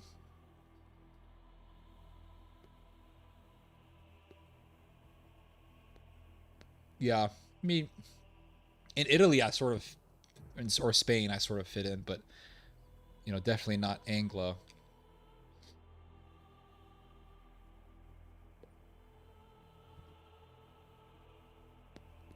Lord of the Rings is very popular all over the world, Ted, even before the Peter Jackson movies. Oh, I know that, but I think most people recognize Lord of the Rings from the films.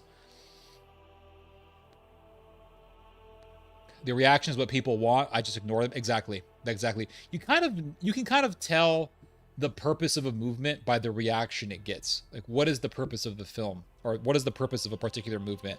And then you see the reaction, you think, okay, that is the purpose. Like, what is the purpose of the Draw Muhammad cartoon? The purpose is to get Muslims to react violently so that the counter jihad movement can say, oh, look, you see, Muslims are violent. That's the purpose.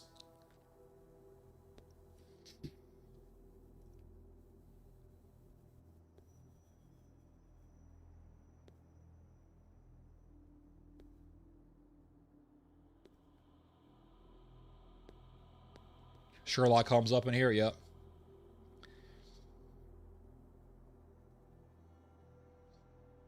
Please send a link to the music. Okay, hold on.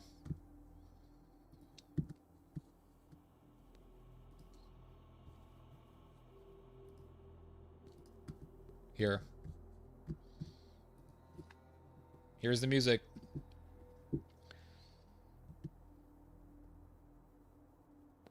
We millennials had the best childhood. Yeah, we did.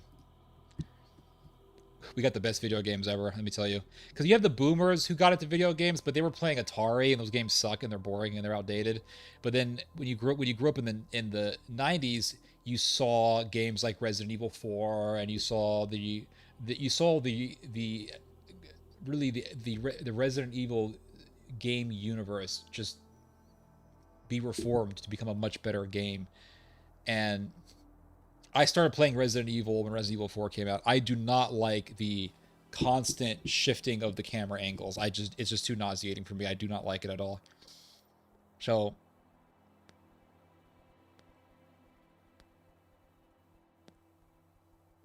you have people who say, "Oh, you started Resident Evil when Resident Evil 4 came out. I've been playing Resident Evil since the 90s." Dude, yeah, and the early Resident Evil games kind of sucked. I mean, I'm sure they were great for their time, but playing them now, they kind of sucked. I started playing Resident Evil 0, not Resident Evil 0. I started playing Resident Evil 1 on the on my Xbox, and it was the HD, or the remake of the Resident Evil 1 game, and they still have the constantly changing camera angles. I'm thinking, man, this is nauseating. This sucks. I hate it.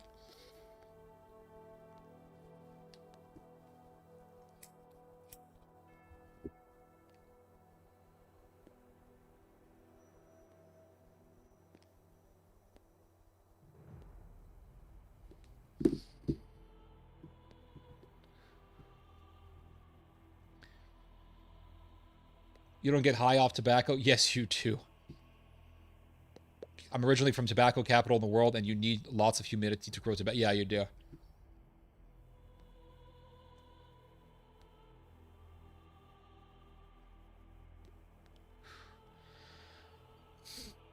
Because Ukraine and Germany and Poland are not islands, therefore they cannot be islanders. Therefore, they can never have been the I don't know what you're talking about, dude. Feel better, Master. PTSD rates are so high in the IDF they shouldn't be deploying forced conscripts, but career unit. Yeah.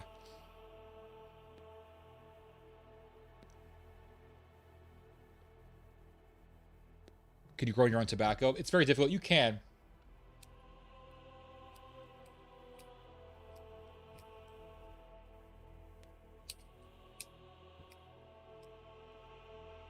Well, this sucks. Damn lighter's not working.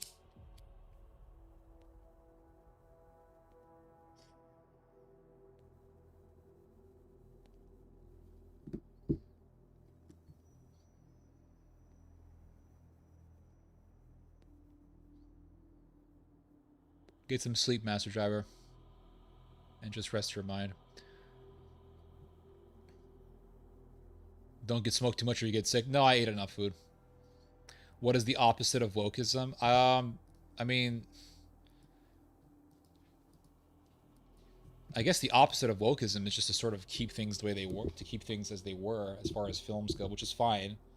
But the reaction to wokeism and the alternative to wokeism that's being presented to us is basically some form of ultranationalism, which I think in the end will be quite dangerous. I spent years in the televangelist world. Really? Were you an actual televangelist? Mr. Richard Helbling? Let's see here. What's this evangel? What's this? An evangelist chant? I don't know what you're talking about, dude. Your energy will improve. Let's see, the nationalists. Let's see. Please send a link to the current music. I already did. It's right there in the chat. I agree with what Theo says about wokeism. It just came out of nowhere. Tens of thousands of Croats died fighting Russians and Serbs. Okay. Croats also butchered like 1 million people in death camps. You spoke about Austria, Germany versus Russia/Serbia in World War I, but you didn't mention the British and Edward VIII, who organized the war between his cousins Wilhelm and Nicholas. Okay. I mean, the British are sort of the villain behind the curtains and everything.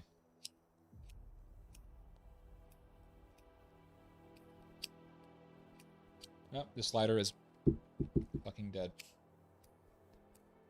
I don't know why. I can never get myself a decent lighter.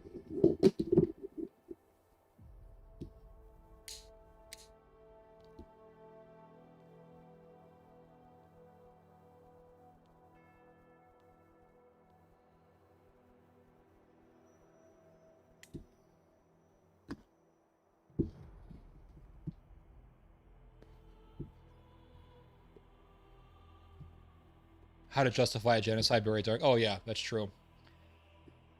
EU supremacy, Germany and Israel, same power. Not too far off. I don't mean to make excuses for the Austro-Hungarian, however, most of the crimes committed by them against the Serbs were ethnic Croats. Mm-hmm. Hmm.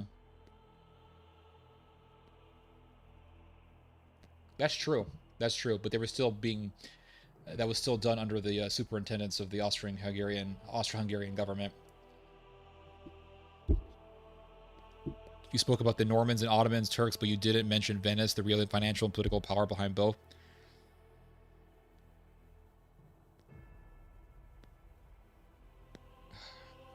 I can't remember every single detail, okay? I mean, it's just, I'm giving you the summary of what happened. Yes, Venice is very evil, though. Historically, they were greedy little bastards.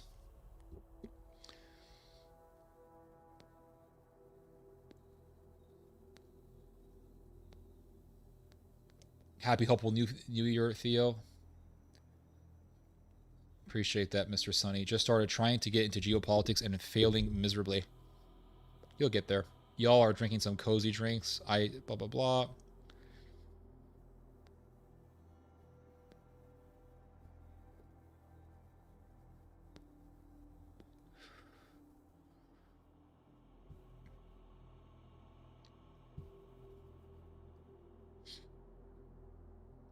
Let's see. Hold on. This flu going around here sucks ass. Yeah, I heard a number. Some people have died. Every year, people die from the flu. Man, it's scary.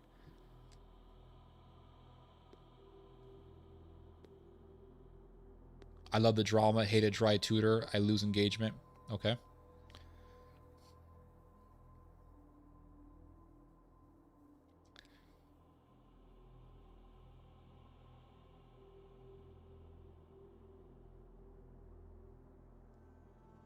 Very nice music. Yeah, I agree. 100%. Love the soundtrack. Yep, me too. Smoke the Irish pipe. Hmm.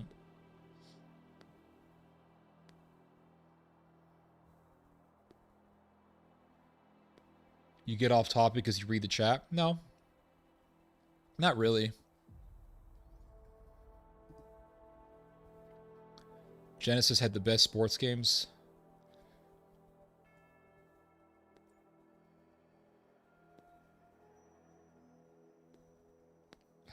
Gaming peaked, I want to say, in...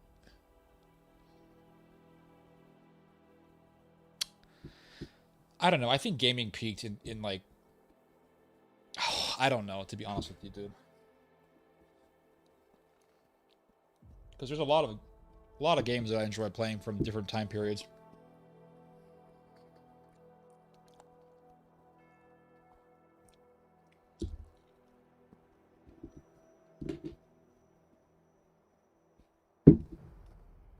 I mean, Red Dead Redemption was a masterpiece. That's a fact.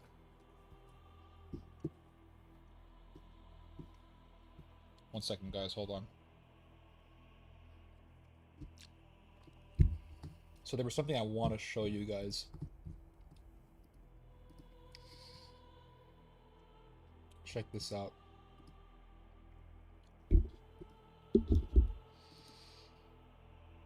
I want to read to you guys about... so late into the stream doing this. Cause I just went off into other topics, but I want to read to you guys this article here. Hold on. Let me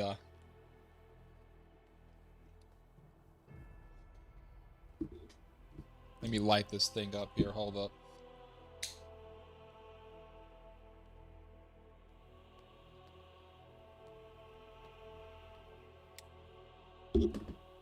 All right. I want to show you guys this.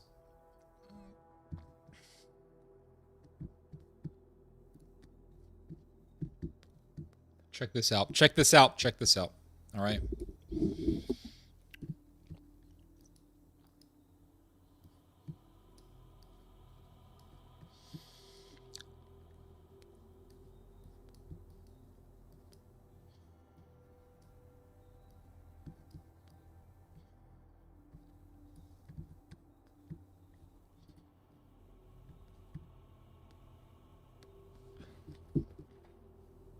How Syria could become a battleground for Turkey and Israel. Look at this. Ankara and Tel Aviv's strategic visions for Syria are fundamentally irreconcilable. Ain't that the truth? Ain't that the truth? You know,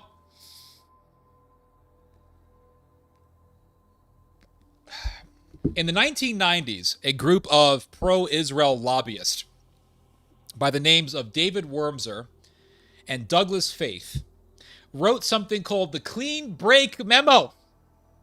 And they wrote the Clean Break Memo in order to advise Netanyahu. And do you know what it said in the Clean Break Memo, guys? It said that Israel should work to overthrow. It said that Israel should work to overthrow Hafez al-Assad, the father of Bashar al-Assad. That Israel should work to overthrow the Assad regime in Syria, and that Israel should then work with Turkey to control Syria. This is what it says in the Clean Break Memo, created by the pro-Israel lobby in the 1990s. So for decades, Turkey and Israel have wanted to see the Assad regime get toppled and get overthrown. Well, they got what they wanted. They got what they wanted. And then what happened? Israel and Turkey both enter Syria.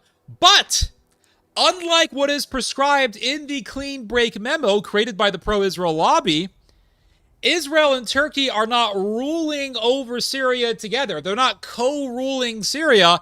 They are rivaling over who's going to control Syria. And now Syria is getting close to becoming a battleground, a literal battleground between the Israeli military forces and the Turkish military.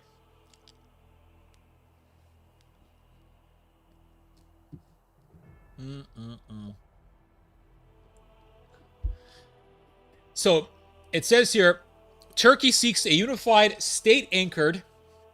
Sorry, let me read to you guys this again.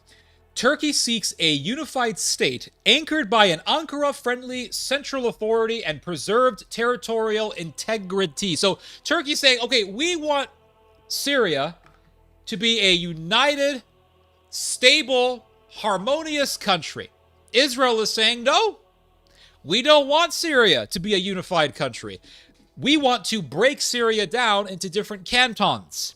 We want to break Syria down into an Alawite region, a Christian region, a Sunni region, a Shiite region, a Druze region. We want to break Syria down into different regions based on religion.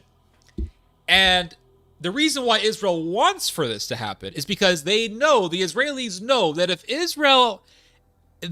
if Syria is united, it will be united under the Turkish Empire, under the Neo-Ottoman Empire.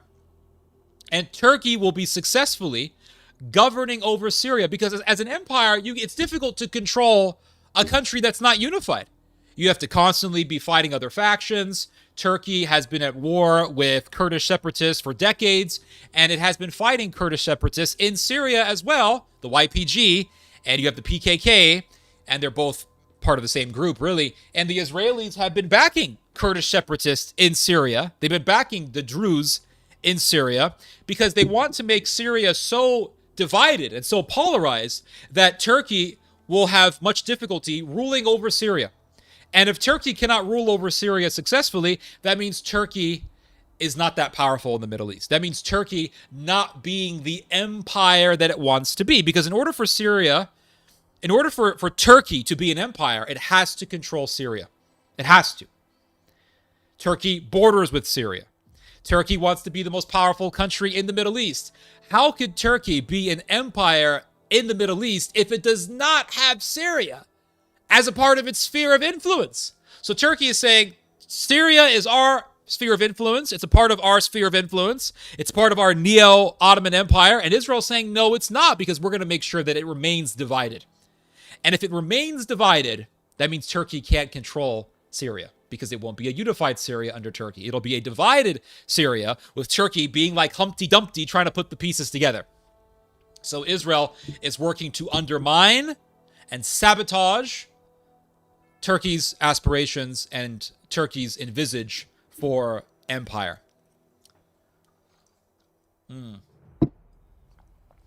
So it says here, Israel, by contrast, favors a weakened and fragmented Syria incapable of projecting power or resisting external aggression. In other words, Israel wants for Syria to be so weak and divided that Israel will have the ability to just nonchalantly enter Syria when it damn well pleases, and Turkey will not be able to do anything about it. That's what Israel wants. It wants to weaken Syria. It wants to weaken Turkey's expansionist mission. And so this is why I say that an Israeli-Turkish clash is inevitable. It is inevitable. And I tell people, listen, Turkey and Israel, they're going to be at war. They are going to be killing each other just like the Russians and the Ukrainians are killing each other right now. And every time I say this, I have the bros tell me, the geniuses, I call them geniuses. The geniuses come along and they say, I just don't see that happening, Theodore. I just don't see that happening, Theodore. I just don't see that happening, Theodore. I just don't see that happening right now because Turkey, this is the stupidity that I hear. Turkey and Israel are, they're commercial friends. They make money from each other. For example, Turkey imports oil from Azerbaijan, which is a major producer of oil, and Turkey allows for that Azeri oil to be exported to Israel. Okay, that's true. That is true. I will grant that. That is true. It is true that Turkey has facilitated the exportation of Azeri oil to Israel. And I will steelman the argument by acknowledging that that oil fuels the Israeli war machine, and thus it fuels the genocide in Gaza. That is true. I will grant that 100%. With that said, it still does not negate, and nor does it refute, my prediction. It does not bring my prediction to naught. Because what I am saying is that they will be at war, the Israelis and the Turks will be at war against each other. They will be at each other's throats over who's going to be the top dog. And just because Turkey may make money from Israel, and Israel may make money from Turkey, does not mean they will not be at war. How do I know this? Let's go back to history. History is our greatest teacher. Before World War I, Germany and England were what? Were they not commercial partners? Were they not making money from one another? Were not England and Germany major commercial partners? Did they not have deep commercial ties? They did. They did. Did that stop Great Britain and Germany from going to war? It did not. It did not. Was not Ukraine and Russia also commercial partners in some way or another? Were they not commercial partners? Was Ukraine not under the leadership of Viktor Yanukovych, who wanted to maintain commercial dealings with the Russians? And then what happened? Yanukovych was overthrown, and Ukraine got taken over by fanatics, and now Russia and Ukraine are at war. 10 years later, or less than that, over a decade later, actually no, less than a decade later, the Ukrainian Nazis took over Ukraine. You had the Euromaidan of 2014. And then in 2022, boom, Russia and Ukraine were at war directly with each other. So was being commercial partners a prevention against war? No, it wasn't. It was not. So just because Israel and Turkey are making money from each other does not mean they will not be at war. Because this is about empire. This is empire that we're talking about, everyone. Israel wants to establish its Greater Israel project, and Netanyahu has admitted to this. Netanyahu says, I want Greater Israel. He has made this very clear. Netanyahu wants to revive Judean power, and he wants to bring about Greater Israel, and Turkey wants to bring about Greater Turkey. So you have two forces who are fighting over who's going to be the biggest dog, who's going to be the biggest power in the Middle East. And if Turkey is going to be an empire, it needs to control Syria. Just as, in order for Russia to be a serious power in Europe, it needs to control Ukraine and Belarus. If it does not control Ukraine and Belarus, Russia will be nothing but an Asian country. For the most part, an Asian power. It will not be a European power. It will not be a regional power. It'll just be Russia. Completely isolated from even its own neighbors, Ukraine and Belarus. Right now, Russia controls Belarus. It doesn't have to worry about Belarus. It has its ally in Belarus. But Russia does have to worry about Ukraine because Ukraine is still, for the most part, in the sphere of influence of NATO and countries like Germany and Poland. And as long as Ukraine is tied to NATO and the European Union and to the Germans, Russia's enemies can use Ukraine as a launching pad from which to attack Russia. So in order for Russia to be a serious power, Russia must control Eastern Europe. And so they pushed Russia to the point to where they were controlling Ukraine, they were meddling in Ukraine's politics, they were not taking into account Russia's interest at all, regardless of the fact that Russia is a neighbor of Ukraine. They were not factoring in Russia's interest at all, and Russia invaded. Why? Because that's Russia's sphere of influence. You don't mess with Russia's sphere of influence. It's like if I were constantly messing up your neighborhood, and you said, hey, this is my neighborhood, and I just kept, yeah, I'm not on your backyard, technically, but you know what? I'm going to put cameras right next to your backyard.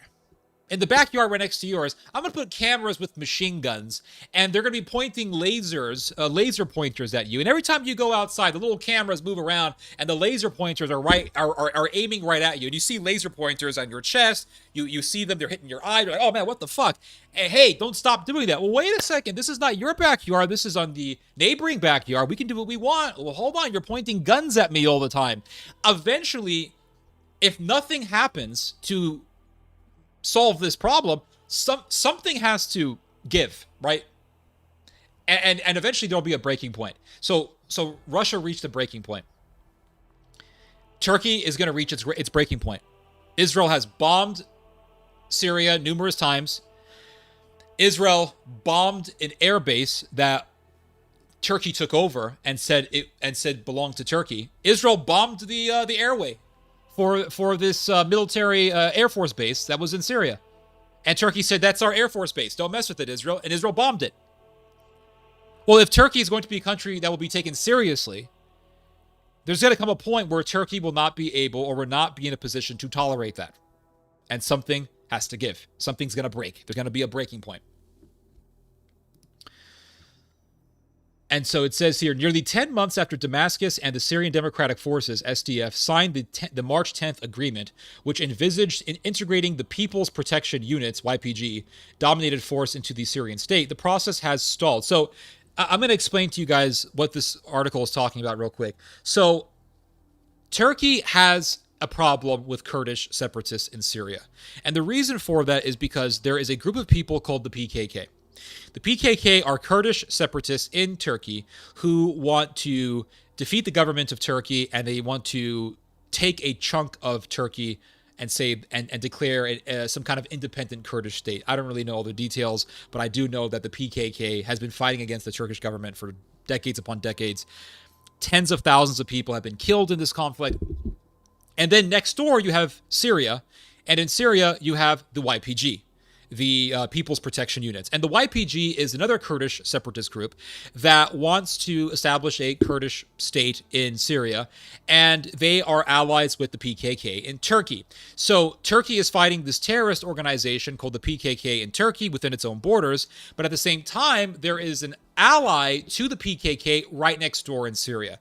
And so Turkey does not want to have to deal with a terrorist organization within its own borders, while at the same time dealing with another terrorist group or another Kurdish separatist group right next door. So Turkey wants to dismantle the YPG.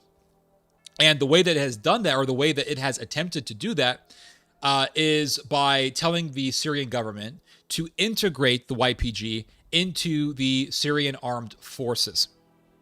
And so if the YPG gets integrated into the regular Syrian armed forces, there will no longer be any YPG, and Turkey will not have to deal with the YPG, and it'll make it much easier and much smoother for Turkey to dominate Syria, because it wouldn't have to deal with the YPG in such a condition. The problem is, for Turkey, is that Israel does not want for the YPG to be integrated into the Syrian military. And the thing is that the YPG is stalling its integration into the Syrian armed forces. So this is a problem for Turkey. This is a problem. And so it says here, the paralysis has sharpened Ankara's anxieties, particularly as Israel's links with the SDF/YPG increasingly shape Turkey's threat perceptions of the U.S.-backed group in northeastern Syria. So America is backing the YPG, and Israel likes the fact that the YPG has not integrated itself into the Syrian military, because as long as the YPG is not part of the Syrian military, it is a rogue organization that Israel can use as a proxy against the Turks. This is the whole thing. And so this is one of the things that really enrages the Turks, because the Turks see they see the Kurdish separatists as terrorists, and they are, and they see the YPG as a terrorist organization that is an enemy of Turkey. And so they want to get rid of it. Israel is saying, no, we don't want for the YPG to be gotten rid of. We want to keep them in operation in Syria. And so this is part of the proxy war between the Turks and the Israelis. And so Turkey is saying, okay, Israel, you are backing a terrorist organization that is an enemy of Turkey. We cannot tolerate this. So it says here that the March 10th agreement was designed to facilitate the integration of the SDF/YPG into the Syrian armed forces by the end of 2025. That has not happened yet. Yet progress has stalled, with disagreements over the mechanics of integration proving intractable. At the core of the impasse is a fundamental divergence. The U.S.-backed force seeks to preserve its existing battalion structures and a measure of autonomy, while Damascus insists on the individual absorption of the SDF fighters into the national military. Having secured unprecedented autonomy during the Civil War, the SDF/YPG is deeply reluctant to relinquish the authority it has exercised since 2012. So the YPG is saying, we really don't want to get rid of our autonomy. So it says here, clashes between the SDF/YPG and Syrian government forces in Aleppo on December 22nd underscored the fragility of the process and the depth of mutual mistrust. So it's very difficult for the YPG to be integrated into the Syrian military because they're enemies. They don't like each other. Meanwhile, Turkey's patience is rapidly eroding. So Turkey's patience is beginning to reach its limit. Ankara has made clear that absent tangible progress on integration, a renewed round of Turkish military operations against the SDF cannot be ruled out. So Turkey's saying, listen, Kurds, listen, you Kurdish separatists, YPG, if you guys don't integrate and you guys keep fighting with the Syrian government, that means you guys are a threat to us controlling a unified Syria. And so if you don't integrate, then we can't guarantee that we're not going to do a military operation in Syria against the YPG again. And we're going to be seeing in the future more Turkish military operations in Syria. I mean, that's just obvious. And so Israel's going to be seeing this. Israel's going to be seeing Turkish military forces fighting the YPG again. That's if the YPG does not integrate. And Israel's going to be seeing this if this happens, and Israel will be backing the Kurds. And then Turkey is going to say, if this happens, hey, Israel, you're backing our enemy who we are at war with. You need to back off. And Israel will not back off. Israel is not going to back off because Israel does not want for a neo-Ottoman empire, a massive Turkish power, to be right next door to them. They don't want this. That's why they put the IDF in southern Syria. And so Israel's not going to back off. And at that point, Turkey will have to show its teeth in Syria.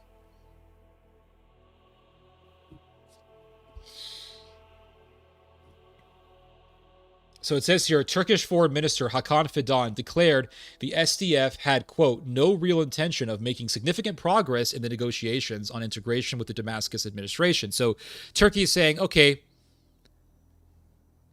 we don't see any efforts being done on the part of the YPG to integrate into the Syrian military, and so we're going to have to take action if this doesn't happen.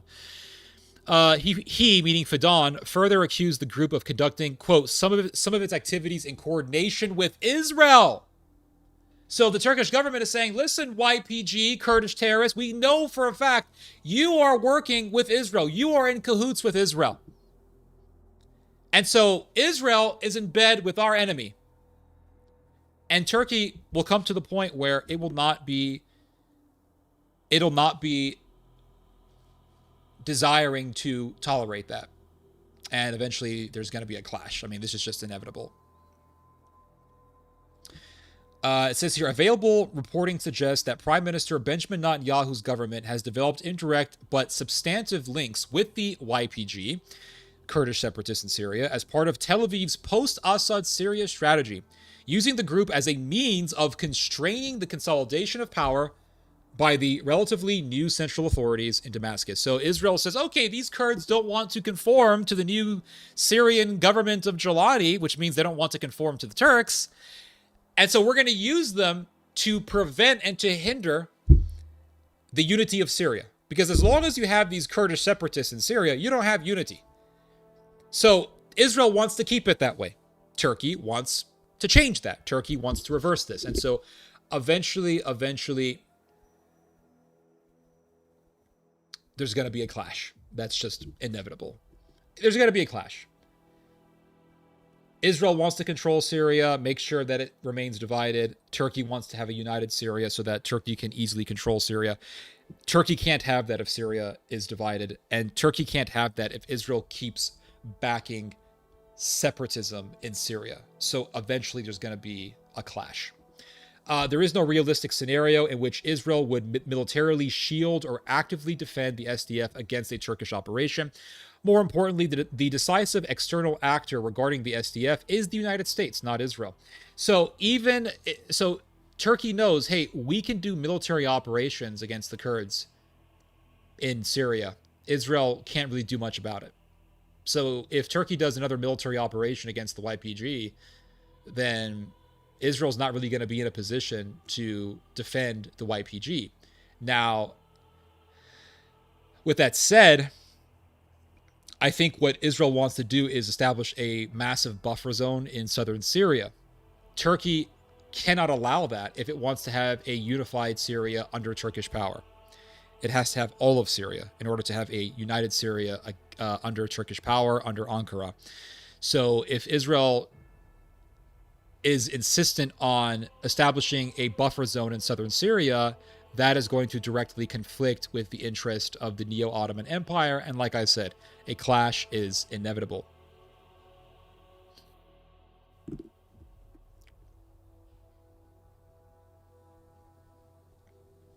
Washington treats the SDF as part of its own security framework in Syria. Israel cannot meaningfully support the SDF independently of U.S. policy.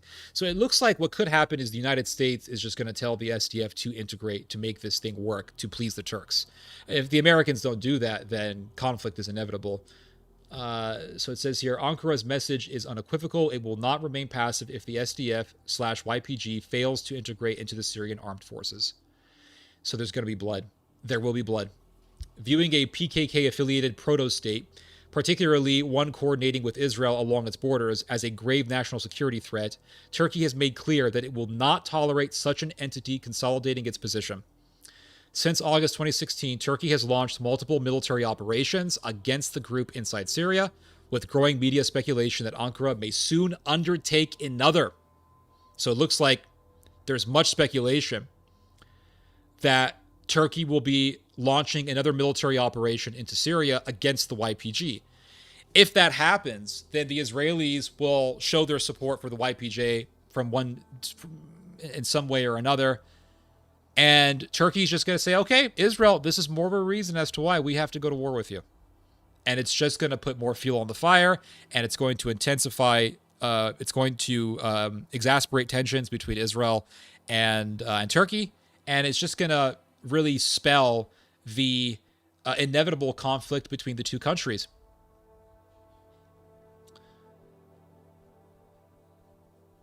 So it says here that a Kurdish state hostile to Turkey has always been seen by most Turkish nationalists as part of the Greater Israel Project. So the Turkish government is associating Israel's support for the YPG with Israel's project of Greater Israel. So the Turks are saying the reason why you're backing the YPG in Syria is so that you guys can establish Greater Israel within Syria. And the Turks are not wrong. They are correct. They are absolutely correct. Which aims to occupy areas from Turkey's southeast, where the PKK mostly operated, to the Nile. Netanyahu's overt support for the YPG has exasperated this notion. And Netanyahu has explicitly stated that he wants to see Greater Israel actually come to fruition.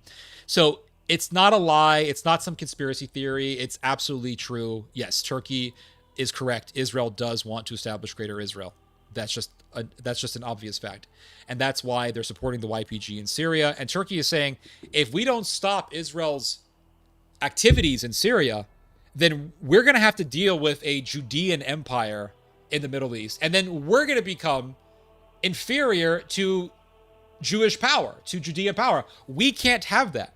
So the Turks want to dismantle Judean power in the Middle East.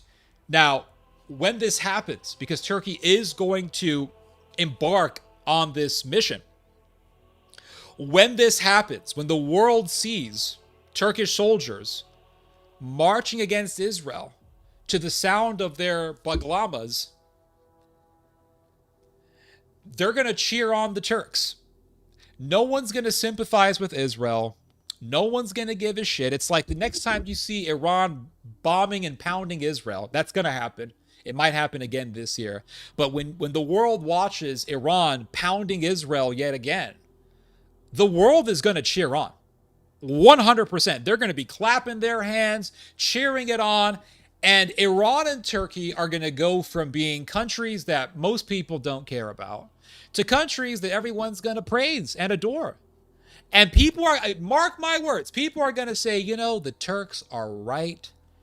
And I'm not saying I support this, but people are going to say this because they're already saying this. People are going to say, I love what Turkey and Iran are doing. They have the right idea, just like the Austrian painter had the right idea. People are going to say that. The Somaliland move is atypical of how the imposters go about their business.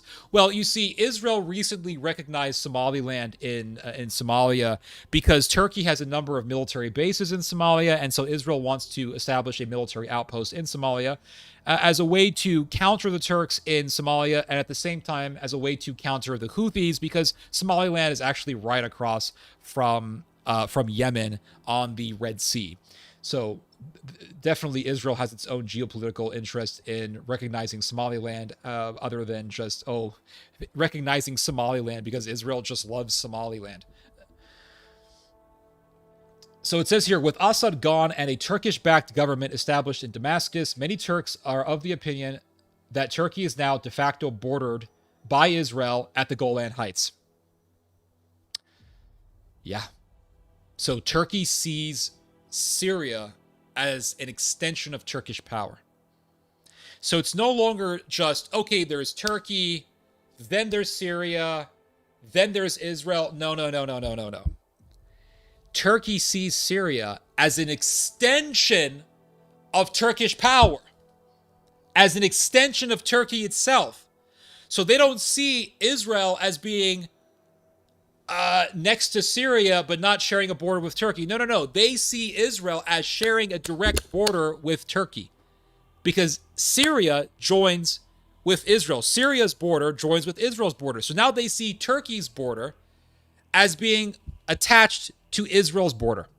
That's how they see it now. So if they're seeing Israel as sharing a border with Turkey, because Turkey now controls Syria and is now a protectorate of Turkey, they see Israel as being a country right next door to them, which means that they see Israel as an even bigger threat, because now Israel is no longer just a country next to Syria that's on the other side. No. Now they see Israel, Greater Israel, as bordering with Turkey. So they see it as now an even bigger threat. Well, Israel is threatening our borders. Oh, Israel just bombed Syria. They bombed Turkey. Oh, Israel just bombed Syria and they just did some military strikes in Syria. Damn, are we really going to allow this Jewish country to just roam around freely with their soldiers shooting people and bombing people in our borders? We can't allow that. And you see why I say that a war between Israel and Turkey is inevitable? It's inevitable, guys. It's becoming increasingly clear that Turkey is the only regional power that has the ability and arguably the willingness to counterweigh the new Israeli hegemony in the region, and specifically in Syria. And this is true. Turkey right now is the only country in the Middle East. Well, I would say, to be fair to Iran, I would say Turkey and Iran are the only two countries that can actually crush Israel in a war in the Middle East. They can crush Israel in a war. Saudi Arabia can't. Yemen can't. Qatar can't. UAE cannot. Syria can't. Iraq definitely can't. But Iran and Turkey, they can. And remember what I said. Remember what I said recently.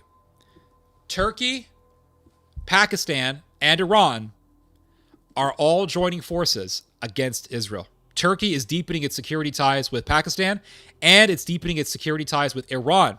And they're all doing this against Israel. And if you look at a map, I know it sounds like when you hear Turkey, Pakistan, you think, okay, Turkey here, Pakistan all the way over here in South Asia somewhere. But look at a map. You'll see. I'll show you guys the map again. Hold on. Pakistan. Guys.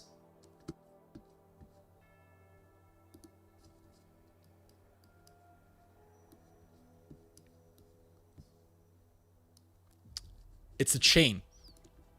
It's a continuous chain from Pakistan to Iran to Turkey. That's why Turkey is deepening its security ties with Iran and Pakistan. And they're all against little old Israel right here. Here's Israel. They're all against Israel. So, yeah, you have Turkey, which is pretty powerful. But imagine Turkey, Iran, Pakistan. That is a continuous chain all together. And because they are a continual chain, they can more easily make a military alliance. And from Pakistan, you can have troops going up to Iran and into Turkey. From Iran, you can have troops and military supplies and even nuclear bombs being transported all the way to Turkey. You could have, for example, Pakistan is a nuclear-armed country. It's got like 100 nukes, which is pretty big. That's enough to destroy Israel. That's more than enough to destroy Israel. So Turkey is deepening its security ties with a nuclear-armed country, which means that Turkey could use Pakistan's nuclear arsenal against Israel. That's if Turkey decides not to actually make nuclear weapons of its own. It can still use those Pakistani nuclear weapons against Israel. So what you have here is an undisturbed chain of countries all against Israel. And if Israel is having to face Turkey, Iran, Pakistan, all at the same time, Israel is screwed. It won't be able to withstand such a massive onslaught from three pretty big countries, one of which we know for a fact is armed with a substantial amount of nuclear weapons. And Iran is on the verge of getting a nuclear weapon. Turkey also wants to have its own nuclear weapons. And look, here's Syria, here's Iraq. Iran can attack Israel. Let's look at a different map, shall we? Let's look at this map here. Let's make this a little bit bigger. Hold on.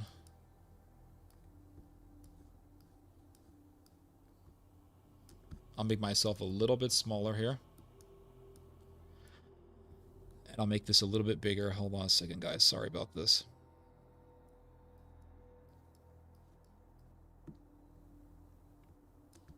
So, here's Israel, Jordan, Iraq.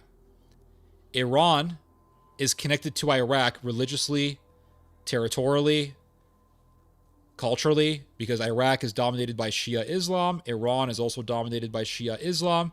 So Iraq really is an extension of Iranian Shiite power and influence. And it shares a massive border with Turkey, and it also shares a massive border with Iran, an even bigger border with Iran, I should say. And so Iran could easily send its military through Iraq, from Iraq into Syria, and in Syria, it could fight the Israelis. Turkey could go into Syria, from Syria into Israel, or from Syria into Lebanon, from Lebanon into Israel. If the Hashemite kingdom is overthrown and Jordan becomes an Islamist Palestinian state, because the majority of the people living in Jordan are Palestinians, not Bedouin Hashemite Arabs. If the Hashemite kingdom is overthrown in Jordan, the Palestinians will take it over. You'll have a Palestinian state. Palestinians will make an alliance with Iran and Turkey. And from Iran, you have a direct route into Iraq from Iraq directly into Jordan, from Jordan directly into Israel. Iran can also go directly into Iraq, from Iraq directly into Syria, from Syria directly into Israel. Pakistan could send troops and munitions and even nuclear weapons through Iran, through Turkey, and strike Israel. So this Turco-Iranian Pakistani alliance is going to be a very dangerous threat to the Israelis. Very dangerous. And as I've said before, Pakistan has its own maritime territory near Oman. And here you have the Houthis. Here you have the Sea of Aqaba. And here you have a major port, the Aliyat port that belongs to Israel, a major port on the Sea of Aqaba. Israel goes down here. Well, it goes down through Saudi territory. But remember, here you have Yemen. And Yemen is controlled by the Houthis. And you have Iran in Yemen. Now let's look at another map here. Somalia. Middle East map.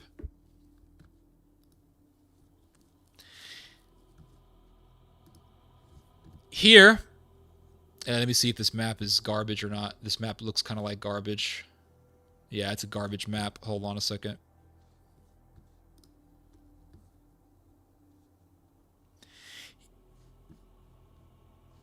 Man, I wish they gave us maps that didn't suck. All right, this map looks a lot better. I can see Somalia here.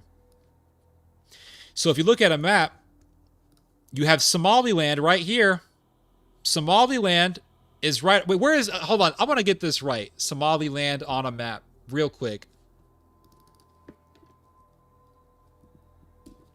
Let me just make sure I got this correct. Yep, I'm right. Yep, Somaliland is right here. So let's go back to their map real quick. So if you look at a map here, Somaliland is right here. It's right across from Yemen. Now, Turkey has numerous military bases in Somalia. Numerous military bases. Turkey has a massive, major military presence in Somalia. Now, you say, well, what does this have to do with Israel? Everything. Because look, go up north, guys. Go up north. What do you see? You see, the world is a lot closer than you think. We think Somalia, Israel, those are so far apart. Not really. Israel is on the Red Sea. Here is the Sea of Aqaba. Here is the port of Aliyat. Very vital port for Israel's commercial interest. Israel goes down south, goes through the Red Sea. It's right near Somalia. It's right near the Houthis. Well, Israel needs to have some sort of presence here to counter the Turks if it's going to try to at least prevent the Turks from dominating the Red Sea region. Because the Red Sea is very vital for Israel, because the Red Sea leads into the Sea of Aqaba, which is where you have Israel's very vital seaside port. So this is where Israel's interest lies in this case. So Israel is backing the independence of Somaliland and is now the only country in the world that's saying, yeah, Somaliland deserves independence. Why? Because Israel wants to make Somaliland into a military outpost against the Turks. Against the Houthis as well, because it's right across from Yemen, but also against the Turkish interest in controlling Somalia. And remember, Somalia, Sudan, Egypt and Sudan used to be under the Ottoman Empire. Turkey wants to control East Africa. It wants to control Egypt, Sudan. It wants to have domination in the Afro-Arab world. And so, imagine here, let's go back to this other map.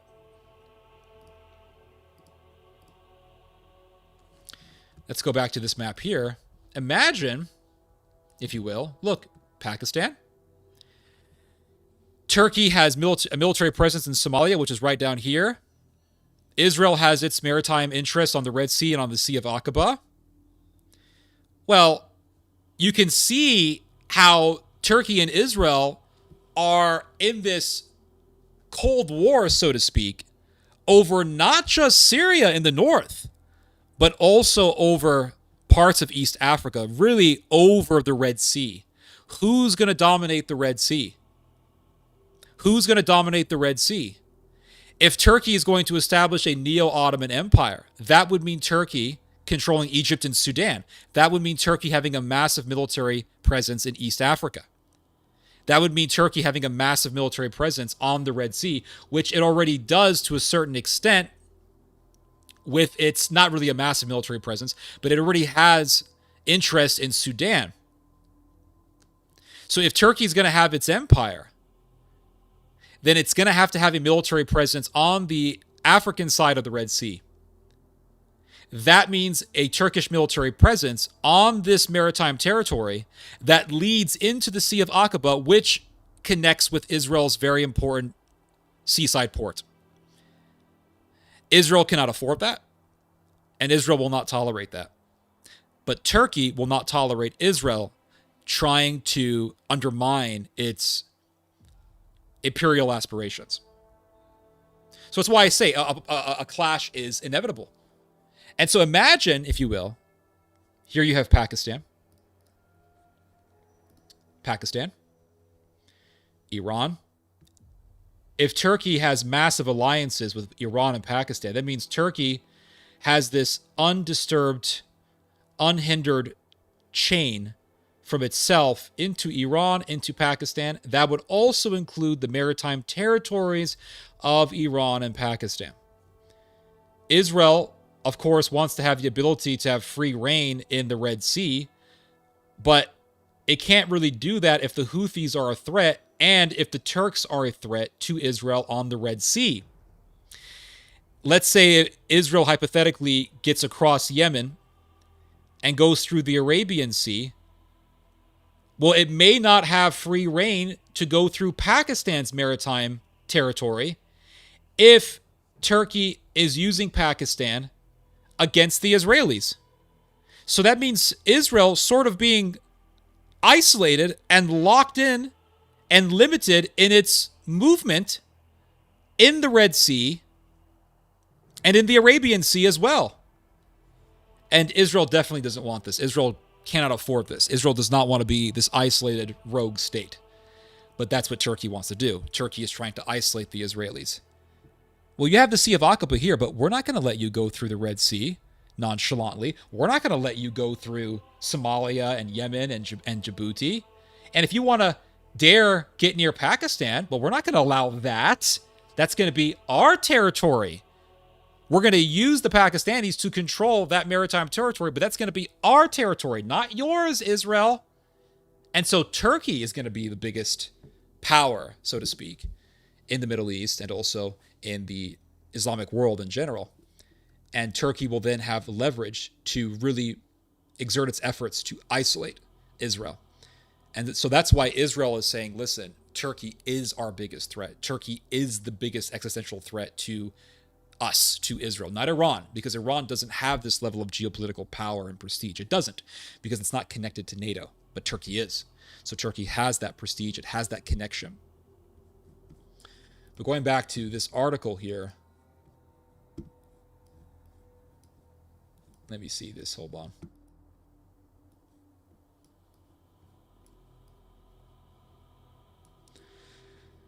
So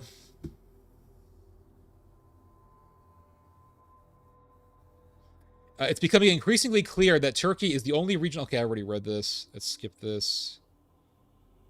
Although Washington constrains Israel's indirect leverage over the SDF/YPG, Tel Aviv's ties to the group have nevertheless sharpened Turkish threat perceptions and increased the risk of an increasingly direct Turkish-Israeli confrontation over post-Assad Syria. So Israel's actions in Syria, trying to undermine Turkey's control over Syria, will inevitably lead to a clash.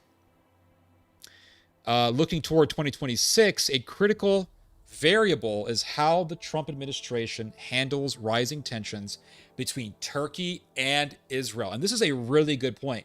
This is going to be a major issue for the United States in 2026, as it was for 2025, as it was for 2024. What are we going to do about the tensions between Israel and Turkey? Because NATO is in this conundrum here. America, the American empire, is in this massive conundrum.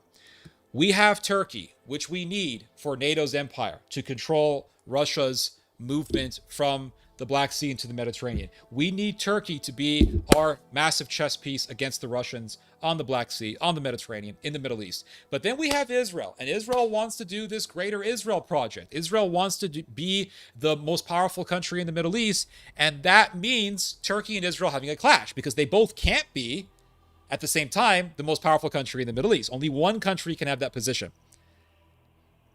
And none of these countries want to be second place. So America is in this position where it's having to please and appeal to the Turks, but at the same time, it's going to have to please and appeal to the Israelis, which means there's going to be some give and take. Okay, Israel, you don't want Turkish troops in Gaza, but that's what Turkey wants. Turkey wants to have Turkish troops in Gaza. So, and America is trying to pressure Israel into accepting this idea of Turkey deploying thousands of soldiers into Gaza. Israel does not want to accept this. So the question is that going to happen? Is there going to be finally a point when Israel is going to give up and say, okay, fine. If you want to put Turkish troops, go ahead. We're not going to stop it. And then you're going to have Turkish troops in Gaza. That could happen because America desperately needs the Turks. And the Turks know this. And that's why the Turks act with impunity. That's why they'll do ethnic cleansing in Nagorno-Karabakh. That's why they will have such a massive naval power over in Libya. That's why they have thousands of soldiers in Libya. That's why they have such a massive military presence in Syria. Turkey, and America knows that Turkey wants to revive empire, but it wants Turkey to revive empire because it wants a Turkish Leviathan to be used against the Russians. And so here is further proof of what I mean when I say that America is pressuring Israel into agreeing to Turkish troops being in Gaza. Look at what it says here. The American proposal for Turkish involvement in Gaza, which was rejected. American officials proposed that Turkey could assist the international force in Gaza while remaining outside the Strip. So the Americans are trying to find a compromise. You see, this is what I mean. This is an example of what I'm talking about how America is trying to please both sides. Turkey saying, we want troops in Gaza. Israel saying, no. America wants to please both of these countries because it needs both of these countries to a certain extent. So America's saying, okay, we won't put Turkish troops in Gaza, but we'll put Turkish troops in Egypt. How about that? Israel saying, no Turkish troops in Egypt, no Turkish troops in Gaza. But you can tell the fact that America is trying to compromise shows that America is still willing to pressure Israel. And it shows that America still wants to fulfill this project. According to Con 11 News, under the proposal, Turkey would not send troops to Gaza, but could maintain a presence at rear bases in neighboring countries such as Jordan and Egypt. Turkey would provide logistical and remote support to the international force. The proposal was raised before the meeting between Prime Minister Benjamin Netanyahu and U.S. President Donald Trump, which took place this week in Florida. Sources close to Prime Minister Netanyahu said he made it clear to President Trump that Israel does not want Turkey involved in the second phase of the Gaza ceasefire agreement. Turkey will not be in Gaza and will not take any part in the second phase of the agreement. So Israel is very adamant about this. They're saying, we don't want any Turkish troops in Gaza. We don't want them in Egypt. And you know what's going to happen eventually anyway? Eventually what's going to happen anyway is Turkey's just going to invade Egypt. They're just going to invade Egypt. Egypt used to be a part of the Turkish Empire. It used to be a part of the Ottoman Empire. So eventually they're just going to say, okay, we're just going to invade Egypt. And Israel's going to have to face Turkish soldiers from its south anyway. Israel's going to have to face Turkish soldiers on its southern border anyway, no matter what. And here's the thing, is Turkey is trying to boost its Air Force power. It's trying to boost its air power.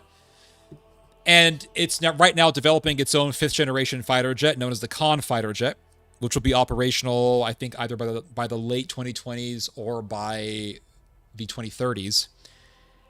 And at the same time, Turkey wants to buy F-35s. The Israel lobby, is pressuring the Americans not to allow Turkey to purchase American F-35s because Israel has F-35s. And because Israel has F-35s, Israel has the military superiority when it comes to air power. It has the superiority when it comes to Air Force. And Israel does not want to lose its edge. Because what makes Israel a powerful military is not its army. The Israeli army sucks. It does. The Israeli army sucks. It'll lose to a European conventional army. It'll lose to the Turkish army. It'll lose to Hezbollah in a ground war. The IDF sucks. They suck, really. It's a bunch of Israeli guys who, like hamsters, were trained in a laboratory. You know, they put them in these military bases and they train them up. And they give them guns. And a lot of these Israeli soldiers are like 5'2", and they're nothing special. There's nothing special about the Israeli army. The Israeli Navy is garbage, but the Israeli Air Force is really good. And what gives Israel an advantage is the element of surprise that the F-35 allows it to do. Because with the F-35, the Israelis can quietly get close enough. They can get within shooting range of the enemy, and they can just fire at the enemy before the enemy even knows what's coming. And they ambush the enemy. And this is what gives Israel an advantage, is the element of surprise. And so Israel wants to have a monopoly on the element of surprise. If other countries in the Middle East get their hands on F-35s, that would mean Israel no longer having the monopoly on the element of surprise. But Lockheed Martin wants to make multi-billion-dollar deals with Turkey, and Lockheed Martin wants to sell F-35s to Turkey to the ire and to the objections of the Israel lobby. But look at what it says here. Trump still eyes Turkey jet deal despite Israel objections. So it says, oh, well, the Israel lobby saying, oh, you can't be selling no F-35s. Israel needs to have the edge in the Air Force. Only the Israeli Air Force must be powerful. And then you have the Israelis coming along. Only the Israeli Air Force must be powerful. We have to have the military edge to beat the enemy, to ambush the enemy, to beat Hamas, to beat Hezbollah, to beat this. And Lockheed Martin is smiling, saying, we want to make money. We don't give a fuck about your interest, Israel. We want to make money. Multi-billion-dollar deals with the Turks. So it says here, U.S. President Donald Trump said Monday he was considering selling top-end F-35 fighter jets to Turkey. Trump doesn't give up on this. He's been doing this for months now. He's been doing this since last year. Last year, he was talking about the same damn thing. But here's the thing. Panagenesis makes a good point in the chat. Panagenesis says, can't hyperballistic missiles knock out any fighter jet out of the sky? And here's the thing. The Iranian Air Force is inferior to the Israeli Air Force, but the Iranians can mass produce endless hypersonic missiles. And what did we see last year? We saw Iran's hypersonic missiles hitting Israel. And Israel's overblown golden dome, whatever the hell it's called, its dome, the Israeli shield dome, whatever it's called, Dome of the Rock, whatever you want to call it, wasn't able to intercept Iran's hypersonic missiles. Yeah. So even if Iran doesn't have a superior air force, it can still hit Israel endlessly. And all it takes is for just one hypersonic missile armed with a nuke to hit Israel. That's it. So yes, with hypersonic missiles, with Mach 10, Mach 11 missiles, you can still destroy and devastate a country even if your air force is not up to par. That is true. So Donald Trump is adamant about this deal. He is adamant about America selling F-35s to Turkey, and to the chagrin and to the ire and to the objections and protestations and to the remonstrances of the pro-Israel lobby, Donald Trump is still adamant about selling F-35s to the Turks. And if there comes a time, and I've said this before, but I'll say it again, if there ever comes a time when the deal is solidified, I'm going to do a stream. If I'm still alive, God willing, I'm going to do a stream immediately. I'm like going right to the computer. We're doing a live stream on this. We're doing a live stream on this, boys. So Trump is very adamant, which means that Trump is not really submitting to the pro-Israel lobby in this regard. He's still adamant about, no, Turkey, no. We're really thinking about selling F-35s to the Turks. He talked about this many months ago. He said, well, he talked to Erdogan and he said, we could actually sell F-35s to the Turks and blah, blah, blah, blah. And Israel saying, no. And here's Trump again.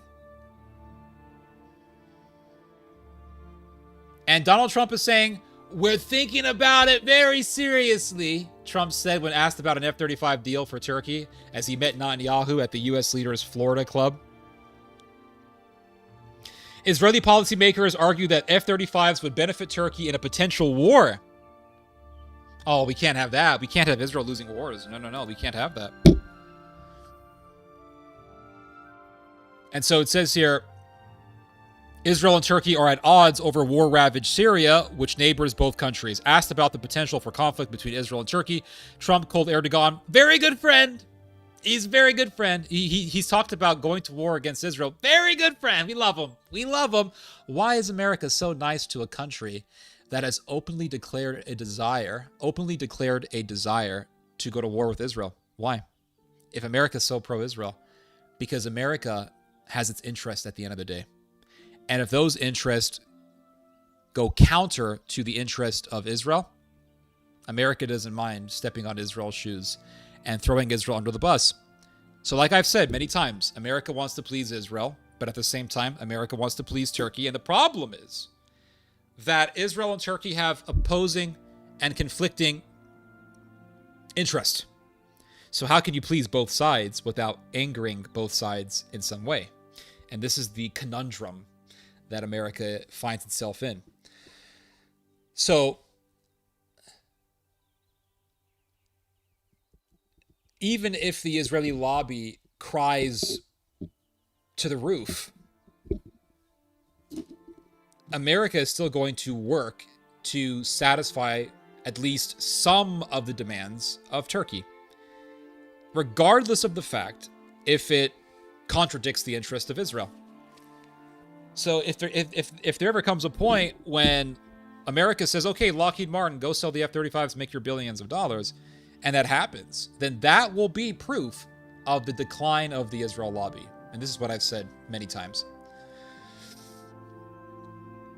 So it says here that Donald Trump said, we're not going to have a problem. Nothing's going to happen. Nope. Turkey and Israel are friends. They're friends. No, they're not.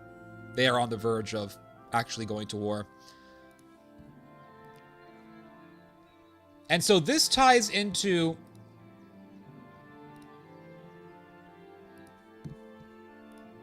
this ties right into, hold on, I'll read some of your guys' comments here. Hold on, before I get into another article. BB is like, no, only we get to have F-35s, not anyone else. We're God's chosen people. Yep. Those F-35s were promised to Israel 3,000 years ago. You guys know that, right? Iran has stacked rockets since 1990s. Yeah, they've been prepared. They've been preparing for this for a long time. Iron Dome. Yep. They got a few of their pilots too. I don't know about that.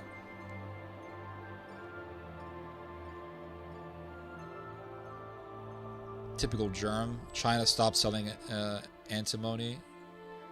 It's in Trump's blood. He's German. And it's from there that we start questioning why Israel can't complete its new air defense project. Interesting. I gotta look into that. Exactly how it sounds, I'm sure. American support for Israel doesn't make any sense anymore. Turkish support or Saudi support makes more sense on the surface. Yeah, geopolitically speaking, it does. For the American empire standpoint, yeah, it does. Let's see here. I pray to see happy couples. Okay, I don't want to hear about marriage. This is not a marriage channel. Qatar and Kuwait are giving their Eurofighters to Turkey. Well, Germany and Great Britain have also agreed to sell dozens, or almost 24 or so, Eurofighters to Turkey. They wear diapers, bro. When you pause, the fight is sad and pointless. Peace, blah, blah, blah. Israel is like the F-35s. Were promised to us. Yep, 3,000 years ago. Exactly. It's just cult leaders that need to go on a long nap. They're getting Eurofighters from Germany anyway. That's true. And the Eurofighter can defeat the F-35. I mean, regardless of what happens, regardless if the F-35s aren't sold to Israel or not sold to Israel, I mean, or sorry, are not sold to Turkey or sold to Turkey, Turkey's still going to be able to beat Israel in a war.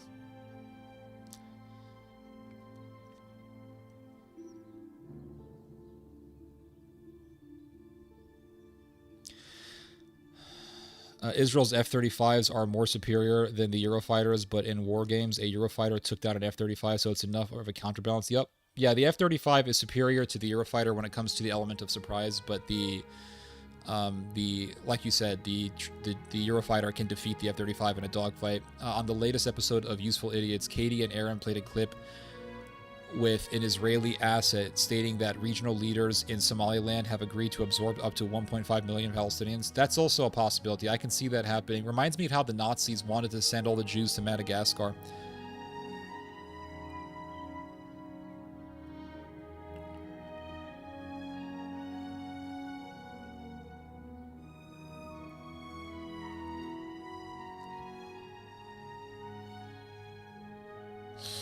I'm from Djibouti. It was under Ottoman rule from 1577 to 1867 under Muhammad Ali Pasha. We love Turkey. It is a brotherly nation. Well, there you go.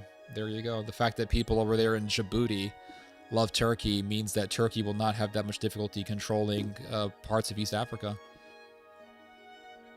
That's why they overthrew Omar al-Bashir. You think they overthrew Omar al-Bashir because he killed 2 million people? No, that was the excuse. The reason why they overthrew Omar al-Bashir is because Omar al-Bashir was deepening ties with Turkey, and the Saudis didn't like that, and the Israelis didn't like that, and so the Egyptians didn't like that, and so they overthrew Omar al-Bashir.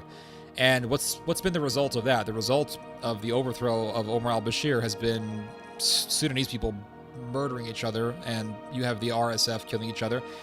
And it's not like I miss Omar al-Bashir either. Omar al-Bashir was a mass murderer. He was a butcher. You know, he needed to go, that guy. But the sad reality of Africa is that if you remove one dictator, then you have a bunch of gangs fighting each other for power, and then, you know, the average person is the one who suffers. And it's like that old African proverb, when 2 elephants fight, it's the grass that's crushed in the end. I kind of wish some folks paid more attention to geopolitics like this. Same. Yeah, I agree. There was actually peace for a long time when the Turks were running the old Roman Empire. I know it sounds antithetical, but walk with me. Okay. All right. Pax Auto. I like that. That's funny. A novel Ottoman Empire could finally deliver a Middle East modern peace. Yeah, that's what NATO is thinking, but there's going to be wars. I mean, that's just the reality. Doctors Against Genocide collaborates with local doctors in Gaza, Sudan, and Congo, and they can still get aid into Gaza. Donate if possible. Oh, damn. That's good. Let's see here. I'm not sure that's bad anymore. Goodbye, Ted. Great stream. All right, sir. Goodbye, and have a good day at work.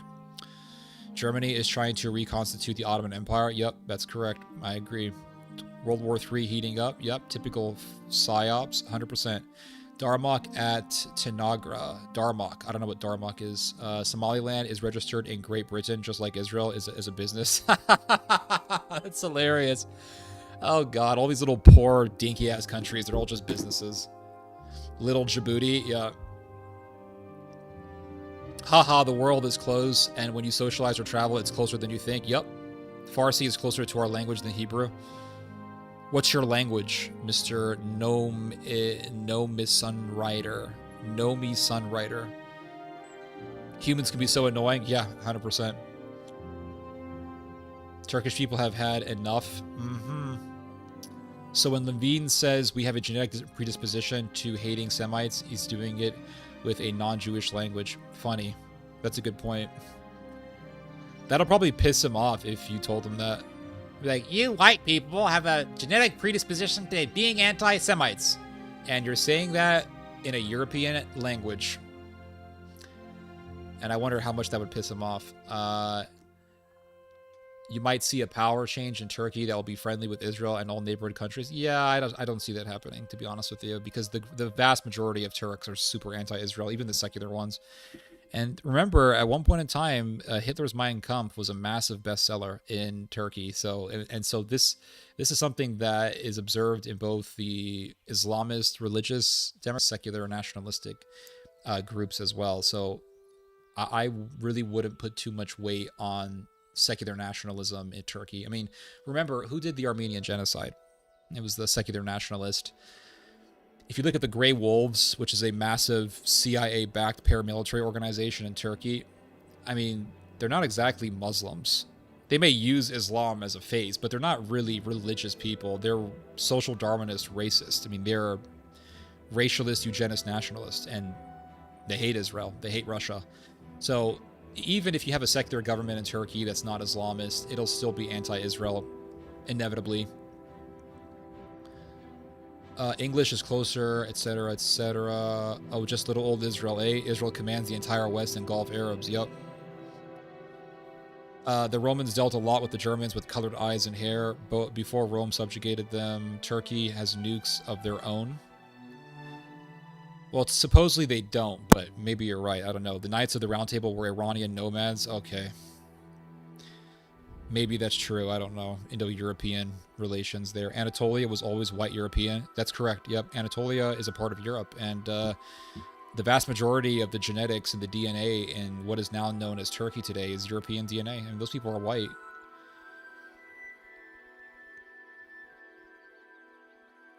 The roots of German moved up through the Balkans. Yeah, I actually can see that this is true, because if you ever read the saga, the Norse saga, which gives you the life of Odin, it's very interesting because it says that Odin was a native of Anatolia. He was a tribal leader, he was a landowner, he was very wealthy, very powerful guy. And Odin lived in what is now known as Turkey. And he, like you said, he migrated up to the Caucasus, and from the Caucasus, he just kept going up north, and he eventually just went up to Scandinavia. And if you look at what anthropological archaeologists say, the European race, much of what we call the European race, came from the Caucasus Mountains. So it actually makes sense.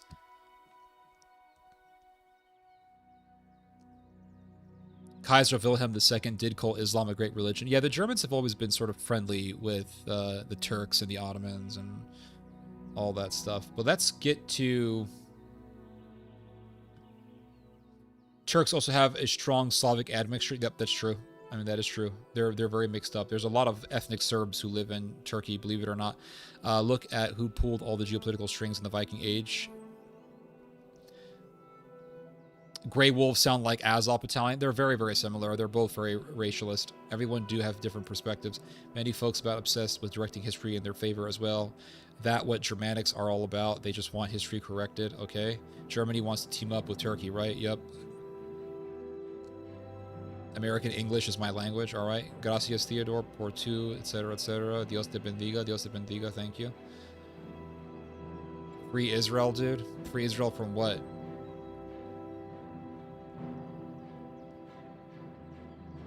You're also right about the Ukraine-Russia war. However, the Russians were naive to wait 8 years before invading Ukraine, thinking that they could negotiate. Yeah, and that further proves that Russia doesn't want war. It just doesn't. If it did want war, it would have invaded a long time ago, but it doesn't.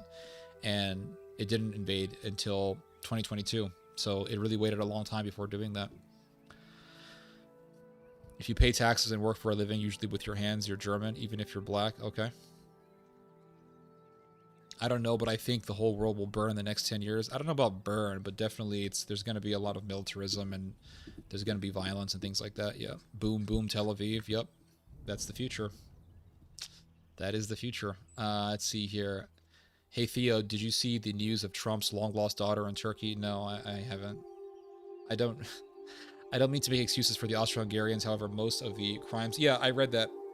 I read this already from you. Yeah, and I acknowledge that. Now, there's something I want to show you guys. This is very interesting, and this really ties into why Israel has recognized Somaliland. This is pretty interesting stuff.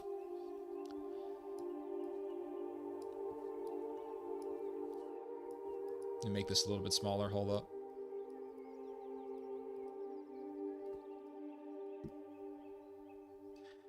So it says here that Israel-Turkey rivalry moves to the Horn of Africa. All right, so this whole thing about recognizing Somaliland, this is all about rivaling with the Turks. This is about the battle between the Israelis and the Turks over who's going to be the most powerful player in the Middle East and in the Afro-Semitic world. So it says here, when Israeli journalists this week tried to book flights to Hargeisa after Israel's recognition of the breakaway state of Somaliland, they encountered something unexpected. International carriers required them to first obtain visas from Somalia. Despite Somaliland's declaration of independence in the early 1990s, no state other than Israel recognizes its claim. Therefore, anyone traveling to that part of the world still needs visas issued by Mogadishu. The incident is another reminder that Israel's decision to establish diplomatic ties with this de facto state is not popular in the region. It has drawn criticism from many regional actors, including Turkey. Ooh, I wonder why. You know why? It's very obvious as to why Turkey is upset about Israel's recognition of Somaliland. It's because Turkey has military bases in Somalia, and Turkey also has a presence in Somaliland. So, of course, it doesn't want for Israel to build some kind of military outpost in Somalia, because that would be a threat to Turkey's empire, Turkey's presence. Man, reading all this stuff makes me want to play Total War Medieval 2. Hot damn, it's a great game. So it says here, many Arab and regional countries, with the notable exception of the United Arab Emirates, condemned Israeli Prime Minister Benjamin Netanyahu's decision. Some believe it is a step toward relocating 1 million Palestinians from Gaza to the Horn of Africa, while others point to the threat posed by Yemeni Houthis. Somaliland is located directly across the Yemen.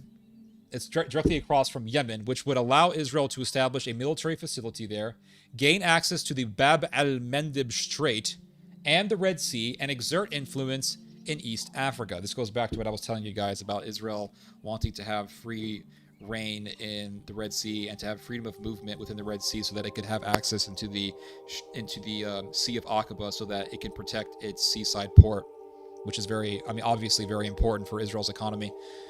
So it says here, a second goal is to counterbalance Turkey's influence in the Horn of Africa as Turkey maintains military bases in the area. Ankara is not alone. The UAE also has a base there, and several other countries are seeking access and influence in this strategically important trade gateway. And so it says here, Israel's recognition of Somaliland will mainly intensify the Turkish-Israeli rivalry in the Horn of Africa and the Red Sea region. Abdi Samad noted that Turkey has invested heavily in Somalia, establishing maritime ports, its largest embassy in the world, a military training academy, management of Mogadishu Airport, and projects in the space, energy, trade, and education sectors. An Israeli move toward recognition of Somaliland would directly undercut Turkey's geopolitical position, giving Israel a foothold on both sides of the Bab el-Mandeb and countering Turkish influence. Local reports suggest that Turkey and Somalia have long planned to establish another military base in Lascores, a port with direct access to the Red Sea, in the newly declared Somali state of Khartoum, which covers about 45% of Somaliland's claimed territory. So it says here that local reports suggest that Turkey and Somalia have long planned to establish another military base in Lascures, which is a port with direct access to the Red Sea, located in the newly declared Somali state of Katumo, which covers 45% of Somaliland's claimed territory. So, Israel says Somaliland belongs to us. It was promised to us 3,000 years ago. Turkey says, the hell it was. Turkey already has multiple military bases in Somalia. The largest Turkish embassy building in the world is in Somalia. Turkey also, get this, you may not even, I doubt many of you have even heard of this, but this is the truth. Turkey also wants to be able to go into space from Somalia. Yep. They want to build a big old space shuttle in Somalia. They want to go to the moon from Somalia. And so here it comes Israel saying, oh, well, we want to declare Somaliland independent. Somaliland's free. Free Somaliland. Free Somaliland. Israel is with you, Somaliland. And Turkey saying, nope. In fact, we're going to build another base in what is known as Somaliland. Yeah. So this is about rivalry between Turkey and Israel. And that's all there is to it. Now, yeah, this also has something to do with Israel's war with the Houthis, absolutely. But this also has to do with Israel trying to counter Turkish expansionism in the Red Sea. And this is really just a part of the tensions between Israel and Turkey. No wonder Somalians got easy access in America. Yeah. Also, our president does not allow the USA to attack Yemen from our soil. Theo, I have an off-topic question. I was meaning to ask if you've ever played Silent Hill 2 Remake. I've never played any of the Silent Hill games. I've seen some of the gameplay online. My issue with Silent Hill is that it looks like a cool game. Like, it looks, aesthetically, it looks good. Visually, vibe-wise, it looks good. But there's no guns. That's my issue. See, Silent Hill is similar to Resident Evil in the vibes and the visuals and the atmosphere. But one of the reasons why I love Resident Evil is that I can be in this horror game with all of the horror atmospheres, but I have guns. And it gives me a sense of empowerment as a player. I don't like playing games where my character is super helpless. I do not like that feeling. I hate it. I find it to be tedious, and I find it to be boring, and I don't find it to be interesting at all. Maybe I'm wrong about Silent Hill. I don't know. Maybe it's a great game, and I just haven't tried it yet. But from what I have seen in the gameplay, it just looks kind of like a tedious game, just given the fact that you don't really get guns. As opposed to Resident Evil 4 and beyond, where I can get machine guns and shotguns and grenade launchers and sniper rifles and various types of pistols and revolvers, and it's just more enjoyable. It's just a much more enjoyable experience. I feel empowered. And I think Resident Evil gives you, for the most part, a good balance between being challenged and being empowered. So when you begin a Resident Evil game, they just give you a 9mm pistol, which isn't really the best in the world. But you find more weapons as you go in the game and as you progress in the story. And as you progress in the story, you begin to modify your weapons to make them more powerful. So as you progress in the game, as you progress in the story and move forward, your character becomes more and more powerful. And you go from feeling somewhat helpless with your little 9mm pistol to feeling pretty powerful with your super updated weapons, your completely updated weapons that can take out enemies with 1 to 2 shots.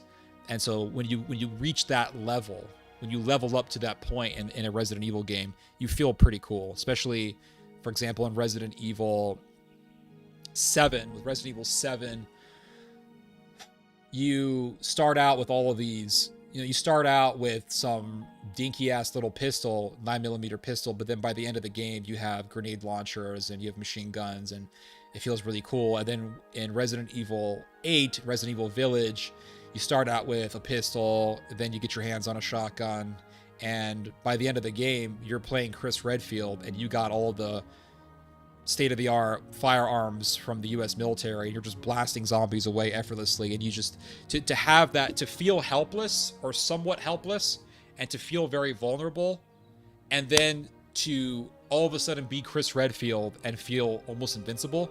It feels pretty cool. What you don't want is for a game that, this is what I don't want. Maybe I'm not going to speak for you guys, but what I don't want is for either a game to make you feel super invincible from the beginning to the end, nor do I want a game to make me feel helpless from the beginning to the end. So if I feel helpless from the beginning to the end, that is not an enjoyable experience. There's no progress. There's no, with that type of gameplay, you kill the incentive to just get to better your player, because the game's going to suck throughout anyway. You're going to be this weak little defenseless character anyway, so what's the point? But if I am super empowered right from the beginning, then what happens is that the game feels really boring, because I'm just invincible and I'm not nervous. I don't feel vulnerable at all. And just to mow down enemies becomes monotonous and tedious and redundant. I like to have a good balance. I like to feel somewhat vulnerable and helpless in the beginning, but then I like to have a character progression where I can actually feel and I can see my character getting more and more powerful. And then so by the latter part of the game, I am the Terminator. I'm blasting through enemies, and it feels earned, and it feels great because it's a contrast from when you first started playing the game in which you were helpless.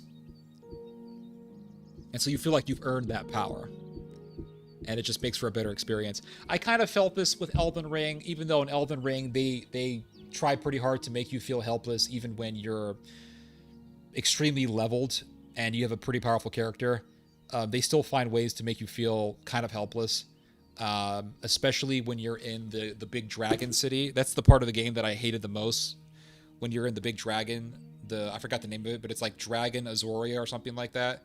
And that was the part of the game that I hated the most, because I had to fight the death dude. I forgot his name, but he's the death guy. And that was the hardest boss fight in the whole game. I felt, I just... Out of all the bosses that I fought, that was the one that I had the most difficulty with.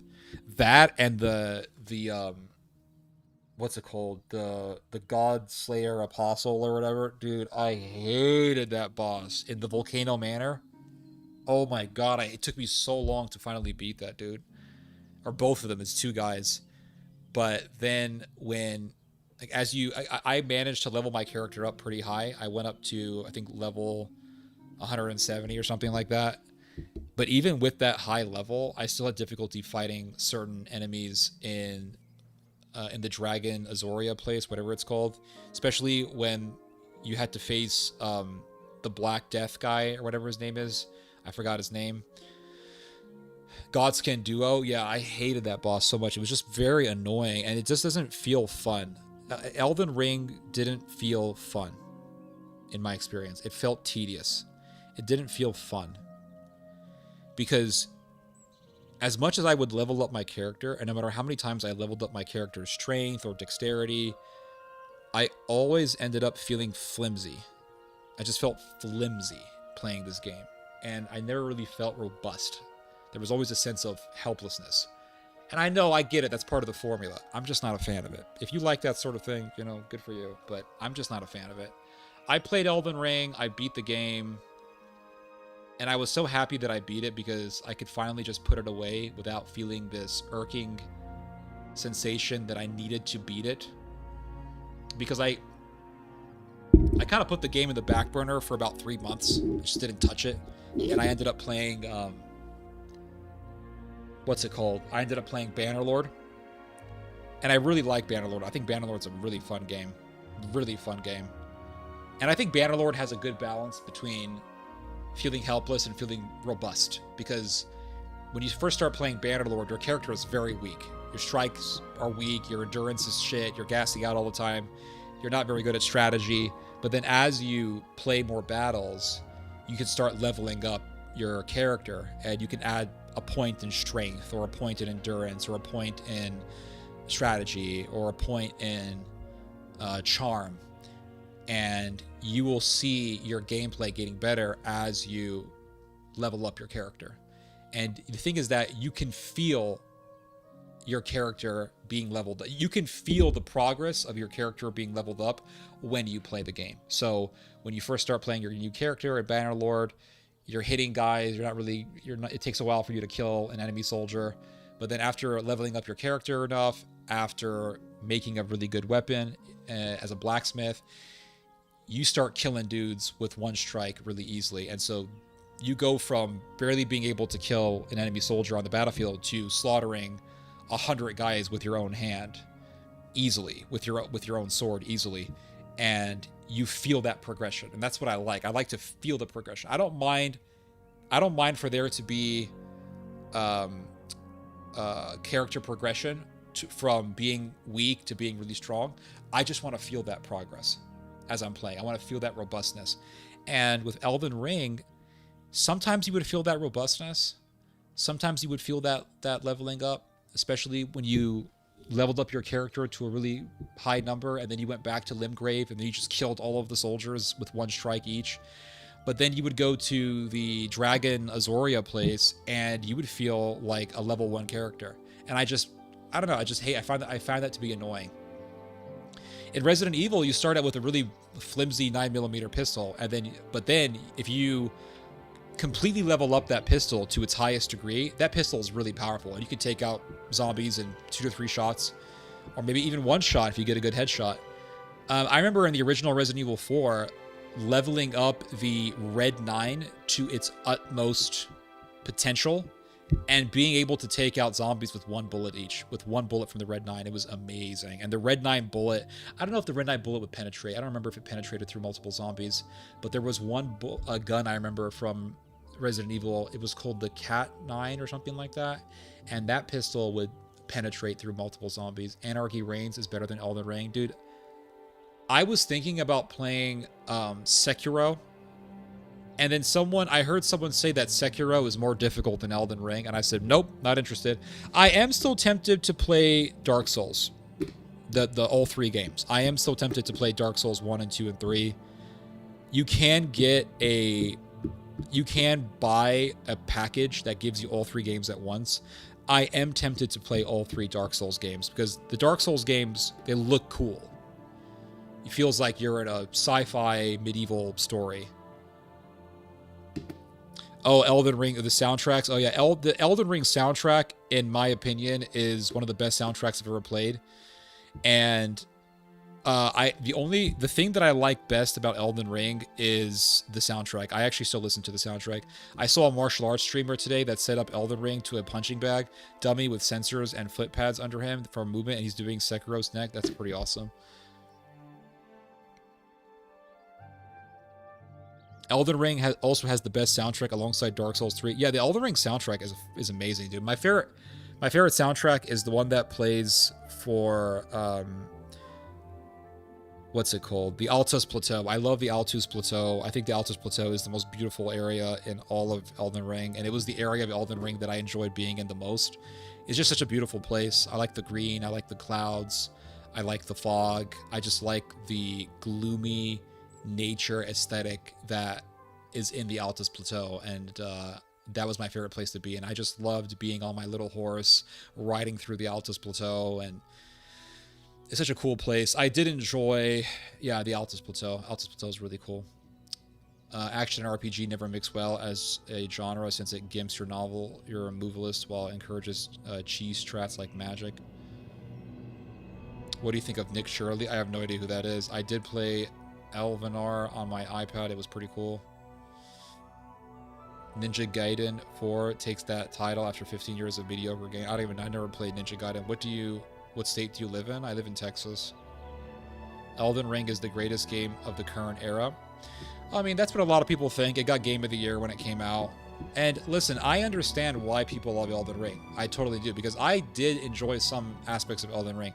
I just found the game to be very tedious. And yeah, that's my opinion on it. I've yet to play Chronos, The New Dawn. Do you know what's a really good game? Far Cry 5. That's a great game. I love that game. It's one of the best games I've ever played. If you have not played Far Cry 5, I totally recommend that you play Far Cry 5. It's just an amazing game. Mimic Tier and Blood Build with Bloodhound Step solves the game. I had a Blood Build. I was a samurai, and my sword was it was, what do you call it? It was a katana, but it was the super long katana. And my ashes of whatever the fuck it's called was the unsheath. which was actually pretty powerful. Where's the Irish tobacco pipe, bro? This is the Irish tobacco pipe right here. That's from Ireland, my dude. I also got a... Let me see here. Let me show you something here. I also got a corncob pipe. I have not smoked this yet, though. And I haven't washed it yet, so... It smells good, though. Are you not tired? Sort of. Elden Ring is Bad Souls 3 on purpose. Games for the employed. Arcade games like Final Flight. Is Germany the final boss? Yeah, I think the final boss for Israel is Germany and Turkey. I think that Neo-Ottoman German alliance is... That's the final boss for Israel. Yep, absolutely. Did you ever play the Fable games? I think I've heard of the Fable. I'm not sure. Fable game. Did I ever play this? Fable video game series. Let me see.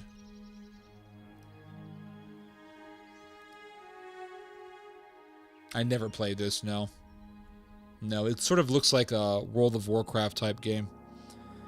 I played World of Warcraft for about 3 days, and I said nope, and I canceled my subscription. So this game's hella fucking boring. It's like boring-ass game, my dude. Boring game. Metro Exodus. I did play Metroid Prime on the GameCube, and that game was fucking amazing. That was a great game. It's one of the best games I've ever played. I love that game.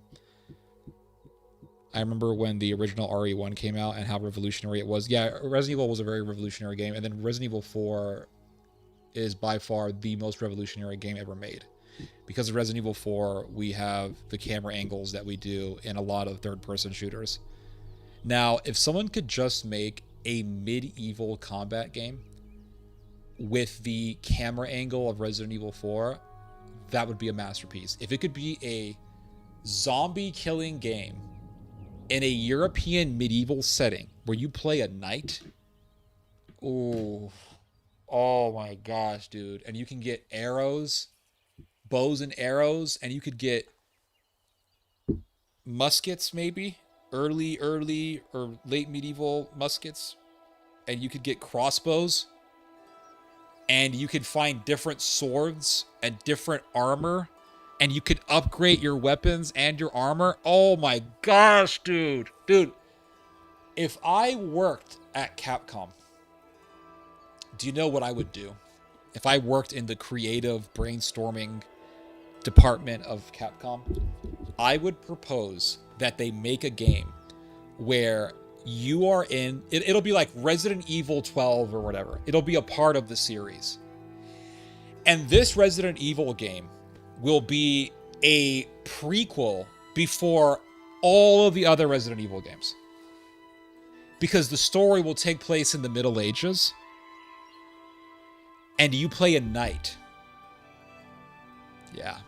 You play a knight in Romania somewhere. Because remember, in Resident Evil Village, because we have to be aligned with the canon of Resident Evil here. In Resident Evil 8, we find out that the virus came from Romania. So let's go back to the Middle Ages and let's hang out. We're in medieval Romania or Spain. Spain would also be cool because the Los Illuminados parasite came from Spain. But you go you're in medieval Europe, you're a knight, and the village is overran by zombies.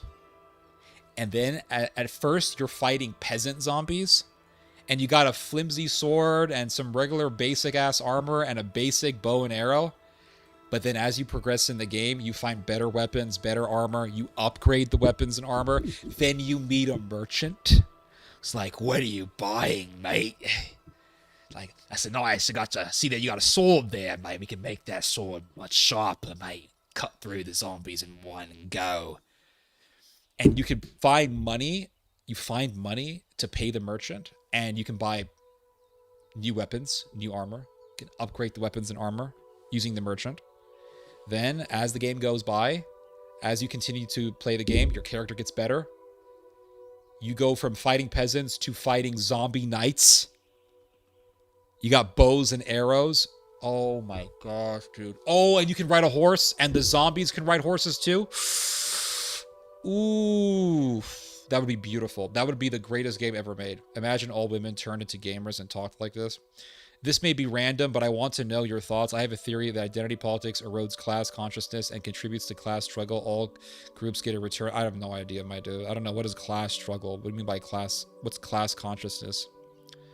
Great impression, yeah. I'm here for the accents, yeah. Wait a second. Lords of the Fallen 2 has a knight with an over-the-shoulder camera. Let me see. Hold on. Lords of the Fallen.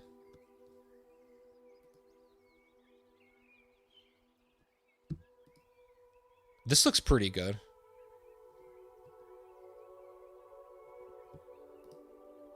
But you see the camera angle, it's too far away from the character. It needs to be closer.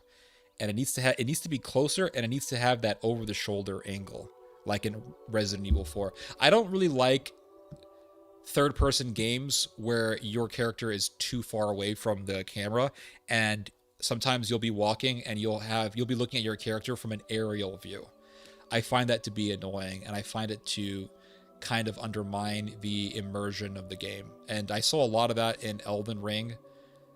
It wasn't too bad, but I did see that in Elden Ring. That was a really big style back in the days of N64. If you ever play Mario 64, you'll see that the camera is very far away from Mario, and many times the camera went right above Mario. And I found that to be annoying, and I found that it undermines the just the immersion of the game. I like the camera to remain stationary. Like in Resident Evil 4, it just stays stationary. You are looking past the shoulder of Leon Kennedy, and the camera is close enough to make you feel immersed in the game, and that's what I like. But Lords of the Fallen, this looks pretty good. I might play it. I don't know if it's... Oh, it's on Xbox One. Cool. I'll have to play it. So glad I left that. Let's see here. I did like Red Dead Redemption. Yeah, Red Dead Redemption is a great game. I X-played Diablo 3 till whatever, 3 a.m. almost every night. That's cool. GameCube is the greatest Nintendo console. Its games age well. Yeah, it's a very good console. And Metroid Prime was great. Mario Kart for the GameCube was good. It wasn't as good as N64 Mario Kart. And then, what else? I don't remember.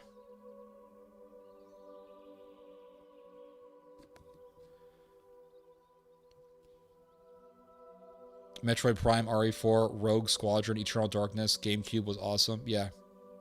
Yeah, I played Metroid Prime and I played RE4. I never played the other games that you mentioned, though. These games makers screwed young men. And they gave us a great time. I don't know what you're talking about. A sword action game in RE4 camera is my dream. Yeah, I don't know why they haven't done it yet.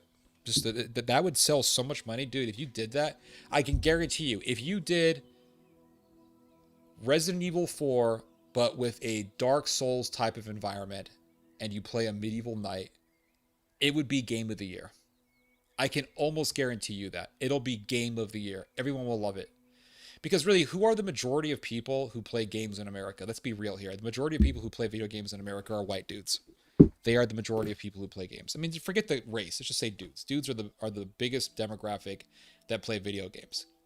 And what do dudes want to play? They want to play a game where you're killing off the bad guys and you're upgrading weapons and there's a really good story. I mean, that's the bottom line, what people want to play, what men want to play.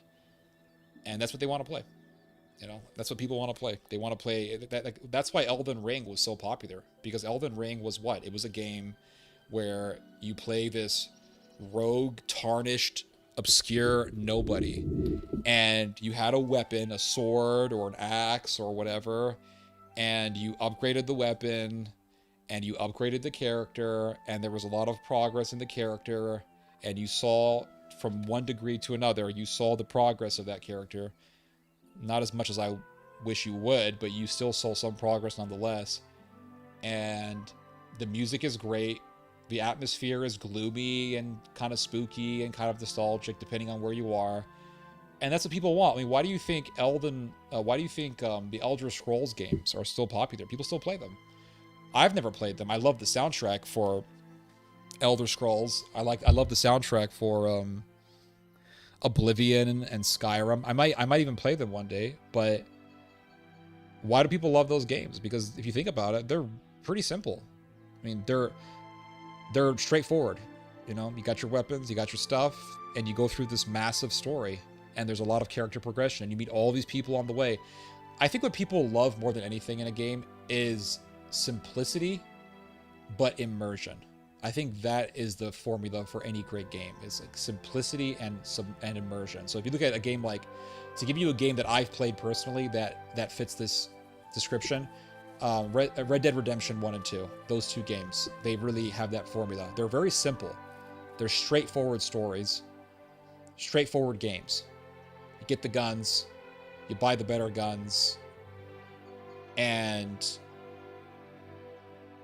they put you in this, they drop you in this ginormous world where you can do tons of side quests, and you play the game.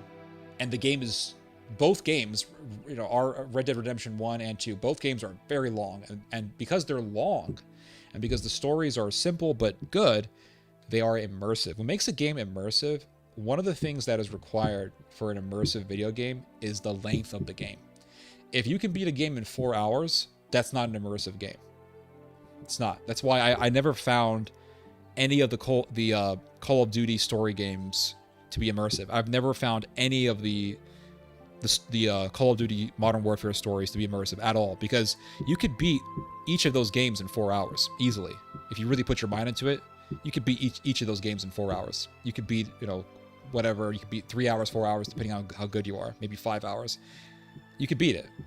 And the reason, the fact that those games are so short means that you don't really immerse yourself into the story. You don't really care about the characters. You don't really invest anything in the characters.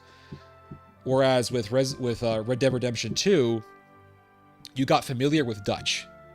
You got familiar with the character that you played. You got familiar with all these guys. And why? Because the game was so long, and you had so much interaction with those characters, so you became more invested in them. Same thing with Resident Evil 4. Like, Resident Evil 4 was a long-ass game. I mean, you bought it on the GameCube. It came with 2 little discs because it was so long. And because it was so long, you got really familiar with Leon Kennedy. You got familiar with Ashley Graham. You got familiar with Luis Serra. You got familiar with the Merchant. You got familiar with all these people. And so you really, like, that's why I still remember those characters. I still remember Ada Wong. I still remember them because the game was so long. And you started from the village, and then from the village you went to the castle, and from the castle you went to the island, and the game ends in the island, but it's 3 huge areas that you have to go through. And so you just become immersive. And then the thing about Resident Evil is that it's this massive video game universe with tons of games, hours upon hours of gameplay. If you buy all the games of the main series, RE1 to RE8, pretty soon 9, and so you have endless hours of gameplay, and so you're playing all these games. Now, I never played RE1 or 2. I played a little bit of RE1. I didn't like it, but I've played the RE2 remake. I played the RE3 remake. I played RE4, the original and the remake. RE5, RE6, RE7, RE8. I played RE Revelations 1 and 2. Great games. I played these games. And because I've sort of immersed myself in that universe, I've become familiar with a lot of the characters, and you begin to like certain characters over others. I think Leon Kennedy's the coolest dude in the game. Ashley Graham was fine. She was great. Ada Wong is too snarky for me. She's kind of a bitch.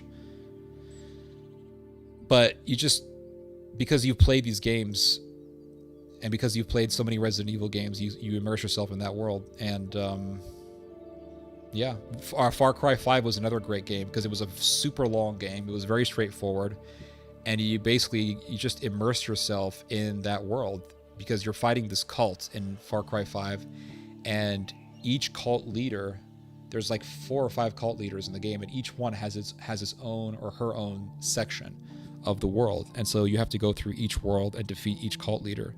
And because the game is so long, you become familiar with each of the cult leaders, and you become familiar with those characters. It's such a great. I think Far Cry 5.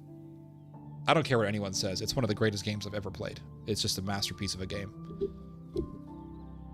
I've been streaming for 6 hours. Yeah, I know. Could have built cities that had barracks, mythmen, shops.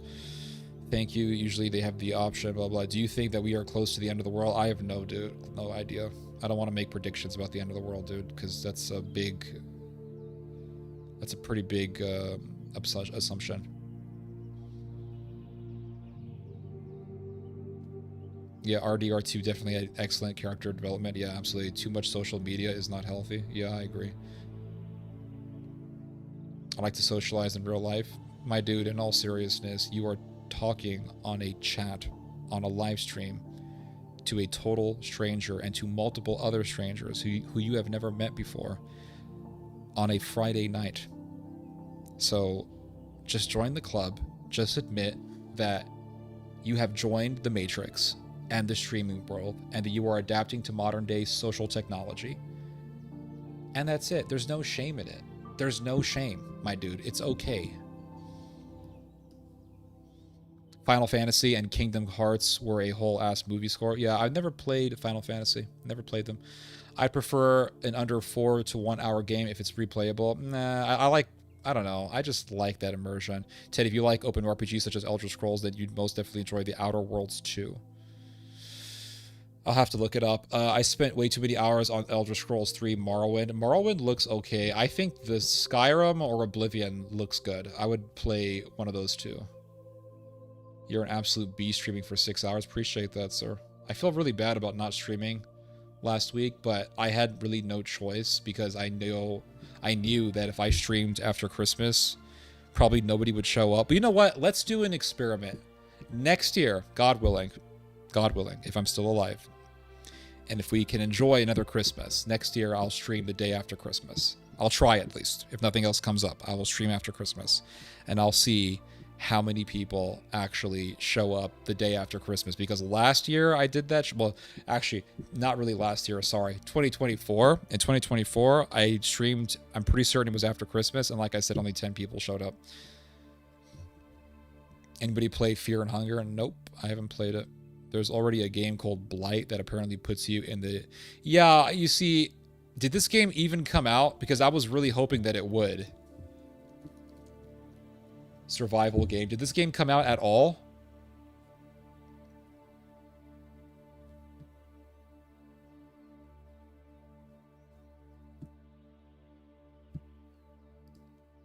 Release date. Hold up.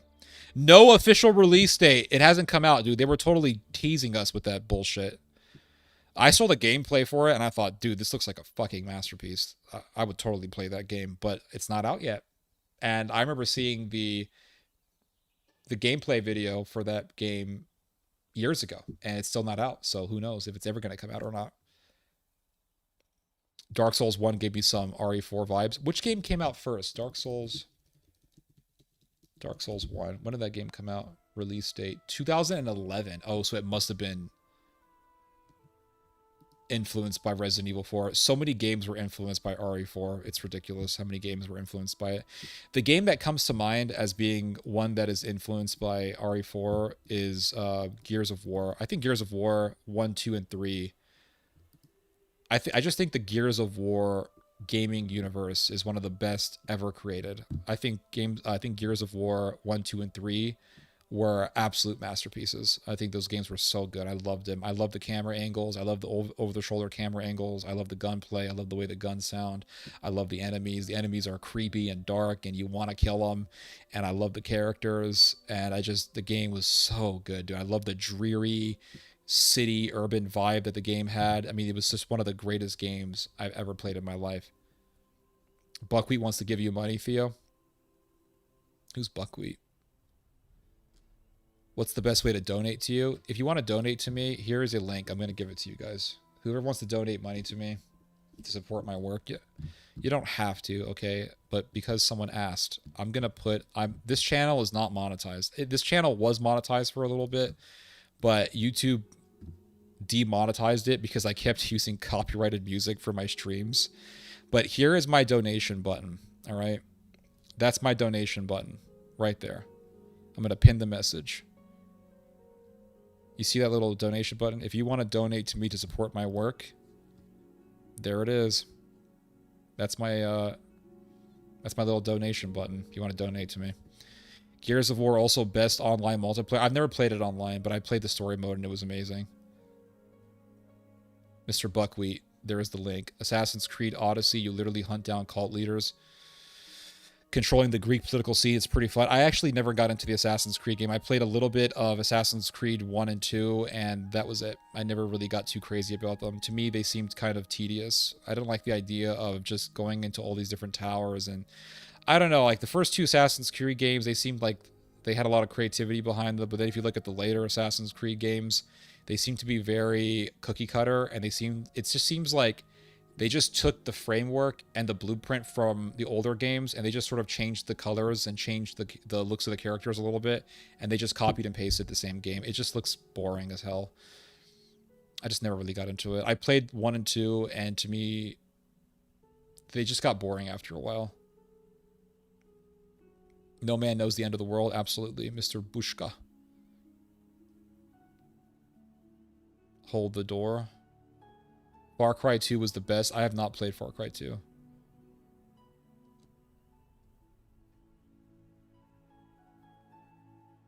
Raishin, I see that too. Personally loved Majora's Mask. I was on your X account and every post has been blocked. Dude, every fucking thing I post on X is censored without exception. Even if I don't put a thumbnail, it's censored. Even if I don't put a cover photo, it's censored. Like, the whole thing is censored.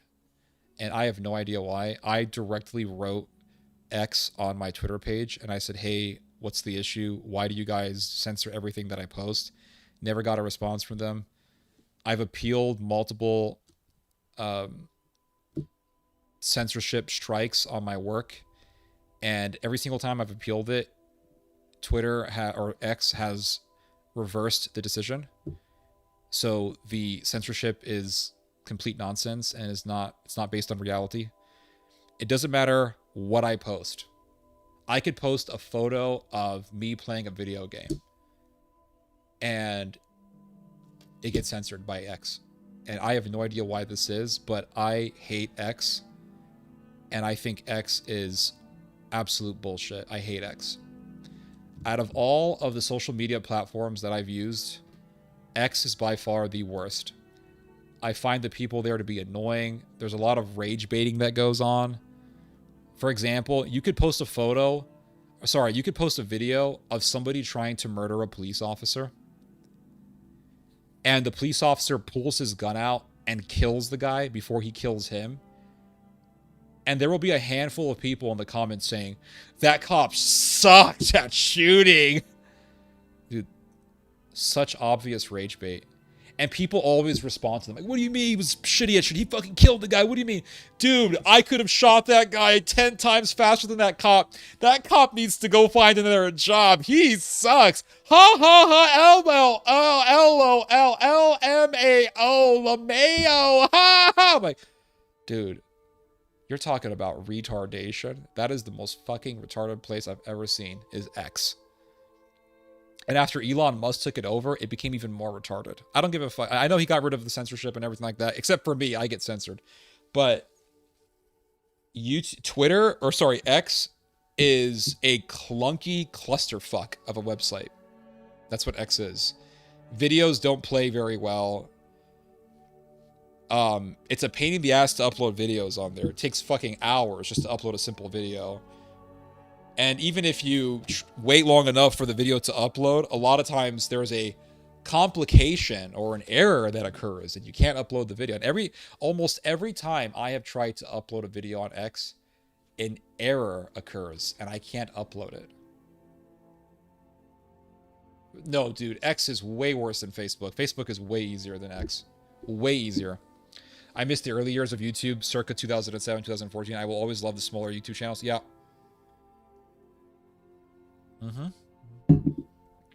I agree. There's something so nice about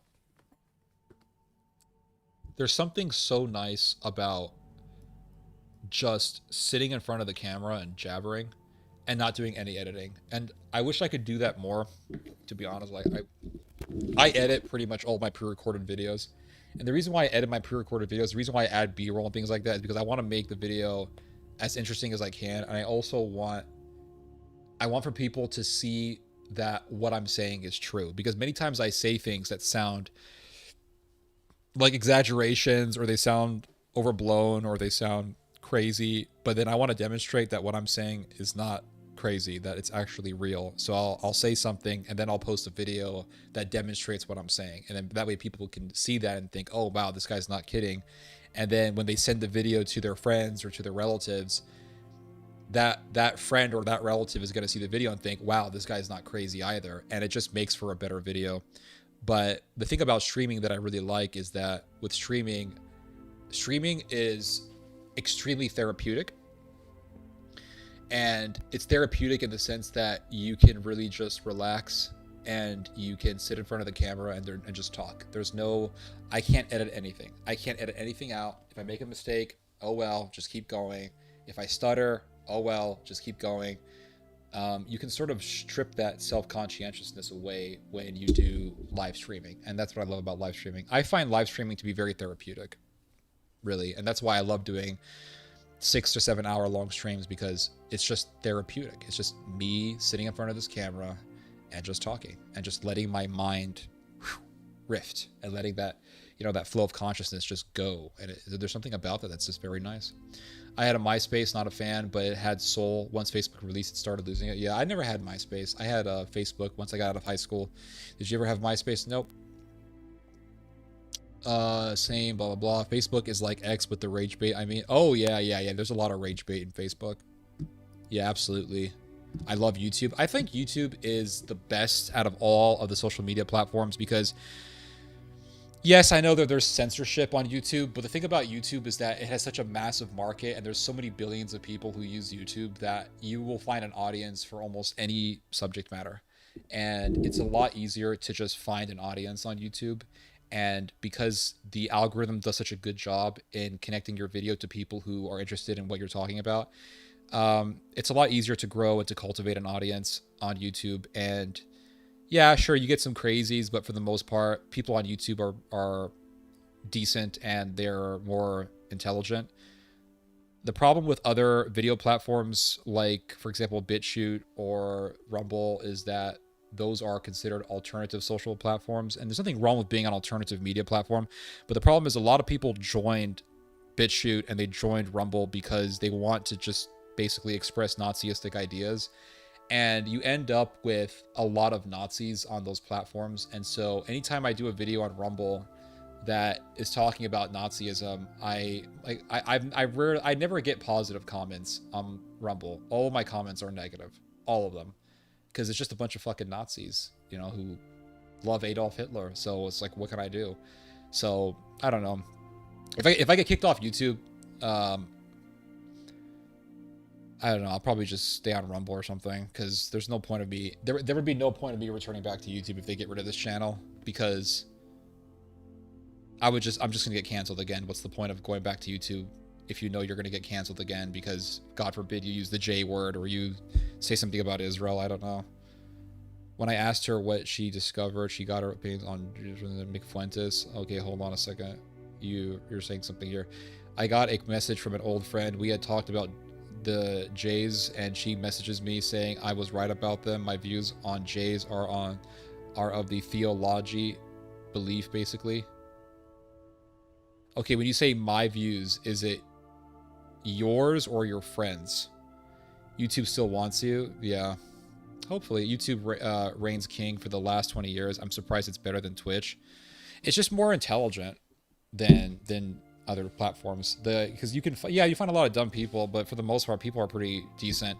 And people are going onto YouTube to find content. They're finding content that fits their interest. And so, whereas with Rumble, it's just all right-wing stuff. Virtually everyone on Rumble is there to find right-wing material. So you don't really find a diversity of people. Whereas on YouTube, you can find more people who are balanced. They're not necessarily left-wing, but they're not hardcore right. They're just sort of balanced, and those people can be more open-minded and more willing to learn new things that they may not have known prior to that point. So you just find more intelligent and more open-minded people on YouTube. That's just my experience. Agree with that. YouTube is so much better. Yep.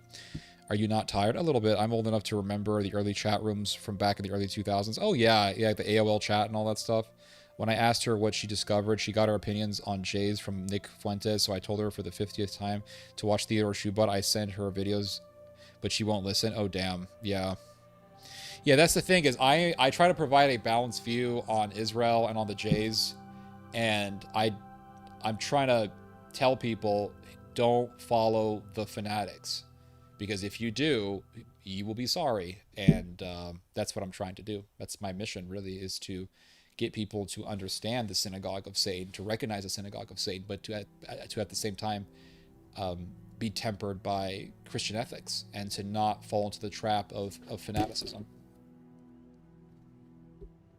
Rumble is too much with the ads. Yeah, and it sucks uploading videos on Rumble. It takes forever to upload a simple video on Rumble. I love your channel. I appreciate that. Monochromatic Blues. Appreciate that, sir. Thought Rumble was trash. Yeah, Rumble is trash. It is. To be honest, and I've been honest with you guys this whole time. I hate saying that, but it's just a figure of speech. But this is going to sound kind of... This may sound kind of counterproductive, but I actually think BitChute is a slightly better platform than Rumble. And the reason why I say that is because with BitChute, you just, for some reason, I get more views on BitChute. It's not in the thousands, but it's in the hundreds. But still, it's way better than Rumble. On Rumble, I'll get like 5 views, 10 views for a video. It's just insane. And there's more people on Rumble than on BitChute. But on BitChute, I get way more views. So if I had to choose between Rumble and BitChute, I would just choose BitChute. Because at least on BitChute, I would find a larger audience much faster. All YouTube alternatives are doomed to fail as long as gamers don't migrate to them. True. That's a good point. Rumble seems ghetto. It seems a little... It's just off. I wouldn't say ghetto. You want to know what's ghetto? It's that freaking Vimeo website. Is that Vimeo? Yeah, dude, Vimeo. That shit is freaking ghetto. Some third world crap.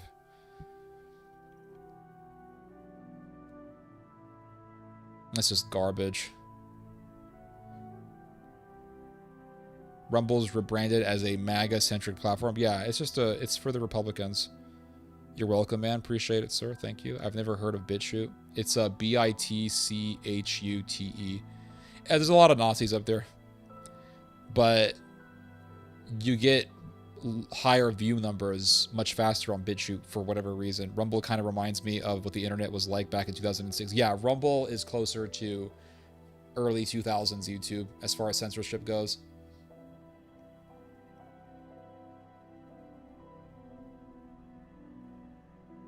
I'm trying to think here. Your MySpace got hacked after 2 days. Yeah, I never had a MySpace.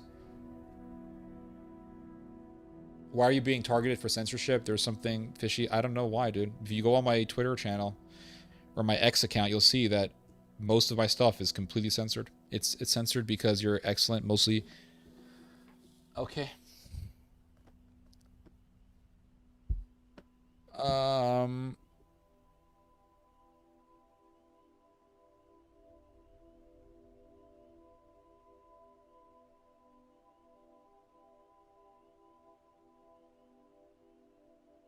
That's insane. Yeah. I used to be a full-blown nerd for Far Cry 3. I've never played any of the Far Cry games except for Far Cry 5, Far Cry New Dawn, and I played Far Cry 6. Far Cry 6 was complete woke slop. I hated Far Cry 6. That game sucked. It was fucking boring. The characters sucked. The story wasn't interesting at all. The characters are garbage, not interesting at all, and there's a bunch of just woke shit trash game. I hated that game. You know what's another game that I really hated was that game where you're in Iraq and you're killing zombies and you're doing parkour. What's it called? What's the name of that game where you're fighting zombies in Iraq?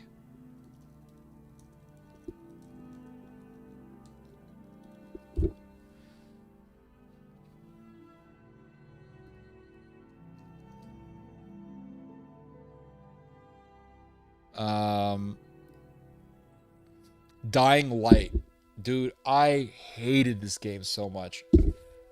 I hated this game, and I regretted buying this game so much to the extent that I played almost none of the side quests, and I came to the point where I was so exhausted and so nauseated by the game that I would just look for all of the main missions to do so I could just beat the game really fast and be done with it, because that game was so boring. I hated the story. Dying Light, yep. I hated the story. I hated everything about that game. It was such a nauseating game. I didn't like how bright the game was. It didn't have a good horror vibe to it.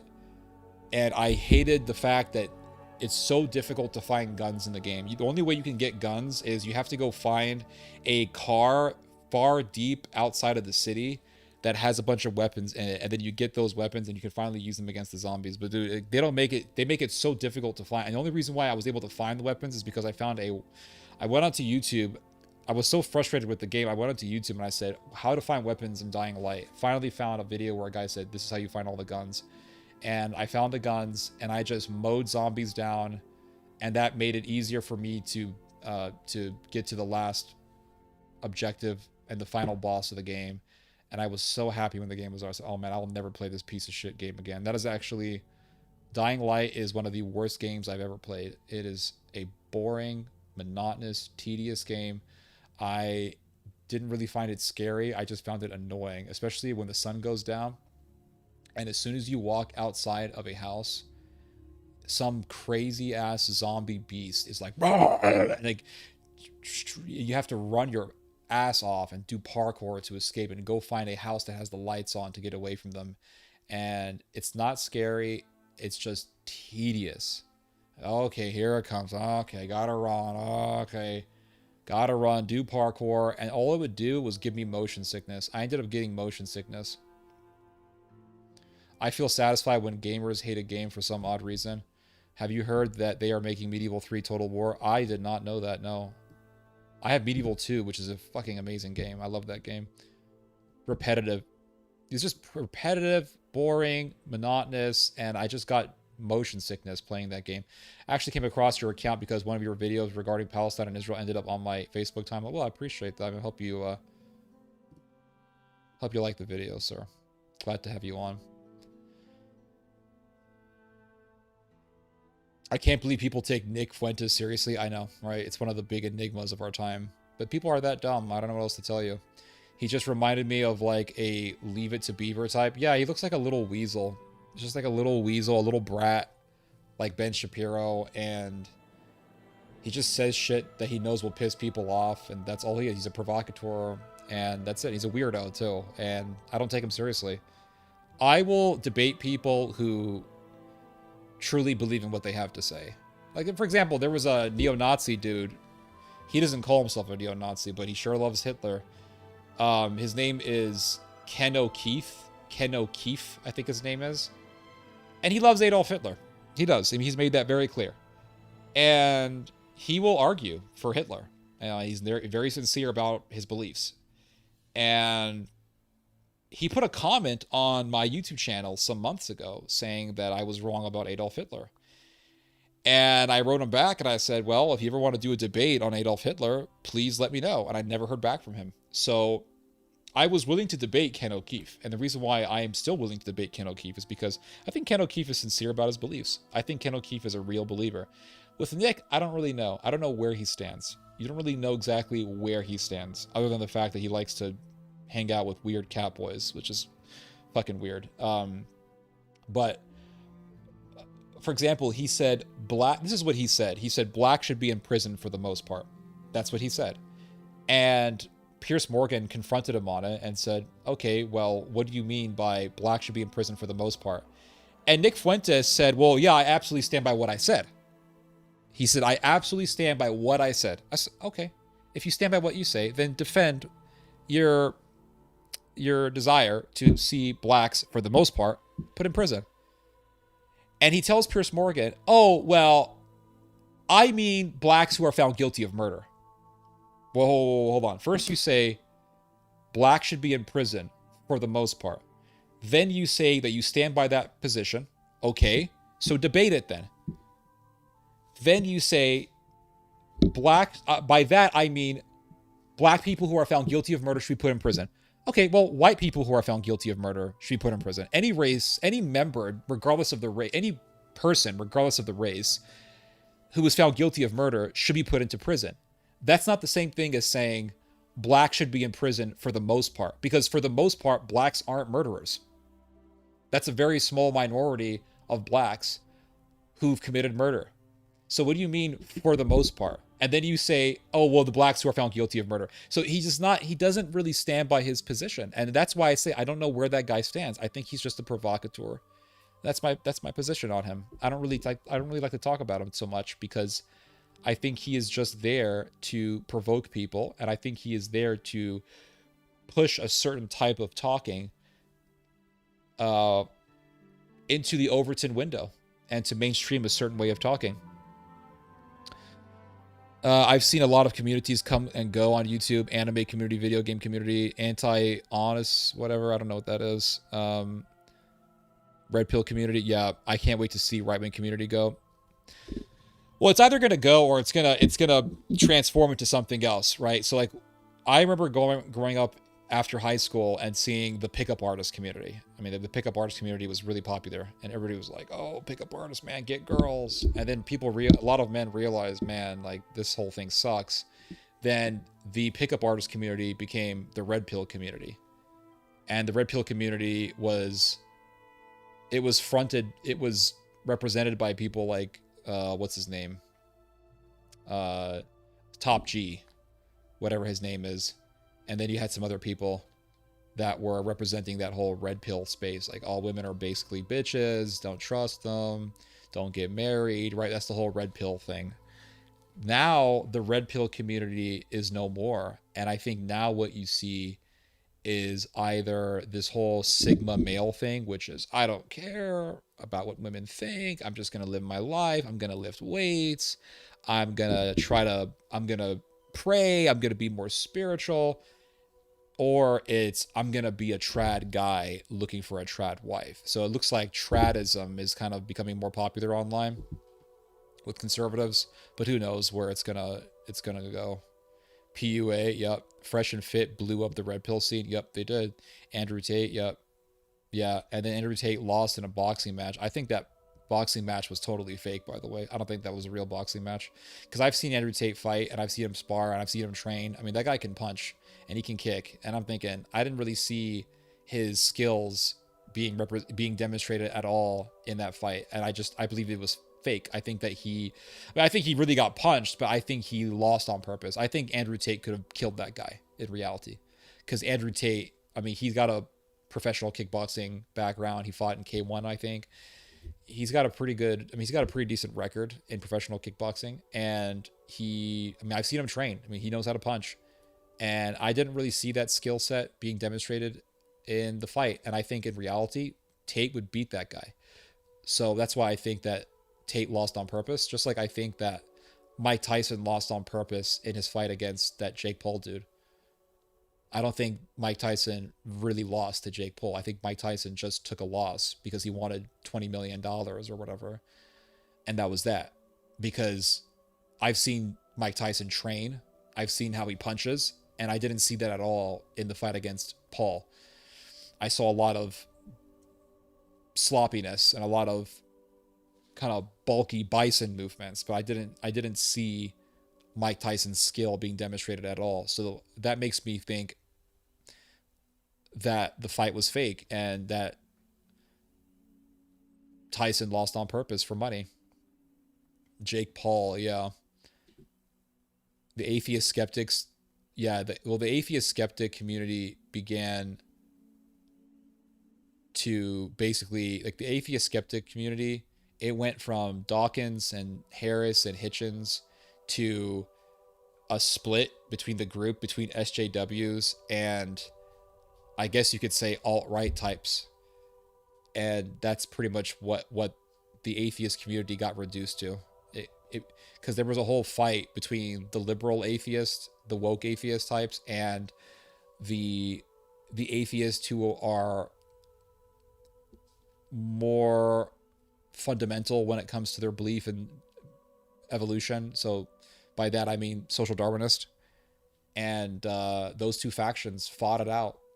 And so you had the birth of the alt-right from that schism, I think. And then you had Christians who came out and they said, oh, well, this atheist dude is actually agreeing with us against the woke. It's like, yeah, because that atheist dude is still trying to push atheism, but he's trying to push atheism with a more type of right-wing spin to it, and he wants to impose eugenics.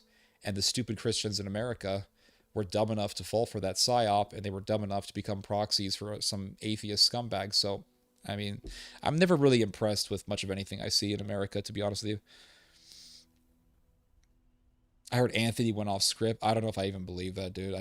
I just don't believe that Andrew Tate was seriously fighting. I just don't.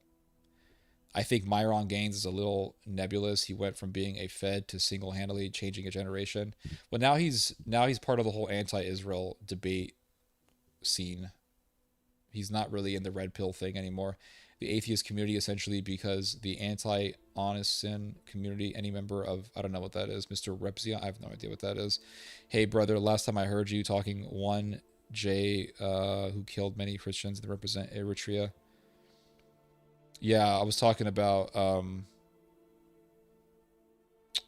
Du Nuwas. Yeah.